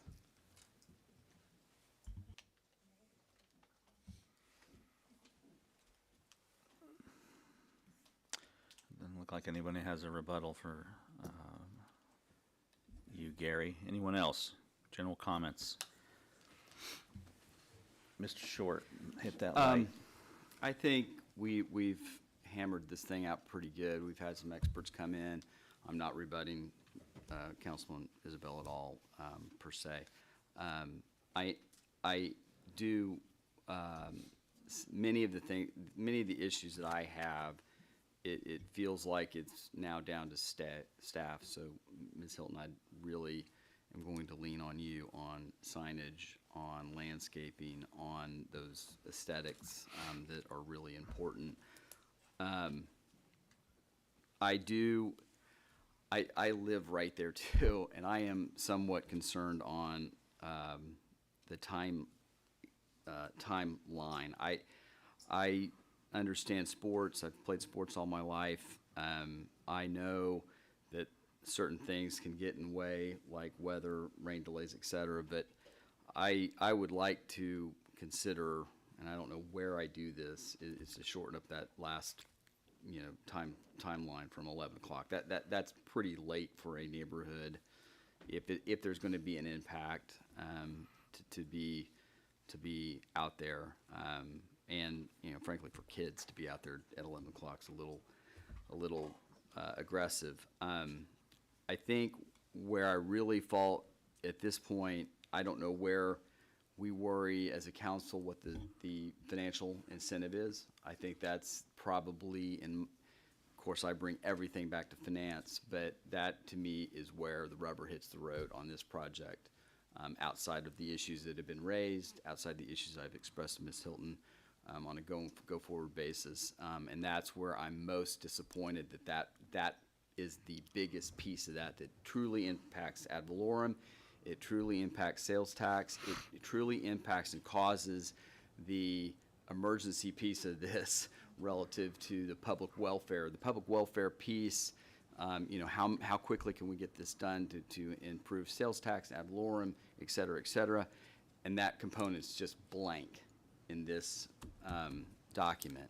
And so I don't know where we, you know, draw the line at this point. I know there's a lot of steps left to groundbreaking on this, but Chris, Mr. Stroud, I might ask you to kind of weigh in on that, help educate the council, educate our citizens, kind of what that finance step looks like, what the incentive step looks like, you know, what the next step might look like after tonight. Well, tonight we're talking about a land use and the PUD, and, you know, I think just going back to where council and staff started on this, if we have what was, you know, 50 acres, then 90 acres, 118 acres, and you look at, you know, if you take into account these different concerns that citizens have, if you think about the density of the use on 110 or 118 acres, it's really not a dense use whatsoever. And, you know, if you consider that we have 400,000 visitors a year that go to the aquarium, 1.5 million visitors that go to the Riverwalk, 4,000 kids a day, or 4,000 people a day going to the high school. I know that some of these numbers sound like they're quite high, but in reality, when you take into context everything else that's going on, they're not quite as shocking at all. And so what I'm kind of getting to is this is talking about the land use, but we still have many components to go. I'm guessing including an economic development request, and we don't have that information right now, and so I can't speak to that. I know that some of the, or at least one of the people that came up asked about that. We don't have an economic development agreement outside of what was the land swap, and so I'm anticipating that there will be one, and we also have to plat this property.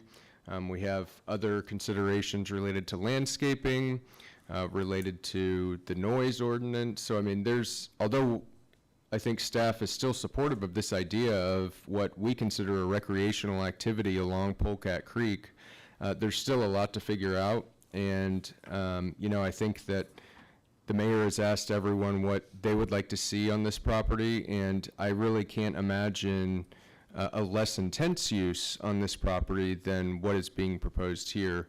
I think that, you know, if you talk about the gathering place, that's a much more intense use than this will ever be, and draws people from all over the world. And so while it's an amenity that the city of Tulsa and residents of Jenks can use, it's still primarily it's a tourist destination in the middle of a residential space. And so I think that no matter what we talk about, whether it's Utica Square, which is also a regional destination, the places that we like to go are busy. And they're busy because people like to go there. And, you know, I think that Utica Square, I don't think over the last 50 years anyone would say that Utica Square has hurt the property values. I know that I heard when the gathering place was being built, that was going to hurt property values. It absolutely hasn't. I know there's concerns about property values in this case. I don't think it's going to have any impact on property values once it's built, if it gets built. But I think there's still quite a few things that we need to figure out, and probably a lot more approvals that'll be coming to this body or the Planning Commission. And so I think the question before the council tonight is, you know, are there adequate protections for the citizens in this PUD application? And there's still a lot of stuff to figure out that we'll be talking about publicly if this PUD is approved. Okay. Thank you, Mr. Stroud. Anyone want to follow up with anything that's been said? Okay, you know, I would just want to weigh in a couple of thoughts. And matter of fact, you guys said it best. Somebody said the other day, sometimes it's necessary to focus less on what's there and to pay more attention to what could be there. somebody else here tonight talked about the fact that we do have an opportunity to work with a neighbor. We do have an opportunity to work with an applicant who has developed $250 million worth of real estate in the city of Jenks. He and his family live on the hill with us, and he's surrounded by all of you. So, and you know, Councilor Short and I live right there with you, and 1, 2, 3, 4 of us can't get home without driving on Peoria Elm. You two don't have to, and I don't know if you do, Mr. Klein. I've spent a lot of time thinking about the pros and cons of this. Frankly, Corey Box, I'd just rather see it.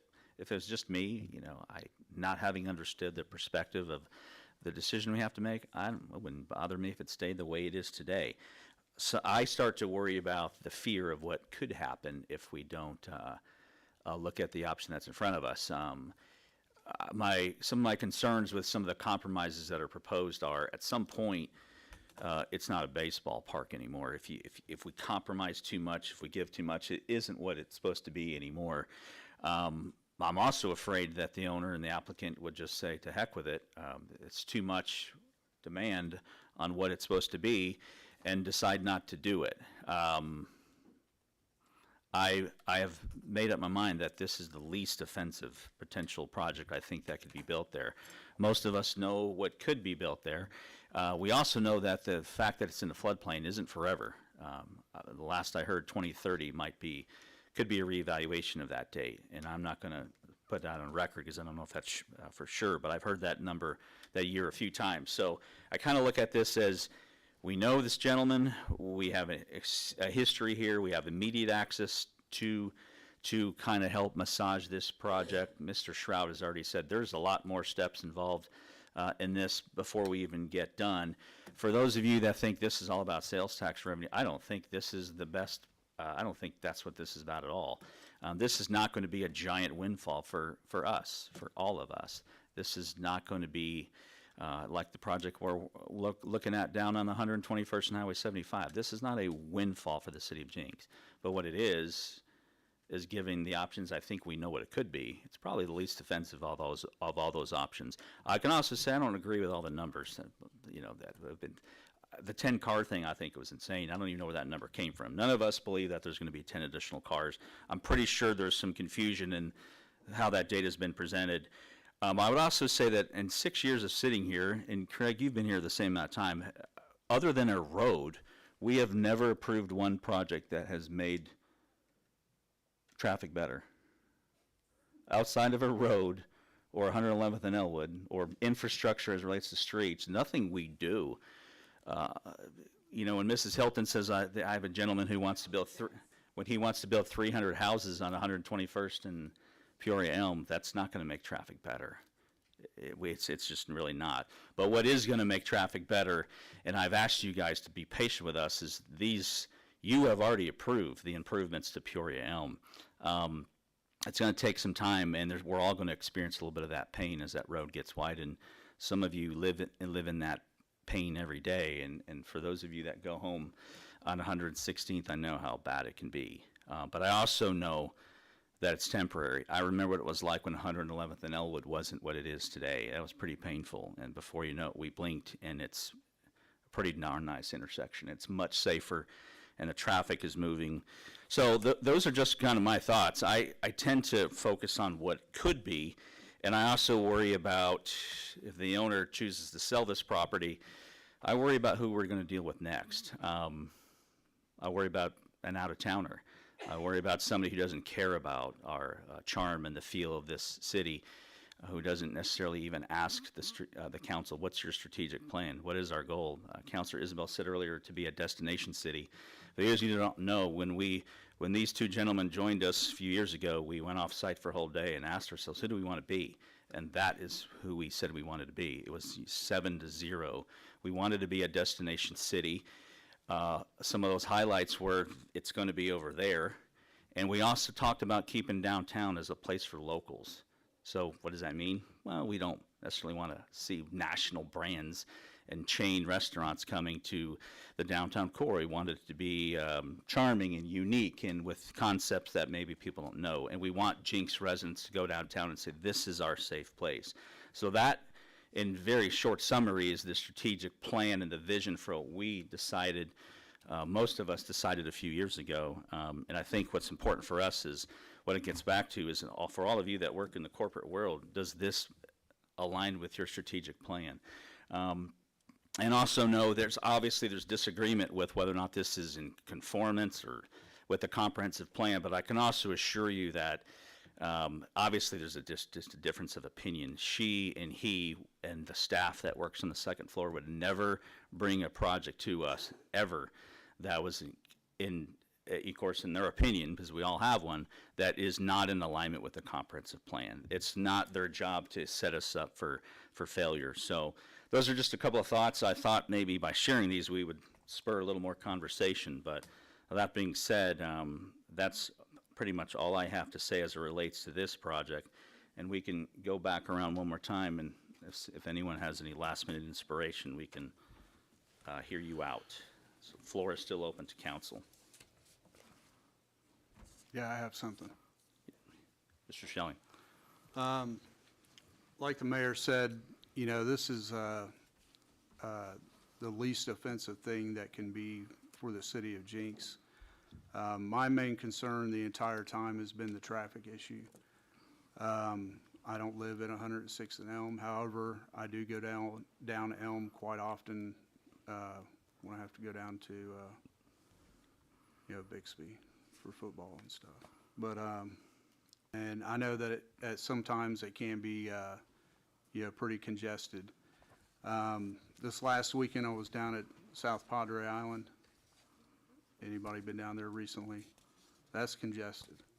Okay, so what we have here is not even close to that. And of course I know that you don't want it to become South Padre Island. With that being said, that was why I was concerned with the traffic issue and wanted to make sure that there was other entry and exit points with the project.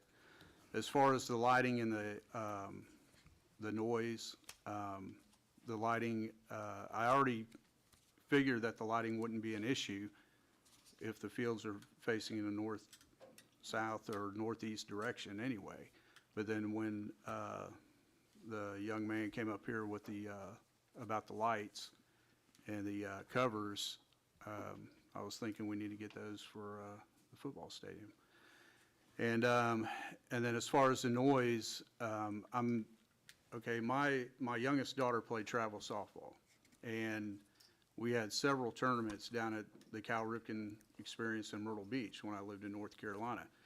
And I'm telling you, just from my personal experience, the sound system for each field is kept at a level so they're not interfering or disrupting the other fields. So that's really not an issue as far as the sound goes. Yes, they do have the little walk-up music. It's for a few, 8 seconds maybe. And the loudest part of the field isn't the sound system or even really the crack of the bat. It's usually some screaming mom. I can hear the kids over at the JTA ball fields all the time. I hear, mainly it's the crowds cheering. It's not any type of music or I don't even hear the bats, and I live not even maybe 200 yards away from them. So that's not the issue. So the main thing to me was the traffic issue, and I know somebody said that they checked at one of the places, there was like 68 teams or something like that in a tournament. Okay, first of all, you have to realize when they have these travel tournaments during a school season or during the school year, the tournaments are only on the weekends, Friday through Sunday.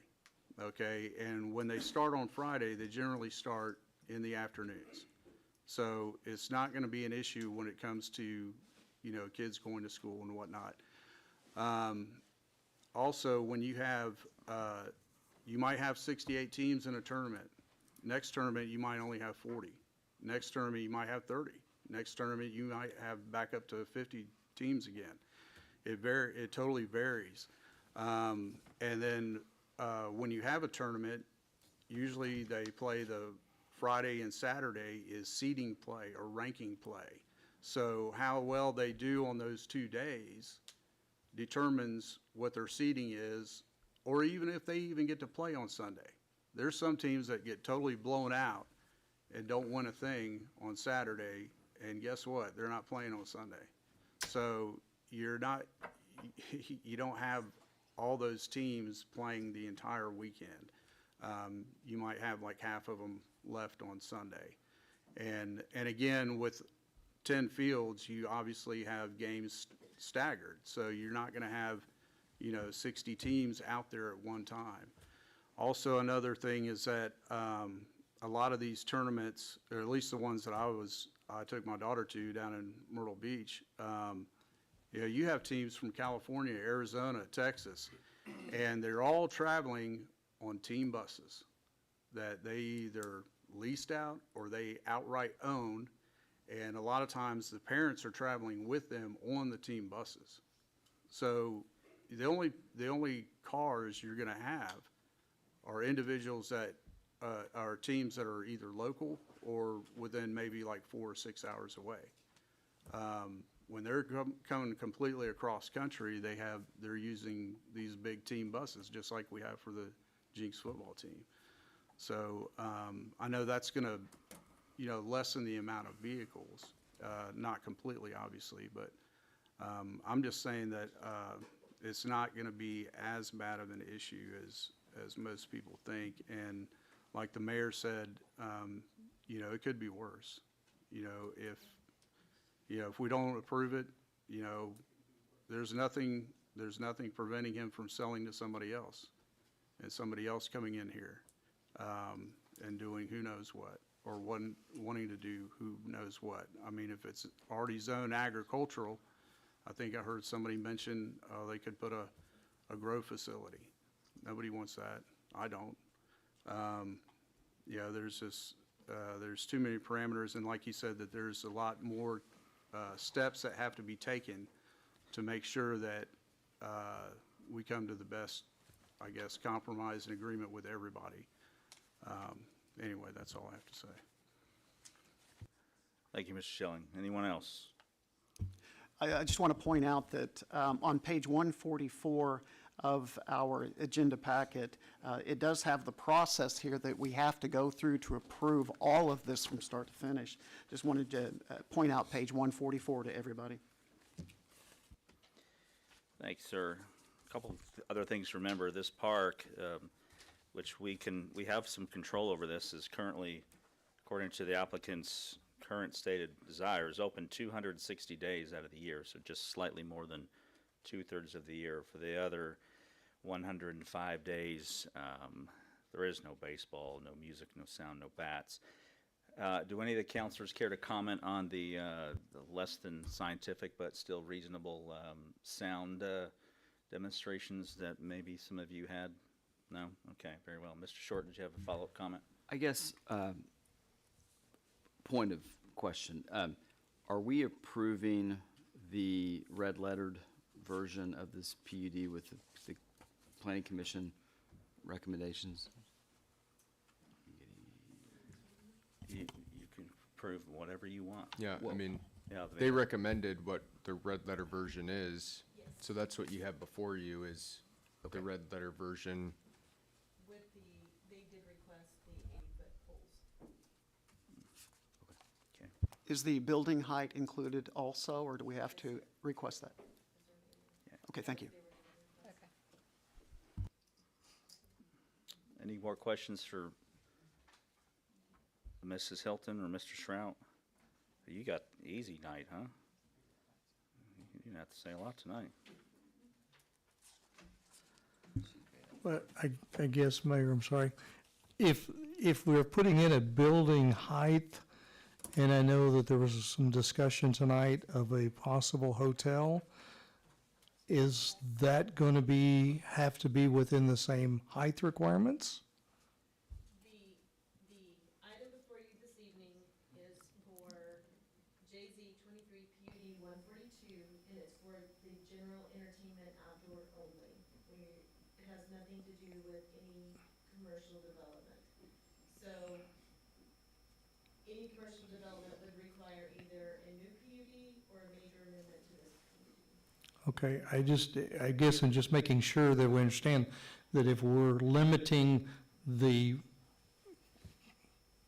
facility, Cal Ripken Experience, with a height requirement on a building, that if a hotel goes on part of the property, then we're tying our hands there. I understand you're saying that would be a separate PUD, and that could then be changed to a different height. Okay, I just want to make sure. Okay, I just want to make sure we have a clarification, so it doesn't come back and say, oh, wait a minute, you agreed to a certain height if that was the case. Thank you.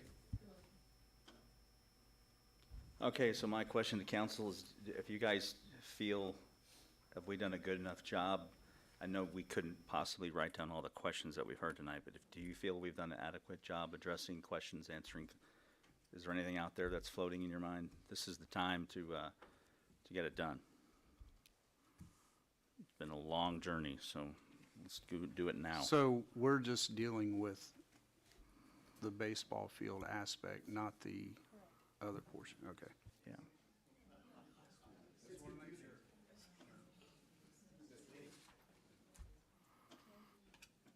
Okay, last call. If not, we are on item number 3, ordinance number 1617. I would like to make a motion to approve ordinance number 1617 related to PUD 23-142, a request by Lou Reynolds for a planned unit development to allow for outdoor entertainment general on agriculture AG zoned land, with the amendment to allow up to 80 feet light poles. Second. We have a motion and a second. Is there any debate on that motion? Any additional language anyone wants to add or staff would recommend?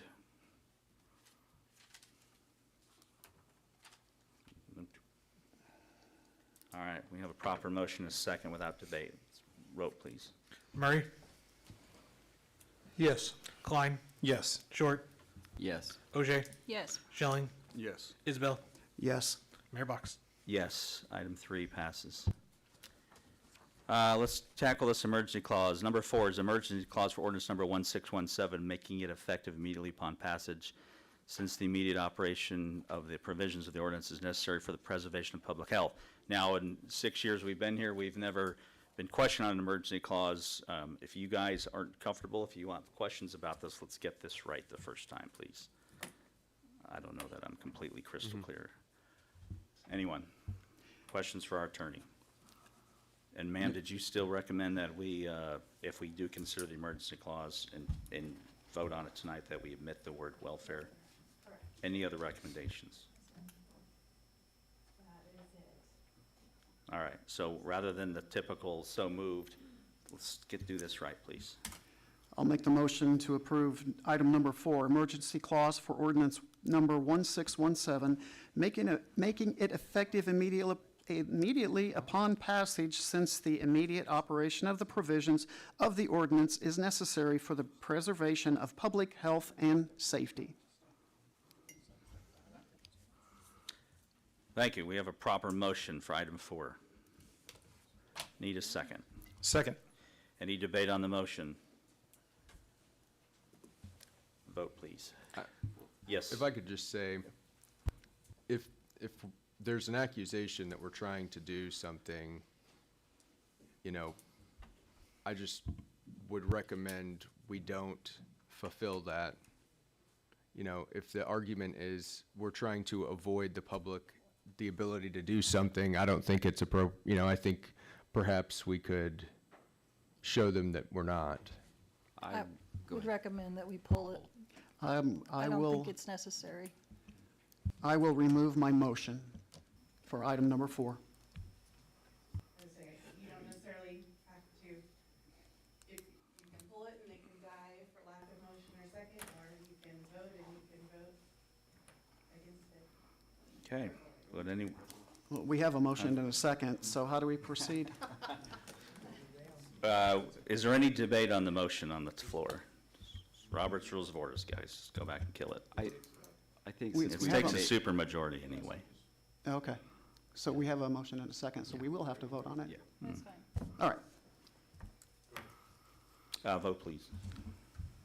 Murray? No. Klein? No. Short? No. OJ? No. Schilling? No. Isbell? No. Mayor Box? No. Moving on to item number, does anyone require a break?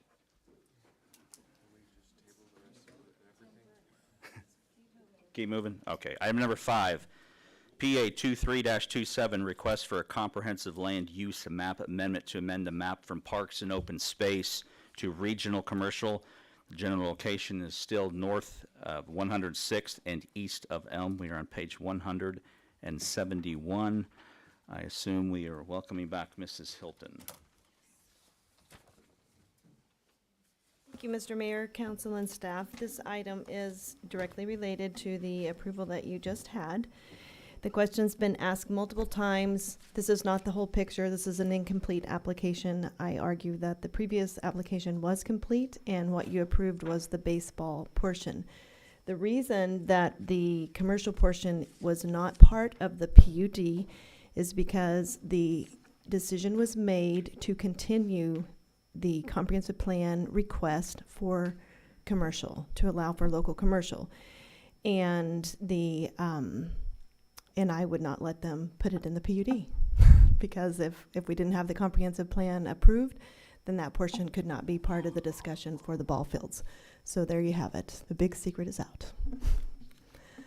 So the request was first heard by Planning Commission April 20th, and it was approved 4-3, 4 affirmative votes. And the during that time, staff received multiple emails. You've heard primarily the concerns. They were regarding the entire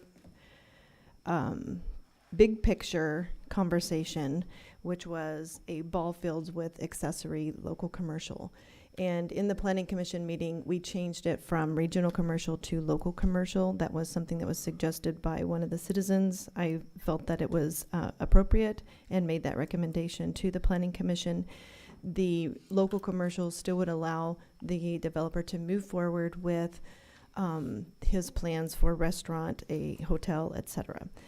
The question before you is regarding the northwest corner of this property where there has been a plan for commercial development. And the question is it appropriate for that portion of Elm, so it's south of Polecat Creek and north of 106th, to have some type of commercial development?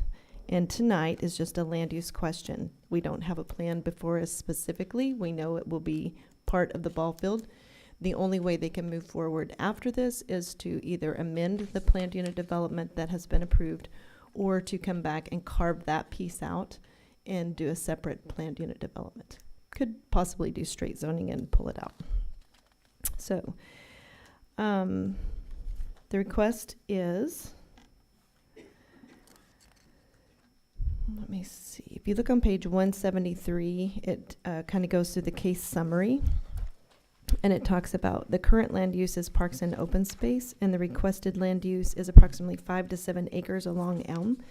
The zoning currently is ag. There, in this particular area, the overall project area has 2 mitigation areas, which we already talked about. I would recommend moving forward commercial shopping adjacent to the ball fields there. And just so that, Mr. Schelling, so that you know, the right in, right out, or something like that in north of 106 would be part of the platting process and could even be part of the site plan for any upcoming development that has to do with commercial. The, well, let's see. If you look on page 174, I have a general, I just kind of drew a local commercial is kind of a pink color in the comprehensive plan. And so I just put a dotted pink space there. This is not 100% accurate, but with an arrow so you know the general idea in the general location. So the comprehensive plan was adopted by Resolution 712. State statute gives municipalities the authority as follows. And they are listed there. I think with the exception of Mr. Schelling, most of you have been through many comprehensive plan land use hearings, so I won't go into all the details. But with that being said, I'll go with local commercial areas should be developed at high traffic intersections to serve the needs of the immediate surrounding area and support growing residential neighborhoods. This focused approach to local commercial development will help to maintain the open character of the city's arterial corridors south of the turnpike. Local commercial areas are all auto-oriented, but proximity to residential areas means these nodes should be accessible on foot from surrounding neighborhoods. Areas designed for local commercial are primarily located at intersections along Elm, and could include things such as grocery stores, pharmacies, doctor's office, dentists, and other things for the daily needs. The use of commercial shopping is what I am recommending if they come back after the comprehensive plan, and it has all the uses listed at that time. So staff and planning commission do recommend that this item, PA 2327, east of Elm and south of Pole Creek, be approved for local commercial. Thank you, Mrs. Hilton. Any questions for Mrs. Hilton? Mrs. Auger? No, not at this time. Mr. Schelling? No. Mr. Isbell? None at this time. Mr. Klein? No questions. Mr. Short? None. Okay. Mr. Murray? No. Thank you all very much. Hey, just curious while you're here, let's assume for a moment that put your planning hat on. If the city owned the property just north of Polecat Creek, can you paper napkin a way in and out of this park? Building a bridge, is that what planners would do? Is that even an option? Because I've had a couple people say, why can't we just go across the creek? And as well, we don't own it. But assuming we did own all that land, do you see some way in and out of that off of Elm? Are you talking about traffic? Yeah, a road that gets people in and out, where if they did come down Elm, they can kind of quickly get off to a little entrance so they're not actually approaching 106th. Would that be something that you would We've sketch talked out and see as a about, reasonable? I think there's already plans for a decel lane approaching 106, so that would get traffic off of the two lanes going north. And then there would be priorities looking at going south and turning into 106th, how that would, how your turn lane would function there going to the east. And other than that, are you asking about additional streets? Yeah, just an additional road. Like coming south off of South off of Elm, you just got off the highway, you turn south. Let's just say Off we the own frontage road. off the frontage road.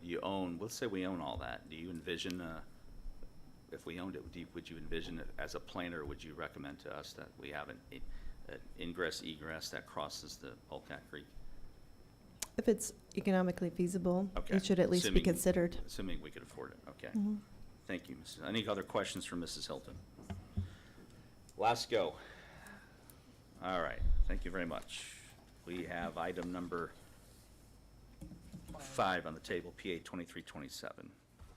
Consider action on number 5, please. Sure. Yeah. Motion to approve? Second. Did you want to? Point of order. Point of order. Yes, sir. Are we going to let anybody? Yeah, we are. Thank you. Hold tight on the motion in a second. We'll go ahead and close the floor to council real quick. We will invite the public to come forward. At this particular point, let's try to keep it at 3 minutes, if you don't mind, out of respect for everybody here. Thank you. Welcome back. Okay, thank you for the opportunity to speak on this. This is a land use map amendment asking for it to change to commercial. I wanted to address some of the comments as kind of a form of rebuttal, so it will go quickly.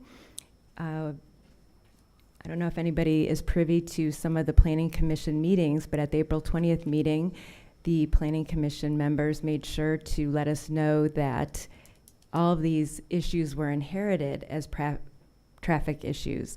And we were saying to them at the time, you know, this is your chance to make a difference and not pile on to those issues with more traffic. The example of Titan South, well, there's a new owner there, the Jenks Sports Complex, and they just released a press release stating that they're going to use 13 fields for natural fields, and I believe it's 3 fields for artificial turf, but they'll all be lit, and that they are trying to attract new sports and new events. So if your dream of Elwood being a nice cut around, that might be inhibited because they plan on attracting 300 to 400 soccer teams for their weekend tournaments and inviting 150 coaches to come to one of those tournaments. So we have that. And then to answer the question about the 106th Street extension, I believe I was told that 3 bridges would actually be needed to cross Polecat Creek, which is a FEMA and federal issue. And that early on in the process, Mr. Cloyd met with 2 of our homeowners, and he said that coming out of the proposed corner there, that he would not allow a right turn only. I think someone brought that up. So that was off the table. So we have had citizens actually reach out to different groups and different members of city staff during this process. Just wanted to clarify that. And that the comment about traffic and summer. So what's real fun about saying summer, classes out in summer? The buses don't run. So what does that mean? That means that you have no bus service, you have teens working, summer camps going. I had the count and I didn't bring it. I actually looked up with the community education how many classes go on, and dang it, I don't have it off the top of my head. That was a traffic impact memo, by the way. That wasn't a traffic study that they gave you. That was a traffic impact memo. And I will tell you, when my husband called them, in fact, they did tell him this actually pushes traffic to the absolute max, and that didn't even take into account the outlet mall. Okay. In summary, because I'm sure my time is almost up, if the best we can muster up is saying that we'll tolerate this type of development, and we're being pressured to answer what are those uses, and I don't particularly feel the onus is on me to come up with that answer, but let's say that's where we land. Wouldn't we be just going through this process again? It doesn't make it that this corner has to be commercial. I feel like I get very frustrated when the idea of Jenks is that we have finite land. We say landlocked, but we really aren't. We have the river as actually a really cool feature in Jenks, and Polecat on top of it. And that's actually what this other person had told me to utilize. So I just feel like there's such pressure to develop, and the aesthetic, and this is what I said to you initially on the phone, in summary. When I called the mayor and he said these 2 green spaces on the corner don't contribute any money to the community, what my answer was, they sure do. They're like the loss leader in retail. And what that means, if you've ever been in retail, you have something at the front of the store that brings them in, and then you put the higher priced things along the way. So in my opinion, that really sets the tone of Jenks for a lot of residents and a lot of commuters coming through Jenks. Land is a aesthetic. It's maybe doesn't have the ROI that you're looking for, but I think it really does create a unique piece of Jenks when you compare it to other communities. So thank you. I would say, though, that I was specifically speaking to the property owned by the city. We only care about our No, we property. talked mostly about, I have notes, we mostly talked about the baseball field, so I Yeah. disagree with that assessment. Well, yeah, but I don't own the land, so I can't speak to what. No, but it was a general comment you made that those 2 do not monetize. in the way They don't. for the city. Well, that's a fact, they don't. Yeah. But my only control is over the property that's to the south of 106, which at the time belongs to the city. So yeah, I agree with you. But that's a funny comment you're making, because at the time I asked you on the phone, I looked at Zillow, remember, and I said, oh, it costs $3 million. And you go, we can't afford that. And I know it worked out, and I don't want to drag that into it. But we had that exchange early on. Well, yeah, you're Miss right. And Leonard. Zillow, yeah. Time is up. I know. No, No, no, I no, was, you're I was fine. just I'm gonna sorry. say Yeah. that we're in a difficult position because when we go out and ask people, what do you want?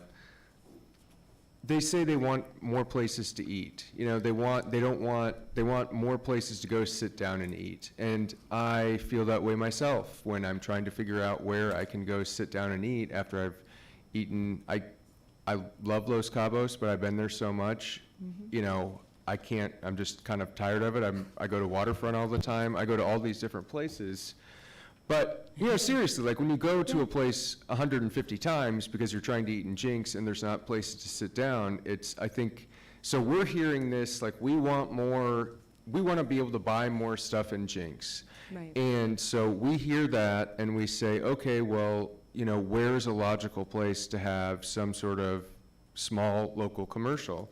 It would seem to be at signalized intersections where it's that you have safer turning motions as opposed to putting it in, you know, the middle of, in between signalized intersections. We're trying to put medians all the way down Elm to help with the aesthetic, and that limits turn motions as well. And so that's why I think we've thought we keep having all these neighborhoods built and we keep trying to reserve the 5 acres on the corners for retail uses. And I think this is actually an opportunity for potentially a PUD or a major amendment to whatever was just passed before this item to say, okay, well, maybe we don't want, you know, another Casey's or another Quick Trip or whatever it may be on this corner. Maybe we want to try to push the developer to do something that the local residents really do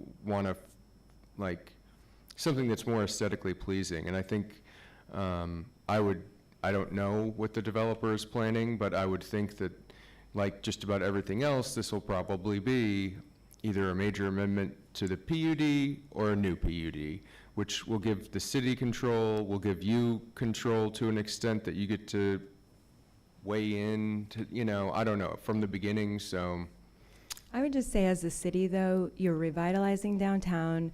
You're adding the things that you just mentioned over there at the Aquarium Drive, including a fast food mall, the High Five, you know, the cool activities for the kids, revamping the entrance to the Aquarium Mall, and then you have the mall. Is it the comprehensive plan that talks about the Polecat Creek Bridge, like 2040 being widened? I mean, or is it on even a later plan than that? Is it the 40-year plan to widen Polecat Creek Bridge? for the comp plan, Yeah, when you first come over from Quick Trip. I'm sure south. it is something like 2040. So, I mean, you know, that's something to think about too, because just because you're widening at 111th, that's not really going to solve it when you look at the crash reports and everything happening right there by the turnpike. That widening the bridge would be a significant change and could accommodate a lot of this issue. I mean, that's really all. Okay. Thank you for the And time. Yeah. We've listened to residents talk about the potential of having a road south off of the frontage road before you get to the traffic circle. So it's another reliever for Elm and access to this site. We're just not there yet, and, you know, thought that the 4-lane road going east from 106th was more important in the short term for the mall and the River District, but.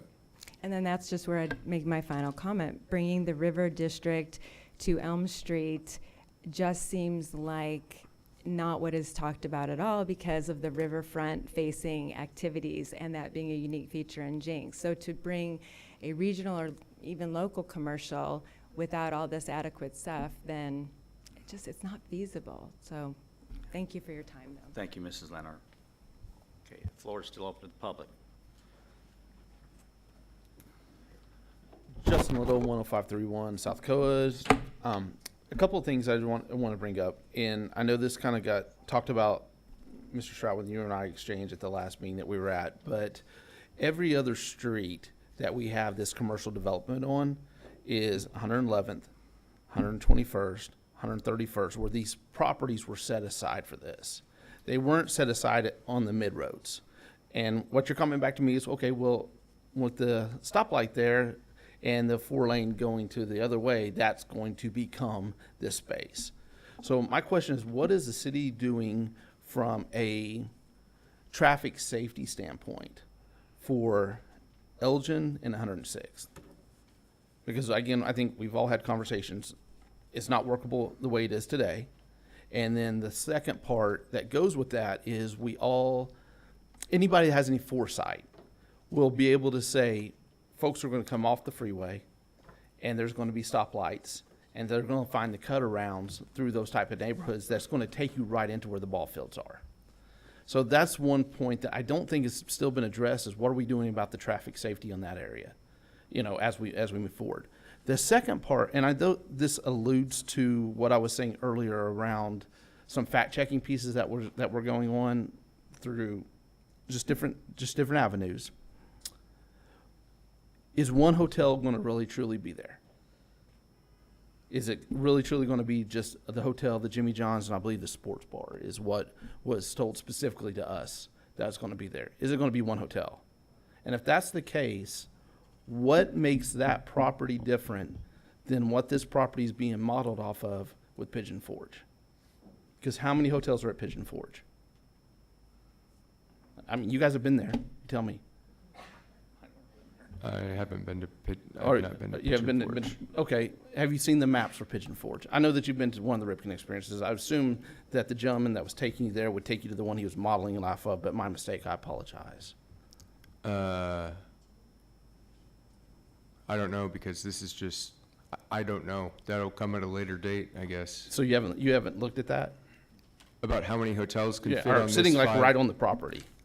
Can fit on this 5 acres, or no? I'm talking about the amount of hotels that are fit on the property that this facility is being modeled after. I don't know. That's disappointing. That's extremely disappointing. Let me say something real quick. I don't know about Pigeon Forge, but at Myrtle Beach, there are no hotels on the property. What they do, or at the Cal Ripken experience, is they offer, it's like a $50 discount for area hotels that they recommend. Of course, Myrtle Beach is a much bigger. Yeah. Right. No, and I understand. And if what I will say is this, unless the information that the developer was giving us that night was incorrect, like some of the other information that he gave us that night, then I have to assume Pigeon Forge is what we're going after. Because that's what specifically he said. When I visited Myrtle Beach, I didn't see anything. It just looked like a big open park with trees, Right. and there was nothing around. But are we modeling after Pigeon Forge or Myrtle Beach? Are we modeling the ball Did the developer fields? tell you something different? I don't know. I have not been told that. So he just shared that with us, but he didn't share it with you all. I'm just trying to make sure that we got this clear. But Justin, I don't have the information, so all I can say is I don't know. And if you're a developer, you're going to sell land or lease land to a hotel for less than a retail use. So a developer is going to want to get the most for their land. They're not going to want to put multiple hotels if they can get the retail that they can make more money on. Unless they need the infrastructure to support it. Yeah, but And it with doesn't Pigeon- matter if there's 2 hotels. That's still not enough hotels for Jenks and to service. But 4 would probably be. Yeah, I just don't think that that a developer would give up the money because they think that, Well, no, I understand, because he told us the baseball fields wouldn't happen without the 5 acres being developed.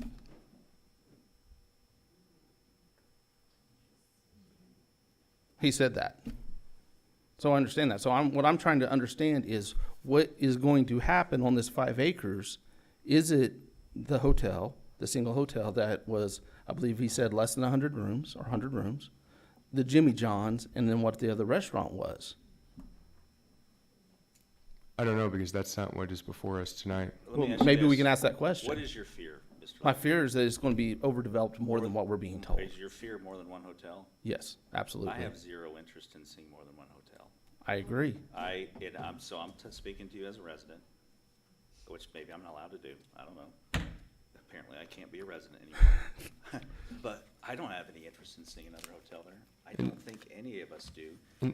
And that's, Your fears are mine too. By the way, almost all of your fears that I've known about for months For the are beginning. mine as well. Right. But I think we have tools and mechanisms to mitigate those pretty well. And I think the public never understands that. Unfortunately, because of the way government works, we don't always address them when they want us to. But we still have a lot of control over this. And when I say we, that includes you. Because you guys have done exactly what you should have done. And you got engaged and you got organized. And I hope that you feel like you've had a voice. But it's not over. And I think from the financial perspective, I don't think he wants another hotel on that 5 acres. And I don't. And I hope I don't get in trouble for saying that a year early, but I just don't. Okay. Well, Mr. Mayor, just to clarify, tonight we are not approving the development or the details. This is just the comprehensive plan. So Yeah. they're gonna have to come back with the details of the development, and that's when they'll either amend the PUD that's passed tonight or ask for a new PUD. So they'll come back with whether there's gonna be a hotel and all of that kind of stuff. I mean, And I know how frustrating that is, because we talked is, about it. yeah. It is. It's frustrating to me too. And I used to sit out there before I got in over here and think, well, that's crazy why they do that in that order. But no one's changed it, and every city in Oklahoma does it that way. But your concerns are the same as mine, and we will address them together when the time is right, is what she's saying, and I think what they're probably hinting at. Yeah, but I'm with you. Okay. I mean, that's all I can ask. Yeah, are you done though, by the way? Did Yes, you want anything yes. else? No, that's Okay. it. That's it. Appreciate your time. Thank you. I'm still Steve Murphy. And I stood in front of you and said, why in the world are you putting a bridge from a ballpark to a mall instead of putting a bridge from all of this activity to a 2-lane, one-way service road? What did we build that for? Where does that go? Because you build the straight line in, and you're gonna run people that would use the service road. They're going to 106th now. Mr. Isbell, your comparison, you're talking about a road, you can't even have a wreck on 81st. There's no traffic there. So yeah, when their traffic shows up, there wasn't any traffic there to start with. 106 is I think it's our worst intersection. You got a stoplight, a bridge, and a stoplight, and you're gonna fast forward your need to widen that bridge, because you're ignoring it all, saying we don't even think it's going to happen. It's going to happen after school or before school, or I don't know when it's going to happen, but I know you got a mall there, and we don't know what that's going to do. And you're just putting that intersection, putting the bridge going to the east instead of putting the bridge going to the north, guarantees this is going to lock up. I asked the group before, why not take that bridge and take it to the north and hook it to something that relieves traffic? I think the whole thought of 106th was it relieves traffic between 106th and the Creek Turnpike. So that if you're coming, How does it do that? If you're coming from the south to the north and you want to go to the mall, you want to go to the school, you want to go on the Main Street Bridge, you can now take 106th east on a 4-lane road, cross Polecat Creek, and then eventually get to Lewis, go north and go under the turnpike or go to the mall. And so you're going to have less people north of 106th on Peoria because they have the relief of going down 106th. I don't think we're going to see people going out of their way down Peoria to 106th and then going east on 106th when they have a service road right there that takes them right into the mall. So this is for getting people off of Elm at 106, so they're not going north on Peoria at that point. Well, it seems to me that people will go straight through that light before they'll wait for the left turn. We don't have room to stack up a lot of people to make a left-hand turn to get on that service road. We don't. And A left-hand turn, if you're coming off the turnpike, coming westbound, you never have to go through the intersection because there's a Texas turnaround. It was designed so you never have to even get on Peoria. So all those cars of everybody coming from South Tulsa, they're never even going to get on Peoria. They're going to do the Texas turnaround and go straight to the mall. It doesn't make any sense that those people, which I would gather to bet that the majority of the people going to the mall on a regular basis are coming from Tulsa, they're never going to be on Peoria. And it would make no sense for them to have to wait on two lights, one to get onto Elm, one immediately south of the turnpike, and then... How are they going to leave? Well, they have numerous options. They have the option of going north on the loop close to the river on Lewis. They can go under the turnpike through what I call the cattle pass, or the 2-lane, or they can come back through the roundabout and get on the frontage road on the north side of the turnpike. That's one way that takes them directly back to the intersection that they don't have to go back into again. They just take the Texas turnaround back to the east, get on the south frontage road, and they get back on the turnpike without ever getting on Elm. I mean, that's the thinking of the original design, and we just thought, if there's local traffic coming from the south, how can we relieve the intersection at the Creek Turnpike and Elm? We can add this 4-lane road going east at 106, so they're just taking they're going north, they take an easy right onto 106, and they're on their way to the mall. Well, why don't you make that intersection where they can't make a left-hand turn, make them have to go right, or have to go right both times? I think that's what somebody said over here. Somebody talked. So that they don't go left onto 106? They don't take a left onto Elm again. When they're leaving there, they go north and get on the expressway. So they're leaving. That's why I'm saying there's a way to keep all of that traffic up against the turnpike. And for some reason, it seems like a good idea to someone to bring 4 lanes of traffic right to 106, which is a difficult intersection. But I guess the way we viewed it is the vast majority of those people are going to be going east. That's a big gamble. Not coming west. That's a big gamble. Because it is easier to be further north and never have to go through an intersection. I'd be happy to sit down and look at the Well, map I and called walk you twice to have this conversation, so that's didn't why know I that showed you up to ever go. did. I'd like to have this conversation with somebody. I believe in planning. I'm not against what you voted for. I'm not against what you're voting on now. But this is going to be a traffic problem, and it's just going to be, and then it will not resolve cheaply or quickly later on. It's worth us giving it good thought now, because we truly do have a problem there, and I'd be surprised anybody here thought we didn't have a problem at 106th. Well, I'm sorry I missed your calls. It's okay. No, I'm unaware of that, but I That's will, okay. after this item, we're going into an executive session, so I'll have a second to get your phone number and give you a call. Great. Thank you. Thanks. Thank you, sir. Thanks for what you guys do. One more time. Steve Eaton, 307 East 111th. One thing he's concerned about traffic coming east, if people at the mall, Simon Mall, won't put exit signs directing people that way, either let them figure it out or direct their traffic signs back to the normal way out. I think the only people that are going to use that East 106 is some locals anyway. Our engineering department has been working on Yeah. a wayfinding plan with traffic engineers, and we're going to Well, I'm not too worried about it. I'm just saying, Okay. if they don't put an exit, if they don't direct traffic that way, that might help. This council seems to be pretty sharp compared to the councils that I've talked to in the past. Believe it or not, you really have. And I think you're going to figure this out. My idea, I'm sure there's going to probably be a hotel there. Would you rather have it there or have the people go to Tulsa and eat and spend their money in Tulsa? I'd keep them at the motel where you get your retail, food.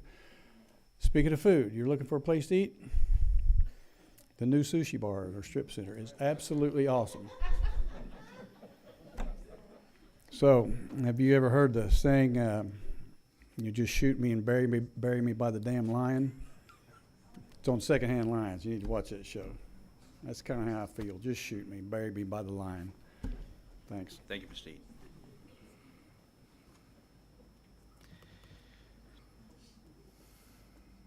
That's really 11 o'clock. Okay, it's past my bedtime, but if anyone else would like to, we'll entertain a couple more minutes of public comment. We're still talking about a land use only, not necessarily anything else other than that, but you are welcome. And I will go ahead and kill that clock. It looks like we have no more takers, so we'll close the floor on public comment as it relates to item number 5. And we will go back to council. Any last-minute questions, concerns from council members? Anyone on my right? Okay, on my left. All right, we can entertain an option to move forward on and consider this for approval. Motion to approve. Second. Okay, I think we have a proper motion and a second. It doesn't appear there's any debate. Let's vote, please. Murray? Yes. Klein? Yes. Short? Yes. OJ? Yes. Schelling? Yes. Isbell? Yes. Mayor Box? Yes, item number 6 is potential executive session for the purpose of discussing the possible purchase and appraisal of real property. We're talking about a piece of property at Waco Avenue and 120th Street between Union and Yukon. For those of you that are sticking around, we will go quickly. Need a Motion to enter executive session. second. Murray? Yes. Klein? Yes. Short? Yes. OJ? Yes. Schelling? Yes. Isbell? Yes. Mayor Box? Yes, thank you.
11:30, no votes were cast. We are moving on to number 7, Resolution 804.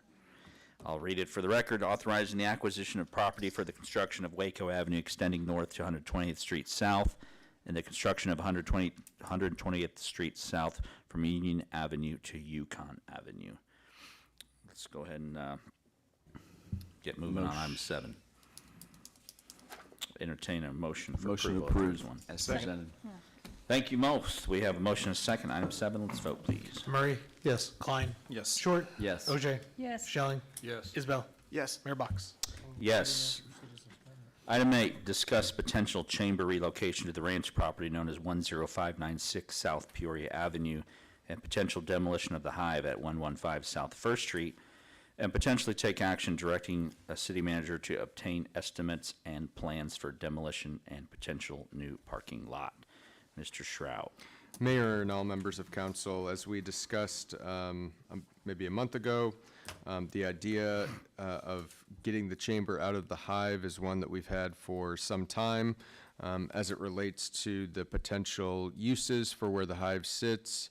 And in addition to that, we've had to continue investing in the hive because of its age and previous uses. And so with the space that we have at the ranch property, the idea has been to relocate the chamber, change their lease, because they have a lease agreement for the hive, so we would need a new lease agreement for the ranch property. And then, long-term, I think there's a lot of potential uses for the hive property, potentially even a parking structure, in 5 or 10 years, depending on how Main Street develops. But in the interim, I think it would be a good idea to explore the demolition of the hive and putting additional parking in the hive parking lot. I handed out a proposal from Greg Helms, along with, he's already come up with 2 potential layouts. And so, as you will remember, we did something a similar arrangement with the house behind the development at 2nd and Main, where we purchased a property, tore a house down, and will be building a parking lot there to help Main Street. I think we had talked about putting the seniors in the hive. I think the seniors thought that might be a good short-term solution, but they had concerns about not enough parking at the hive if they have 65 or 70 people show up and there's something like 40 existing spaces. And then we had downtown business owners concerned with seniors using on-street parking on or adjacent to Main Street. And so we think the best long-term solution, the best solution overall, is to commit to building, to providing a senior center that is at a proper location for the seniors, adding this parking behind, or where the hive currently is, and moving the chamber out of the hive. So the proposal from Greg is something like $20,000 for the design. That includes surveying, and then we would go out to bid and get a price for demolishing the hive and building the parking lot. If you have any questions, I'd be happy to answer them. Thank you, Mr. Shrout. Any questions on either of these 2, option A or option B, or otherwise? And I'm just kind of showing you that Greg has kind of already sketched out what this could look like, but I'm not really, I think that we would come back with a design. Okay. All right. No questions. If you're voting in the affirmative, we are voting on the option of asking Mr. Shrout to proceed forward with estimates and plans only. I'm pretty sure he'll come back to us before a decision is made. So that being s- let's discuss potential chamber relocation and take action directing the city manager to obtain all of this information. Okay. Make a motion as we do exactly that. Second. Let's vote, please. Murray? Yes. Klein? Yes. Short? Yes. OJ? Yes. Schelling? Yes. Isbell? Yes. Mayor Box? Yes. Item number 1, other business, city manager's report. Mr. Shrout. Mayor and all members of council, the windstorm event, we had our Public Works, Police, Fire, Aquarium, and other employees did an amazing job. We had aquarium, biology, and facility staff worked almost 36 hours straight to stabilize exhibits and ensure backup power was working. Public Works did a great job. They're continuing to do a great job with the cleanup, and we thank PD and Fire for everything they've done, and all the other employees that have spent quite a bit of extra time on this. Sales tax for the year were up 7% overall compared to last year. The sales and use tax collected this year is 50% higher than 5 years ago, so we've seen quite a bit of growth in the last 5 years. We have a new population estimate, and there's a couple of other projects here on the list that I will be happy to entertain any questions. And then upcoming events, we have the Jenks Boom Fest on July 4th, and then the Shark Trivia Night at the Aquarium. There's a lot of different shark-themed events this month. And then we have the Jenks Chamber Luncheon is a week early, and it's going to be our Oklahoma Aquarium Director, Kenny Alexopoulos, so it should be good. If you have any questions, I'll be happy to answer them. Questions for Mr. Shrout? Very well. Moving on to committee reports. Anybody? Real quick report on INCOG last week. 3 items. 1, we have environmental issues in the metropolitan area and a high exceedance. The director was worried that throughout the rest of the summer we may have potential issues with remediation because of ozone levels, but that's speculative. Number 2, Rich Briere celebrated 50 years at INCOG. 50 years, and most of you aren't even that old.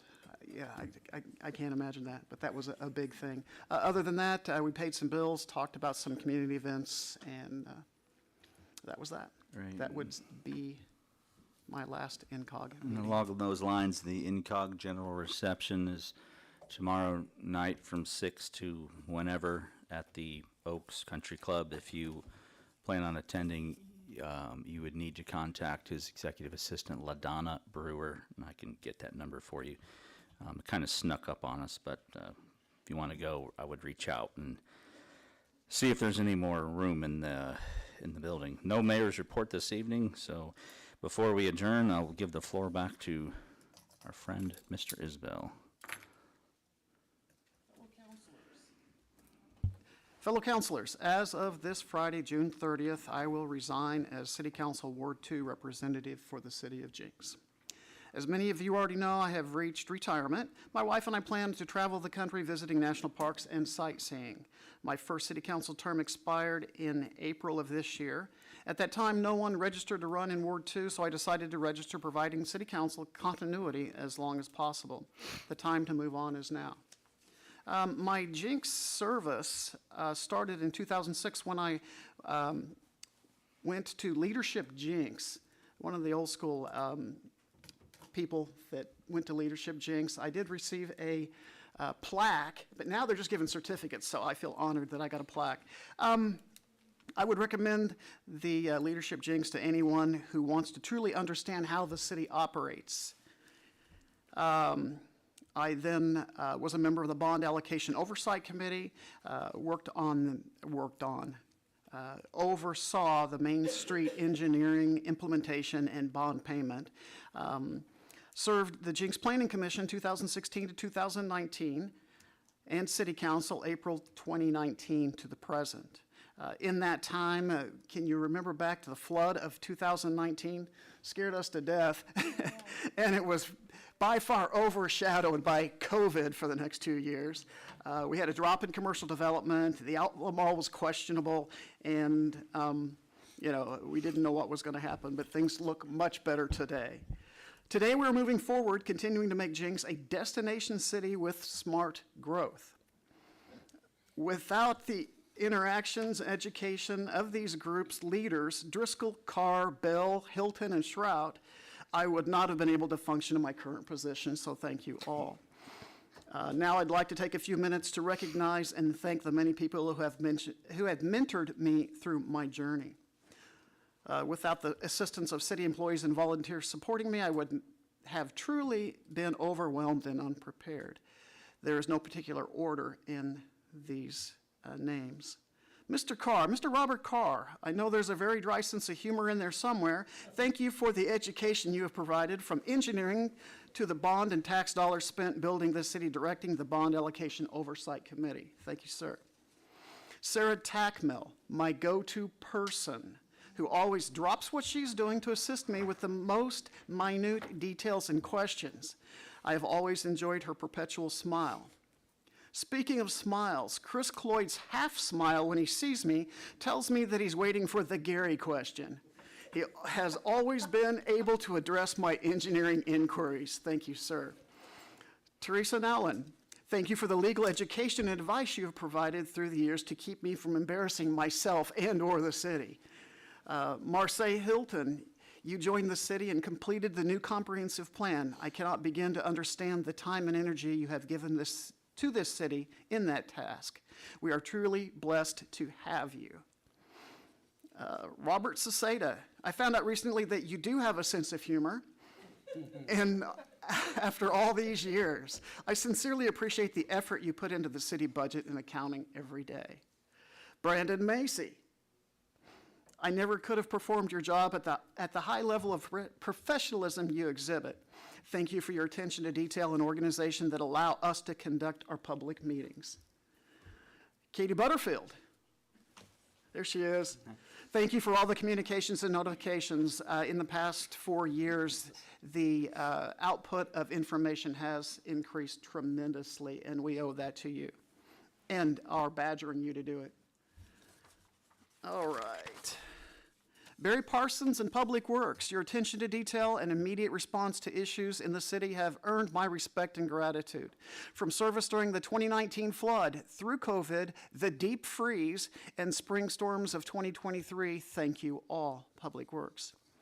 Fred Reed and Company, my family looks here first when adopting dogs and cats, and we appreciate the availability to enter the facility and interact with the adoptees. My family and I enjoyed making the mugs that have been distributed to adoptive parents.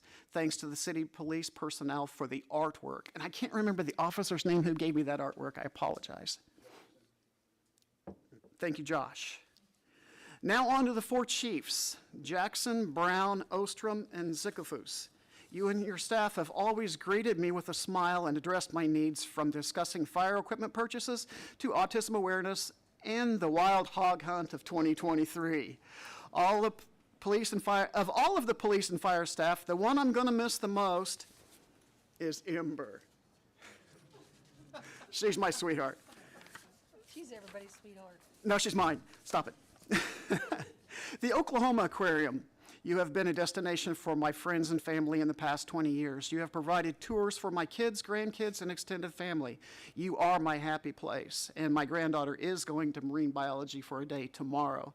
So that's a good thing. I'll be out there at 8 o'clock in the morning.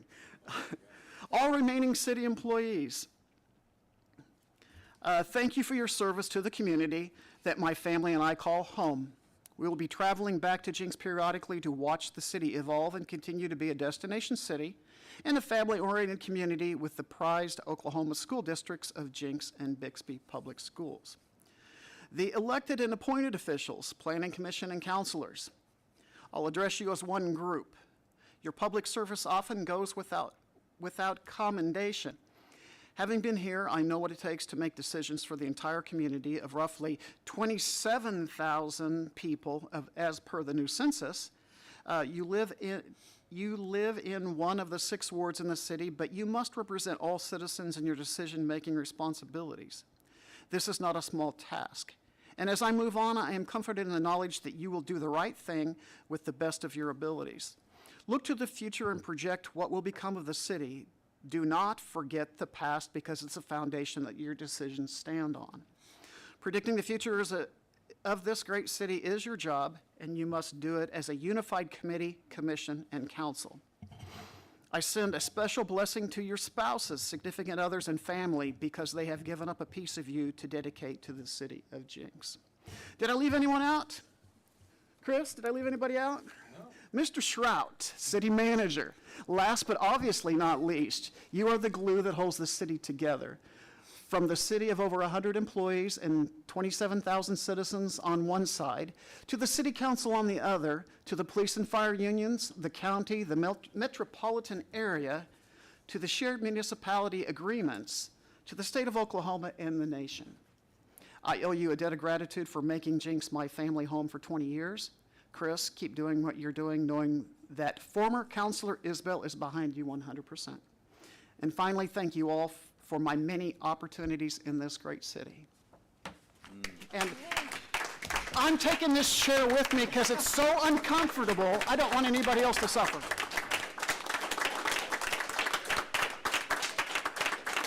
Thank you. If anyone would like to take a moment to roast Mr. Isbell, the floor is yours. I roasted you. It's, no. I make a motion that his resignation is rejected. Yeah. I'll say you're going to be missed. I mean, I'm going to miss you.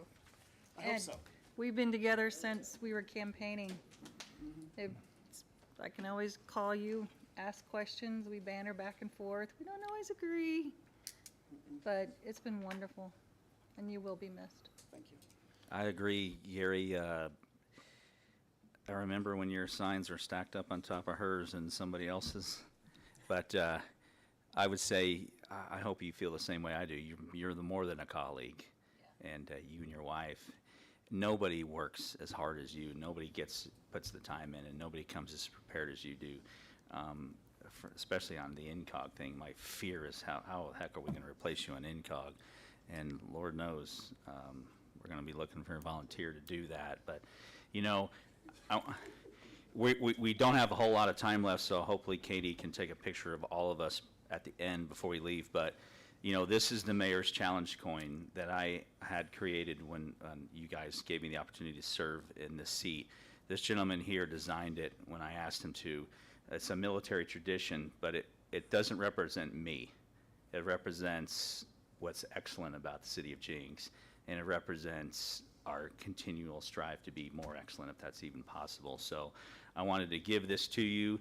I have a couple hundred of these, and I don't give them out. I give them out pretty sparingly, but you have served in an excellent capacity, from Planning Commission to Council, and the fact that you agreed to stay here and stay on board, and with all the things that you're going through with your family, congratulations on your service. This is just a small thing. We hope to see you back, and should you carry this in your pocket, you do need to know the rules, and the rules are, if you encounter one of us again, should we have one, and we tap it and you don't have it, then you owe us a drink. So keep that in mind.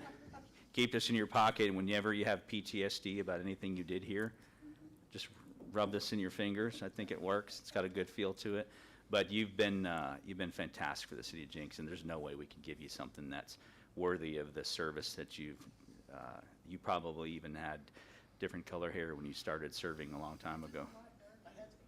Yeah. So thank you for your service. We're going to keep rolling, and we're going to shake hands, and we're going to take a picture. But for the sake of getting the chief home before his bedtime, we're going to go ahead and press on. Okay, so it's the time is 11:43. We will go ahead and adjourn the city council meeting, and we will carry on with, do we have anything left? Everything left? We have the Jenks, we're going to call to order the special meeting of the Jenks Public Works Authority. It's 11:43 p.m. on Tuesday, June 27th. Let's verify our attendance, please. Murray? Here. Klein? Present. Short? Here. OJ? Here. Schilling? Here. Isbell? Present. Chair Box? Here, item number 1 is the consideration and appropriate action relating to a potential approval of tonight's consent agenda. Motion to approve. Second. Thank you both very much. Let's vote, please. Murray? Yes. Klein? Yes. Short? Yes. OJ? Yes. Schilling? Yes. Isbell? Yes. Chair Box? Yes, item 2 we will pull. There is no more item 1. Number 2 is not available tonight. So without further ado, it is 11:44, and we are adjourned.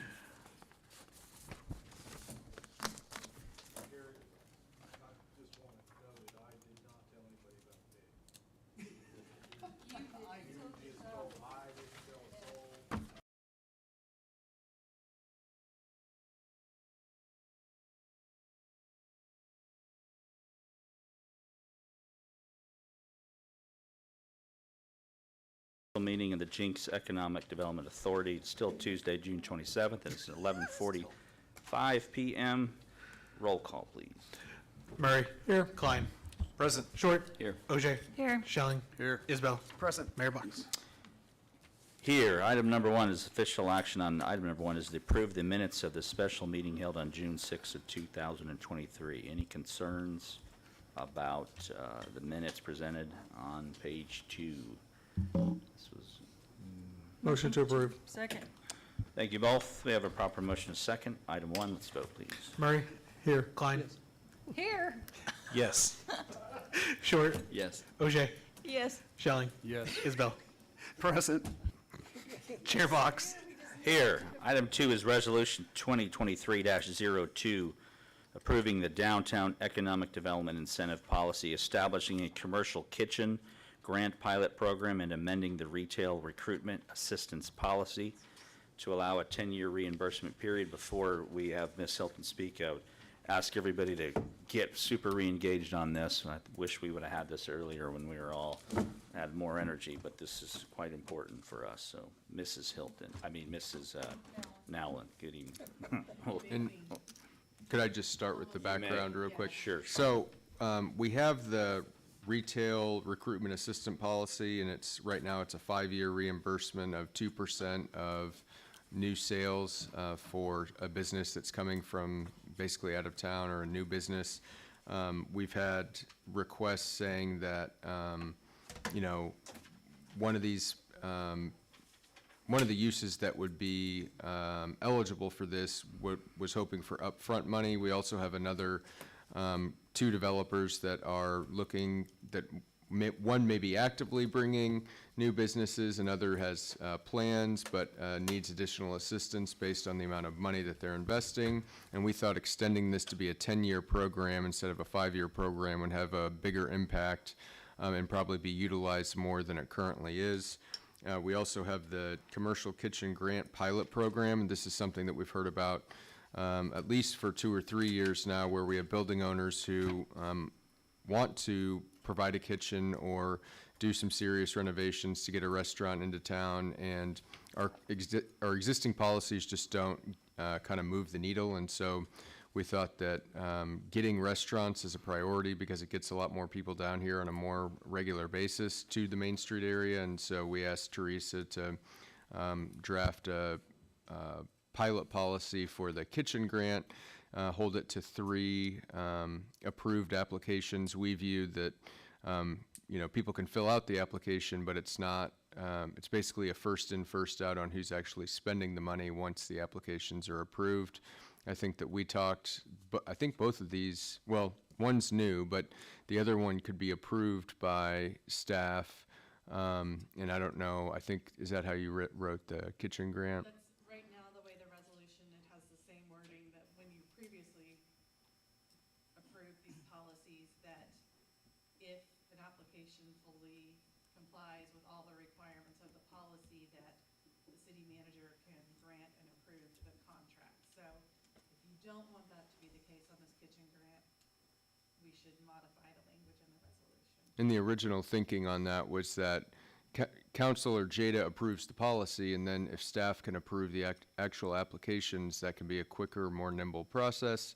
But if you would rather have every single one of these come for approval here, that's within your purview, so. And as always, if somebody deviates from the policy, that's gonna be a special one that we'll put before you.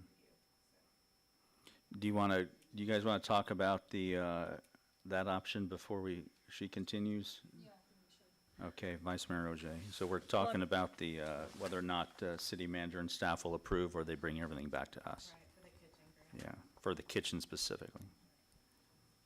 And there's a cap of 250,000, is that right? Per application, the way it's written, Per application. and 3 grantees as under the pilot. So it could be potentially 3 times 250. They would have to actually be spending that amount, and we wrote it as a 90, of course, now we're kind of getting into the details of the policy too, but. Well, we Yeah, should. A maximum potential is 250 times 3. And then I can tell you more about the details when you're ready. Hey, Teresa, can you turn on that mic? Sorry. noticed there was no It hasn't light. been All on right. hardly at all today, so. Now, I mean, I don't have a problem because, I mean, I trust this situation. I just, $250,000 to me is just a lot of money. Well, to be fair, you know, we're asking a sizable investment in 125-year-old buildings, and the But we num- don't own the buildings. No, I know, but we get inherent benefit and value out of that, having those fixtures modified for future reference. I mean, because all that equipment is technically going to remain with the building, not necessarily with the operator. So if the operator turns over, the next operator will be able to utilize the same Well, Mike, fixtures. there's a couple of concerns. I mean, what about if there's a fire? I mean, There'll who be gets insurance- paid? There would be insurance on the equipment. That's a question I had as well. Do we have to have proof of insurance and insurability of the applicant year after year after year so that we're covered in case there is a natural disaster, fire, flood, anything like that? Just thinking out loud. Tornado?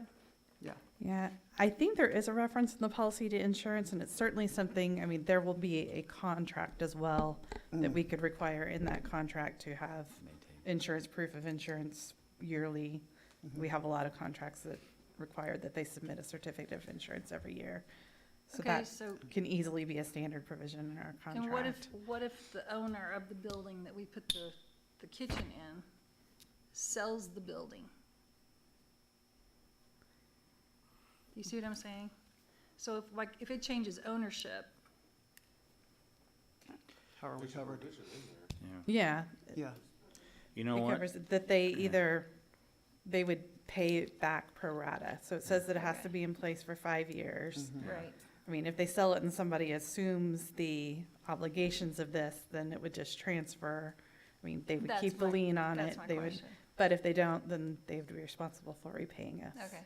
Donna, do you want to continue to focus on just the, I'm just asking questions. well, no, I know. Yeah, but you want I me to think- I kind of think- run I think down the they're key probably gonna terms be and then we can answered. talk about But the do you want to Sure. continue the to specific focus on whether or concerns. not they bring all of his three back to us? Is that a, Right. Yeah, I mean, that's what I'm trying to figure out. But Okay. I mean, I'm Okay. just trying to figure out the Yeah, well, how about would you like for me to run through the key terms and then we can circle back to that as yeah, well? you get the first dibs on when we get kinda- back through it. Let's go through it. All right.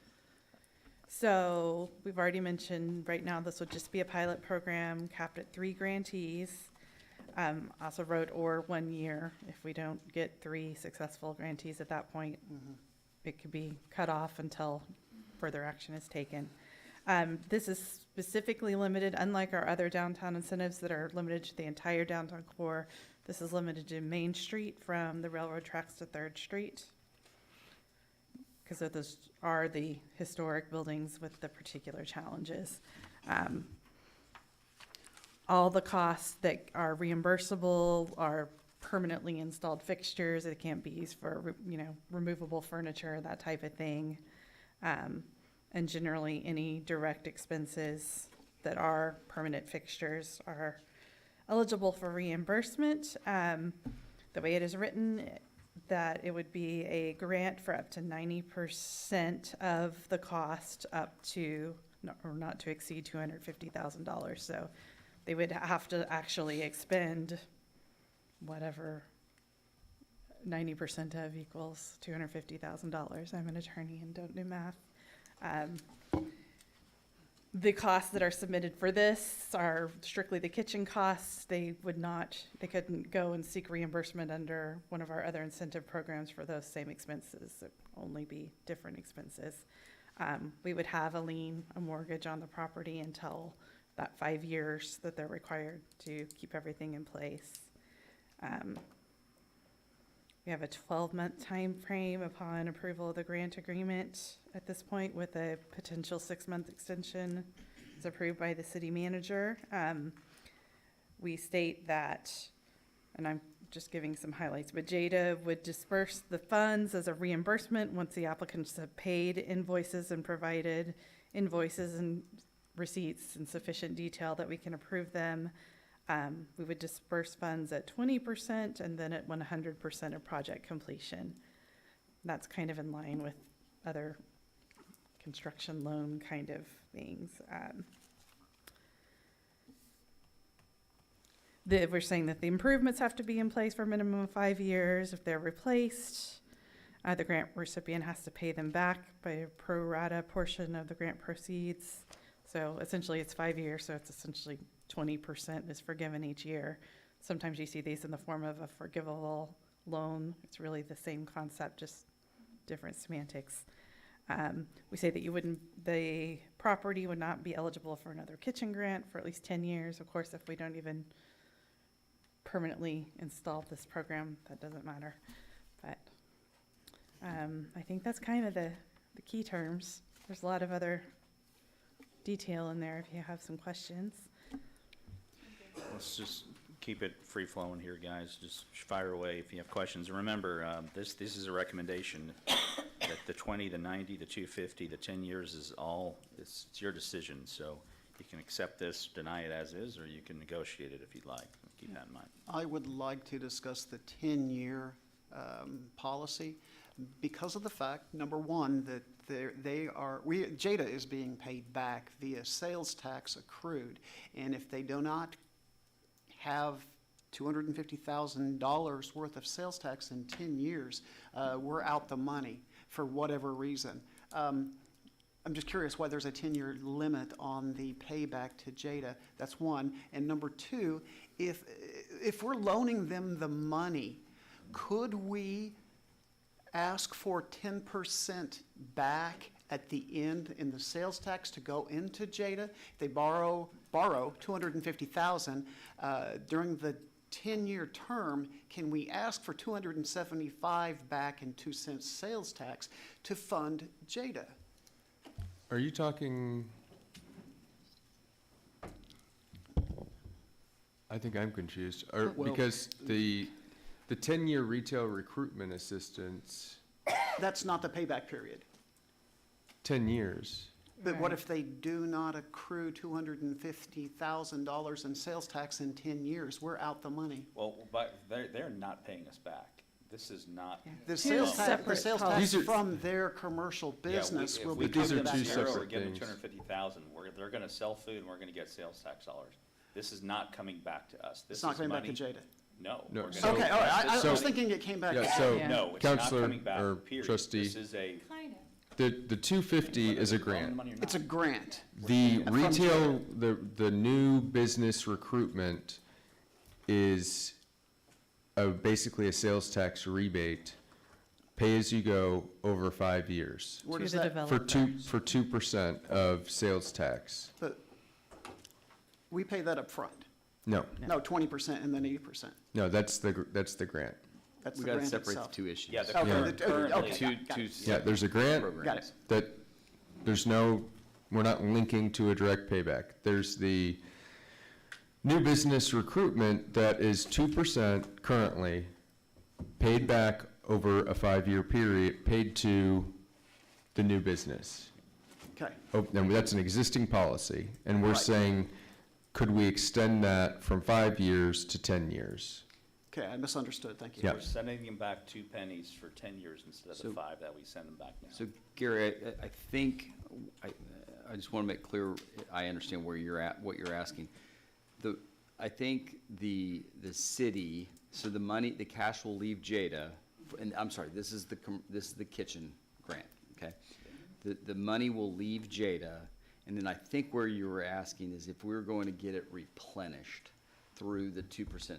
Yes, sir. Okay, I think I would envision if JEDA wants to replenish itself, it would make a unique, separate ask back to the city. As per the annual budget. Because the city has garnered the sales tax revenue generated off the particular facility. Mhm. And we would make a unique, singular ask to replenish JEDA for those dollars, whatever, we may say was $300,000 or whatever the number is. I think that's what you were asking. I'm asking, Okay. yeah, how do Okay. we replenish So JEDA? then the second issue to me, switching back to the recruitment, the 10-year window ask is because of a little bit of the volatility that the cyclicality that businesses can run into.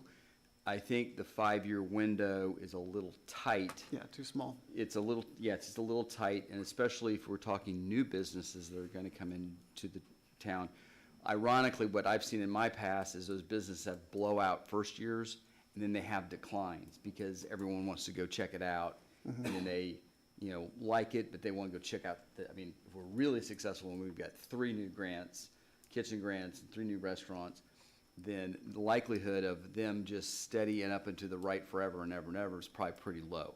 We could go into a recession. We could have a lot of cyclicality that causes some wonkiness in the rate of return that we would be generating from that 2% sales tax revenue. So I think the expression on the 10-year, extending that 10-year amortization was to help smooth, give the business owner a way to lengthen out the time to generate revenue. I mean, everyone can make a pro forma. I've never seen a pro forma that fails, but there's always something that comes up, right? Yeah. And so I think I'm really supportive of both of these. I've talked to Chris a little bit about this. The business recruitment is a future revenue program. They are only going to get the 2% as they earn the 2% on their sales. Okay. I think given the nature of our infrastructure in these buildings that we're really talking about, there's more upfront that needs to happen, more upfront capital expenditure that needs to happen into these structures to get them sprinkled physically where they're palatable to be inside. Yeah. And I think what I would like to, is this the right time to make this? What I would like to have is a second program, a second option for the business recruitment where JEDA funds a loan, and funds it up front and amortizes that loan over a 5-year window. And shorten that and really force, the owner, the applicant, to drive that repayment back. And it's a little bit of a different way to look at it. The current proposal is 10 years, you earn it out. This one is we're going to give it to you, but you're going to pay it back in a short window. And so I don't know, this is probably not the moment. We probably need to do some more due diligence and conversation, but I would like to propose, at least to throw out there, the conversation that we ought to have an upfront number program, and then what we've got here is a long-term 10-year, you get it as you go. Because the business owner or the building owner is going to have, under the way it's written now, they're going to have to borrow money, or they're going to have to put in capital, lots of capital. And all that capital use is exactly what we all want. Because the option is they knock the building down. That's the other option, is they plow the building down, build a brand new one. But everybody, I think, wants to retain what those structures look like, and the character. aesthetics of those structures. And so that is not a cheap endeavor. And so these building owners and these business owners, the tenants inside the building, are going to have to put up a significant amount of capital. And there is risk in that. And, as a city, I feel really comfortable as JEDA. And one of the reasons I really, really wanted JEDA 2 years ago is we play the long game. We get to play the long game. And so I think that the more we can help make investment, because these dollars are not going to be the only dollars. This commercial kitchen grant is last in. It is after everything is done, and all the entrepreneurs' money's put in, and we're coming in to help kind of put them over the edge and get what we all want and what our citizens want. So I think these are really well done. Personally, I think these are well mitigated risks. I would like to investigate in the very short near term, having a third or a second recruitment option to where we front the money, and so we can get into details at that time. But Yeah, that's what I was inferring from the document itself. okay. Yeah, but given that restaurant business alone is one of the riskiest to be in, what risk, why would we want to take a risk with a restaurant that says, I can't succeed here without your money up front? Why not wait for another option to come along? And there are some. We'd wait Yeah. and wait and wait and wait. We've had JEDA out 2 years and $5,000 out expended. To me, you're right. You're right. I mean, that's why I don't lend in the restaurant space. I just don't. The likelihood, that's why I say the long game. We've got the long game. If we assist in making the investment in the structure, either vis-a-vis the recruitment tool or the commercial kitchen, those are fixtures that'll be there for quite a while. And we can play that long game because I believe all of us want restaurants, and if it's very difficult to raise the kind of capital for a restaurant tenant in these buildings because they're so expensive to bring up to code. I mean, these are 125-year-old buildings. And frankly, it'll be fascinating to see how many can't come up to code. And I don't know. I'm just speculating, right? I mean, Heather's building, the roof caves in, and it's really dicey on whether that one can even be saved or not. But I think the intent here is I think we all want to try to do everything we can to save these buildings. And it's just an expensive proposition. When you're going back and retrofitting those kind of facilities, it's not cheap. And I think that's where, and it's such a very finite period, a finite space. What does everybody express their interest? They want to keep the quaint downtown. And that's where, the next iteration challenge, I think, is probably the bigger one. How far out of downtown core do we go with this? Because there are other old buildings. They're quaint, that could be restaurants or could be really great businesses that generate sales tax revenue. That's probably, to me, the next, probably where your question really starts to really gain traction is, hey, how much more do we want to invest? But I think we're talking a 3-block area. I think there's probably, Chris, what do you think, 8 buildings that we're talking about? Something like that? It's a fairly finite number, so. And I think the tricky thing here is we're trying to design incentives that don't just further prolong inactivity. Like we found that TIF, like a tax increment finance district can actually have the opposite effect of what we hope, in that, if a property owner thinks their land or building is worth $500,000 and then a TIF is laid over it, now they think it's worth more because they're baking in the value of the TIF into the price of the land or the building. And so I don't know how we, avoid that, but I think if we can find, that's why we capped the grant at 3, is because we're hoping to find people, building owners and concepts that are ready to go, and they're not looking to just sit and speculate on having this kitchen grant application, and they're ready to go and they want to move and they want to invest in their building. And so I think that's what we're hoping to accomplish with some of this, but we'll see. Thank you, Councilor Short, for that explanation. And Mr. Shroud. Anyone else? This is your opportunity. We can change the time, you can change the dollars. You guys, this is your policy.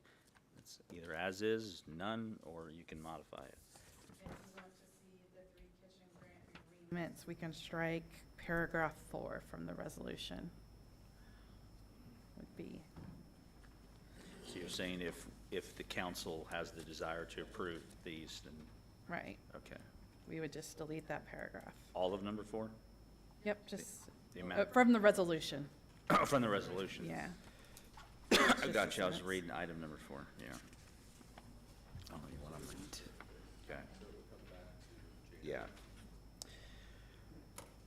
To me, one of the questions, and I don't know, I'm just making this up, I guess, but if we give staff the authority, it's faster the response time is faster, is it more confidential that way? Or versus if we had to reconvene, do we care? I guess, does an applicant care that, you know, the horse is gonna get out of the barn, that XYZ restaurant's coming in and we're giving, I guess this is something to consider. I don't know if I personally care if the applicant is publicly announced vis-a-vis this, a meeting like this. I think I would prefer the confidentiality, just to keep things under wraps, because then there can be a true grand opening and a, you know, kind of more at the time that needs to be the right time, that the entrepreneur's ready to go, versus, you know, as we've all done, jump out there and then it sits cold for 6 months and people forget and you kind of lose the enthusiasm. So, I mean, I think I have enough confidence, given the structure of this, to give staff the authority to go ahead and execute for these 3. I mean, this is not an unlimited checkbook, and we kind of have targets, known targets at this stage. And then if we don't, if they fall through for, or choose not to use these dollars, then it'll mature in 12 months and we'll go back to the drawing board. But I would be fine with letting staff have the authority and keep it confidential, if we can keep it confidential. Well, how do we answer the question? So we're protecting the confidentiality of the entrepreneur, but we're also giving away everyone's money. This is taxpayer dollars. It's 750,000 potential. So we're looking for a balance of transparency. It's not a trust issue necessarily, but there are people who have said we've spent not one penny on a sidewalk in downtown. There's people that were here tonight that says we don't build infrastructure first. There's a gentleman who served the city who said we buy diamond necklaces when our kids don't have shoes. So, I would point out, it won't be confidential in any Yeah. way. It's all open records and Yeah. part of the budget, but it's not, obviously, it's not as public either. So, because there won't be an agenda item in a meeting like this. well, is it reasonable to expect that if the staff approved it and the council wants to look at it, that it's gonna be done within 30 days? I mean, we're gonna get a crack at it within 30 days after you guys make your decision. It's coming to the very next council meeting for the most part. So it's less than 30 days, maximum of 30 days. Well,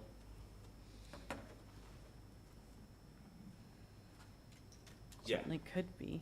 yeah. yeah, and we can still go into executive session. It's Yeah. just Yeah. to Yeah. discuss the numbers and whatever. I mean, we're talking about the long game, but we're also talking about saving 30 days of time so the council doesn't have to sit on this and review it. But you know what? I'm just one guy. There's 7 of us here, Well, so. and these meetings can be called, we don't have a schedule for JEDA. Yeah.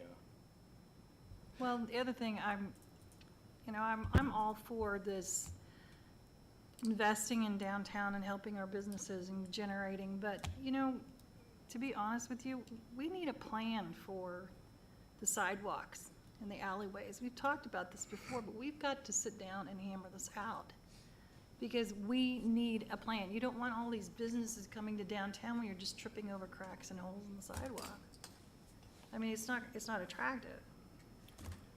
So, we gotta, I would agree with you on that. I do think, though, we need to be mindful, this is a JEDA conversation. I understand. The sidewalks probably more public works. I know, So- but this is, so- to me, it's relating, because like he said, you are taking one thing when another problem is really where our focus should be. And infrastructure is part of our focus.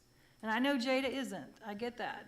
And I'm not trying to get off topic, it's just, it's difficult to spend $750,000, if you're talking about 3 applicants, say it's $250,000 apiece, when we have sidewalks in streets we need to get fixed. Are sidewalks an eligible expense for JEDA? Forget the original spirit. We didn't do a good job with this. I would have to, well, we wrote a very broad indenture, but I think Yeah. I'd have to go read it. Just Mr. Shrout, your guess. Nobody's holding anybody to anything.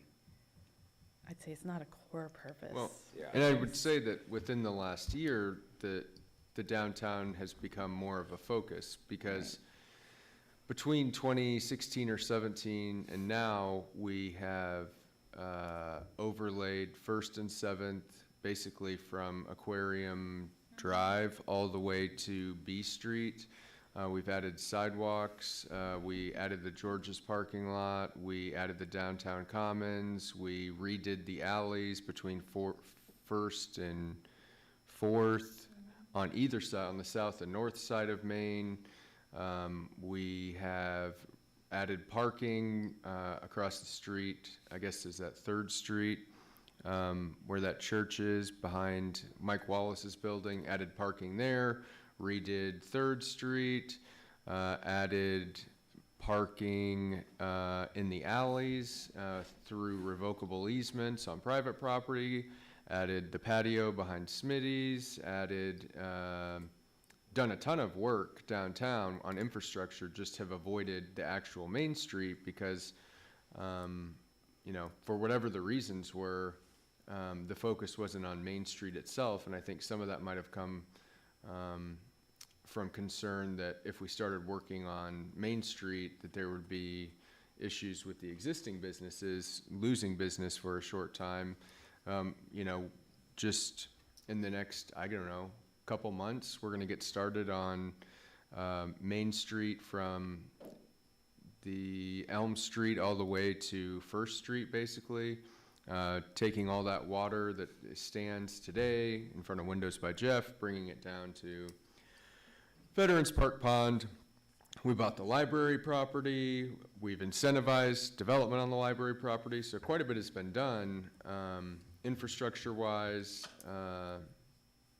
in the Main Street area. It's just not on the sidewalks on Main Street. So I don't know.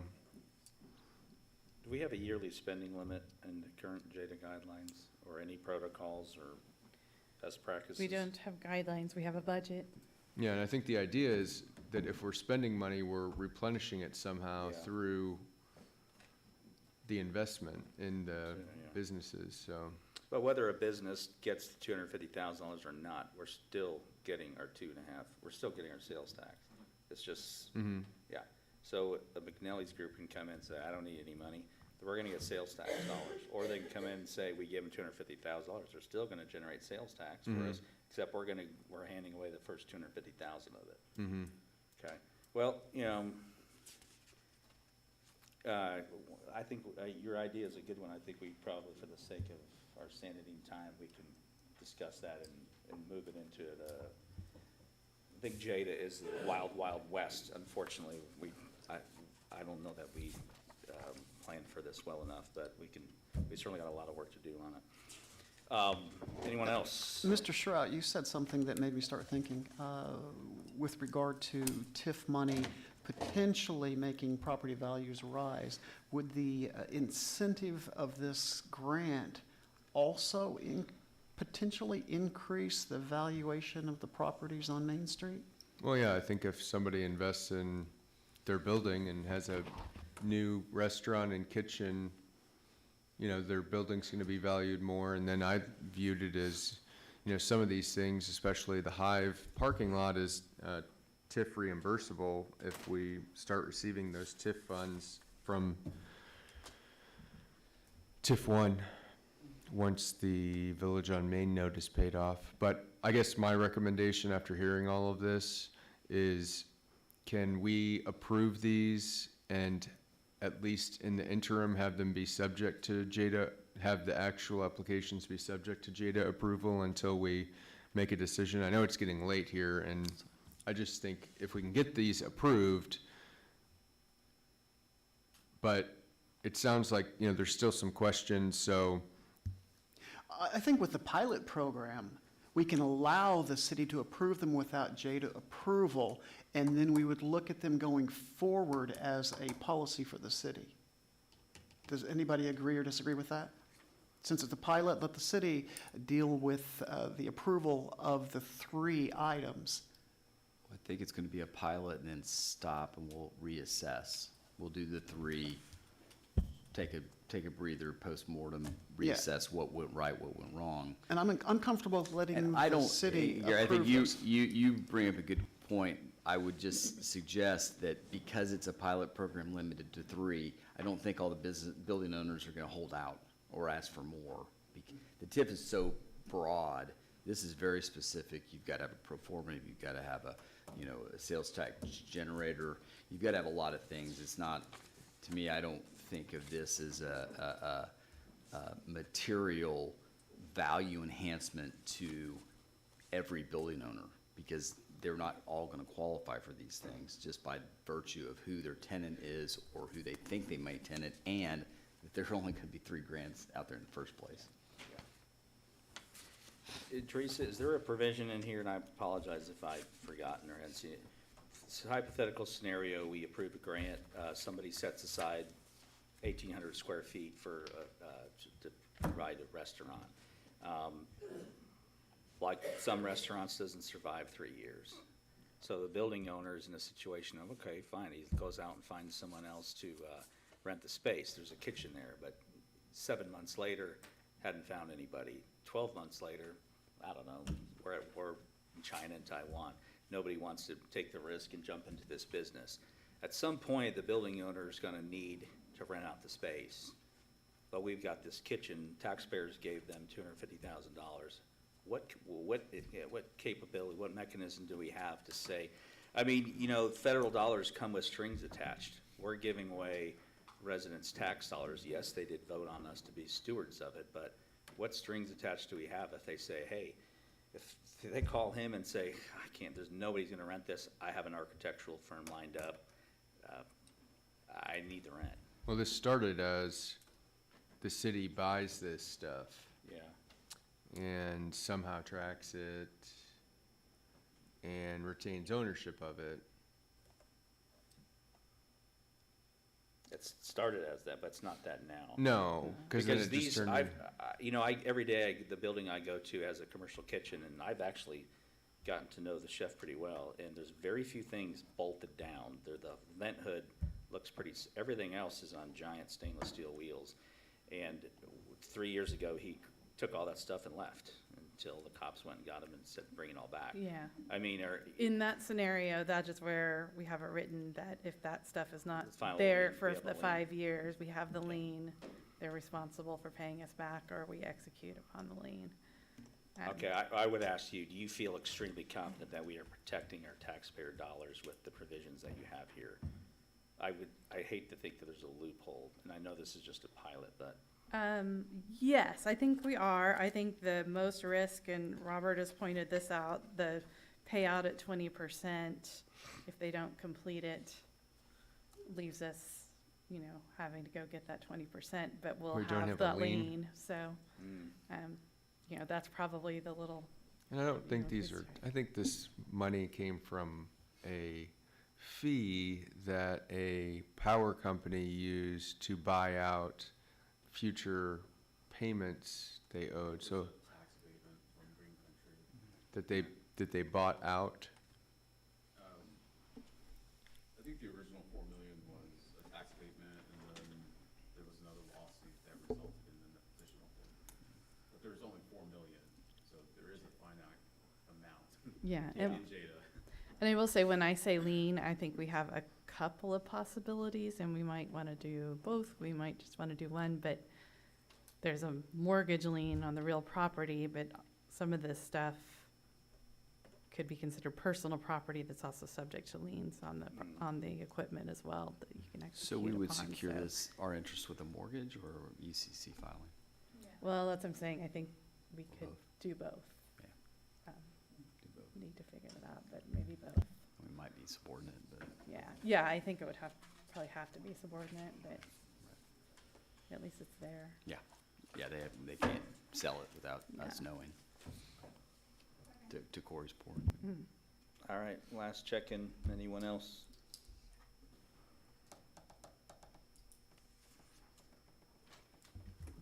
Everybody okay with the numbers, the dates, the terms, the times, tenures? And we'll keep everyone updated on. We know you will.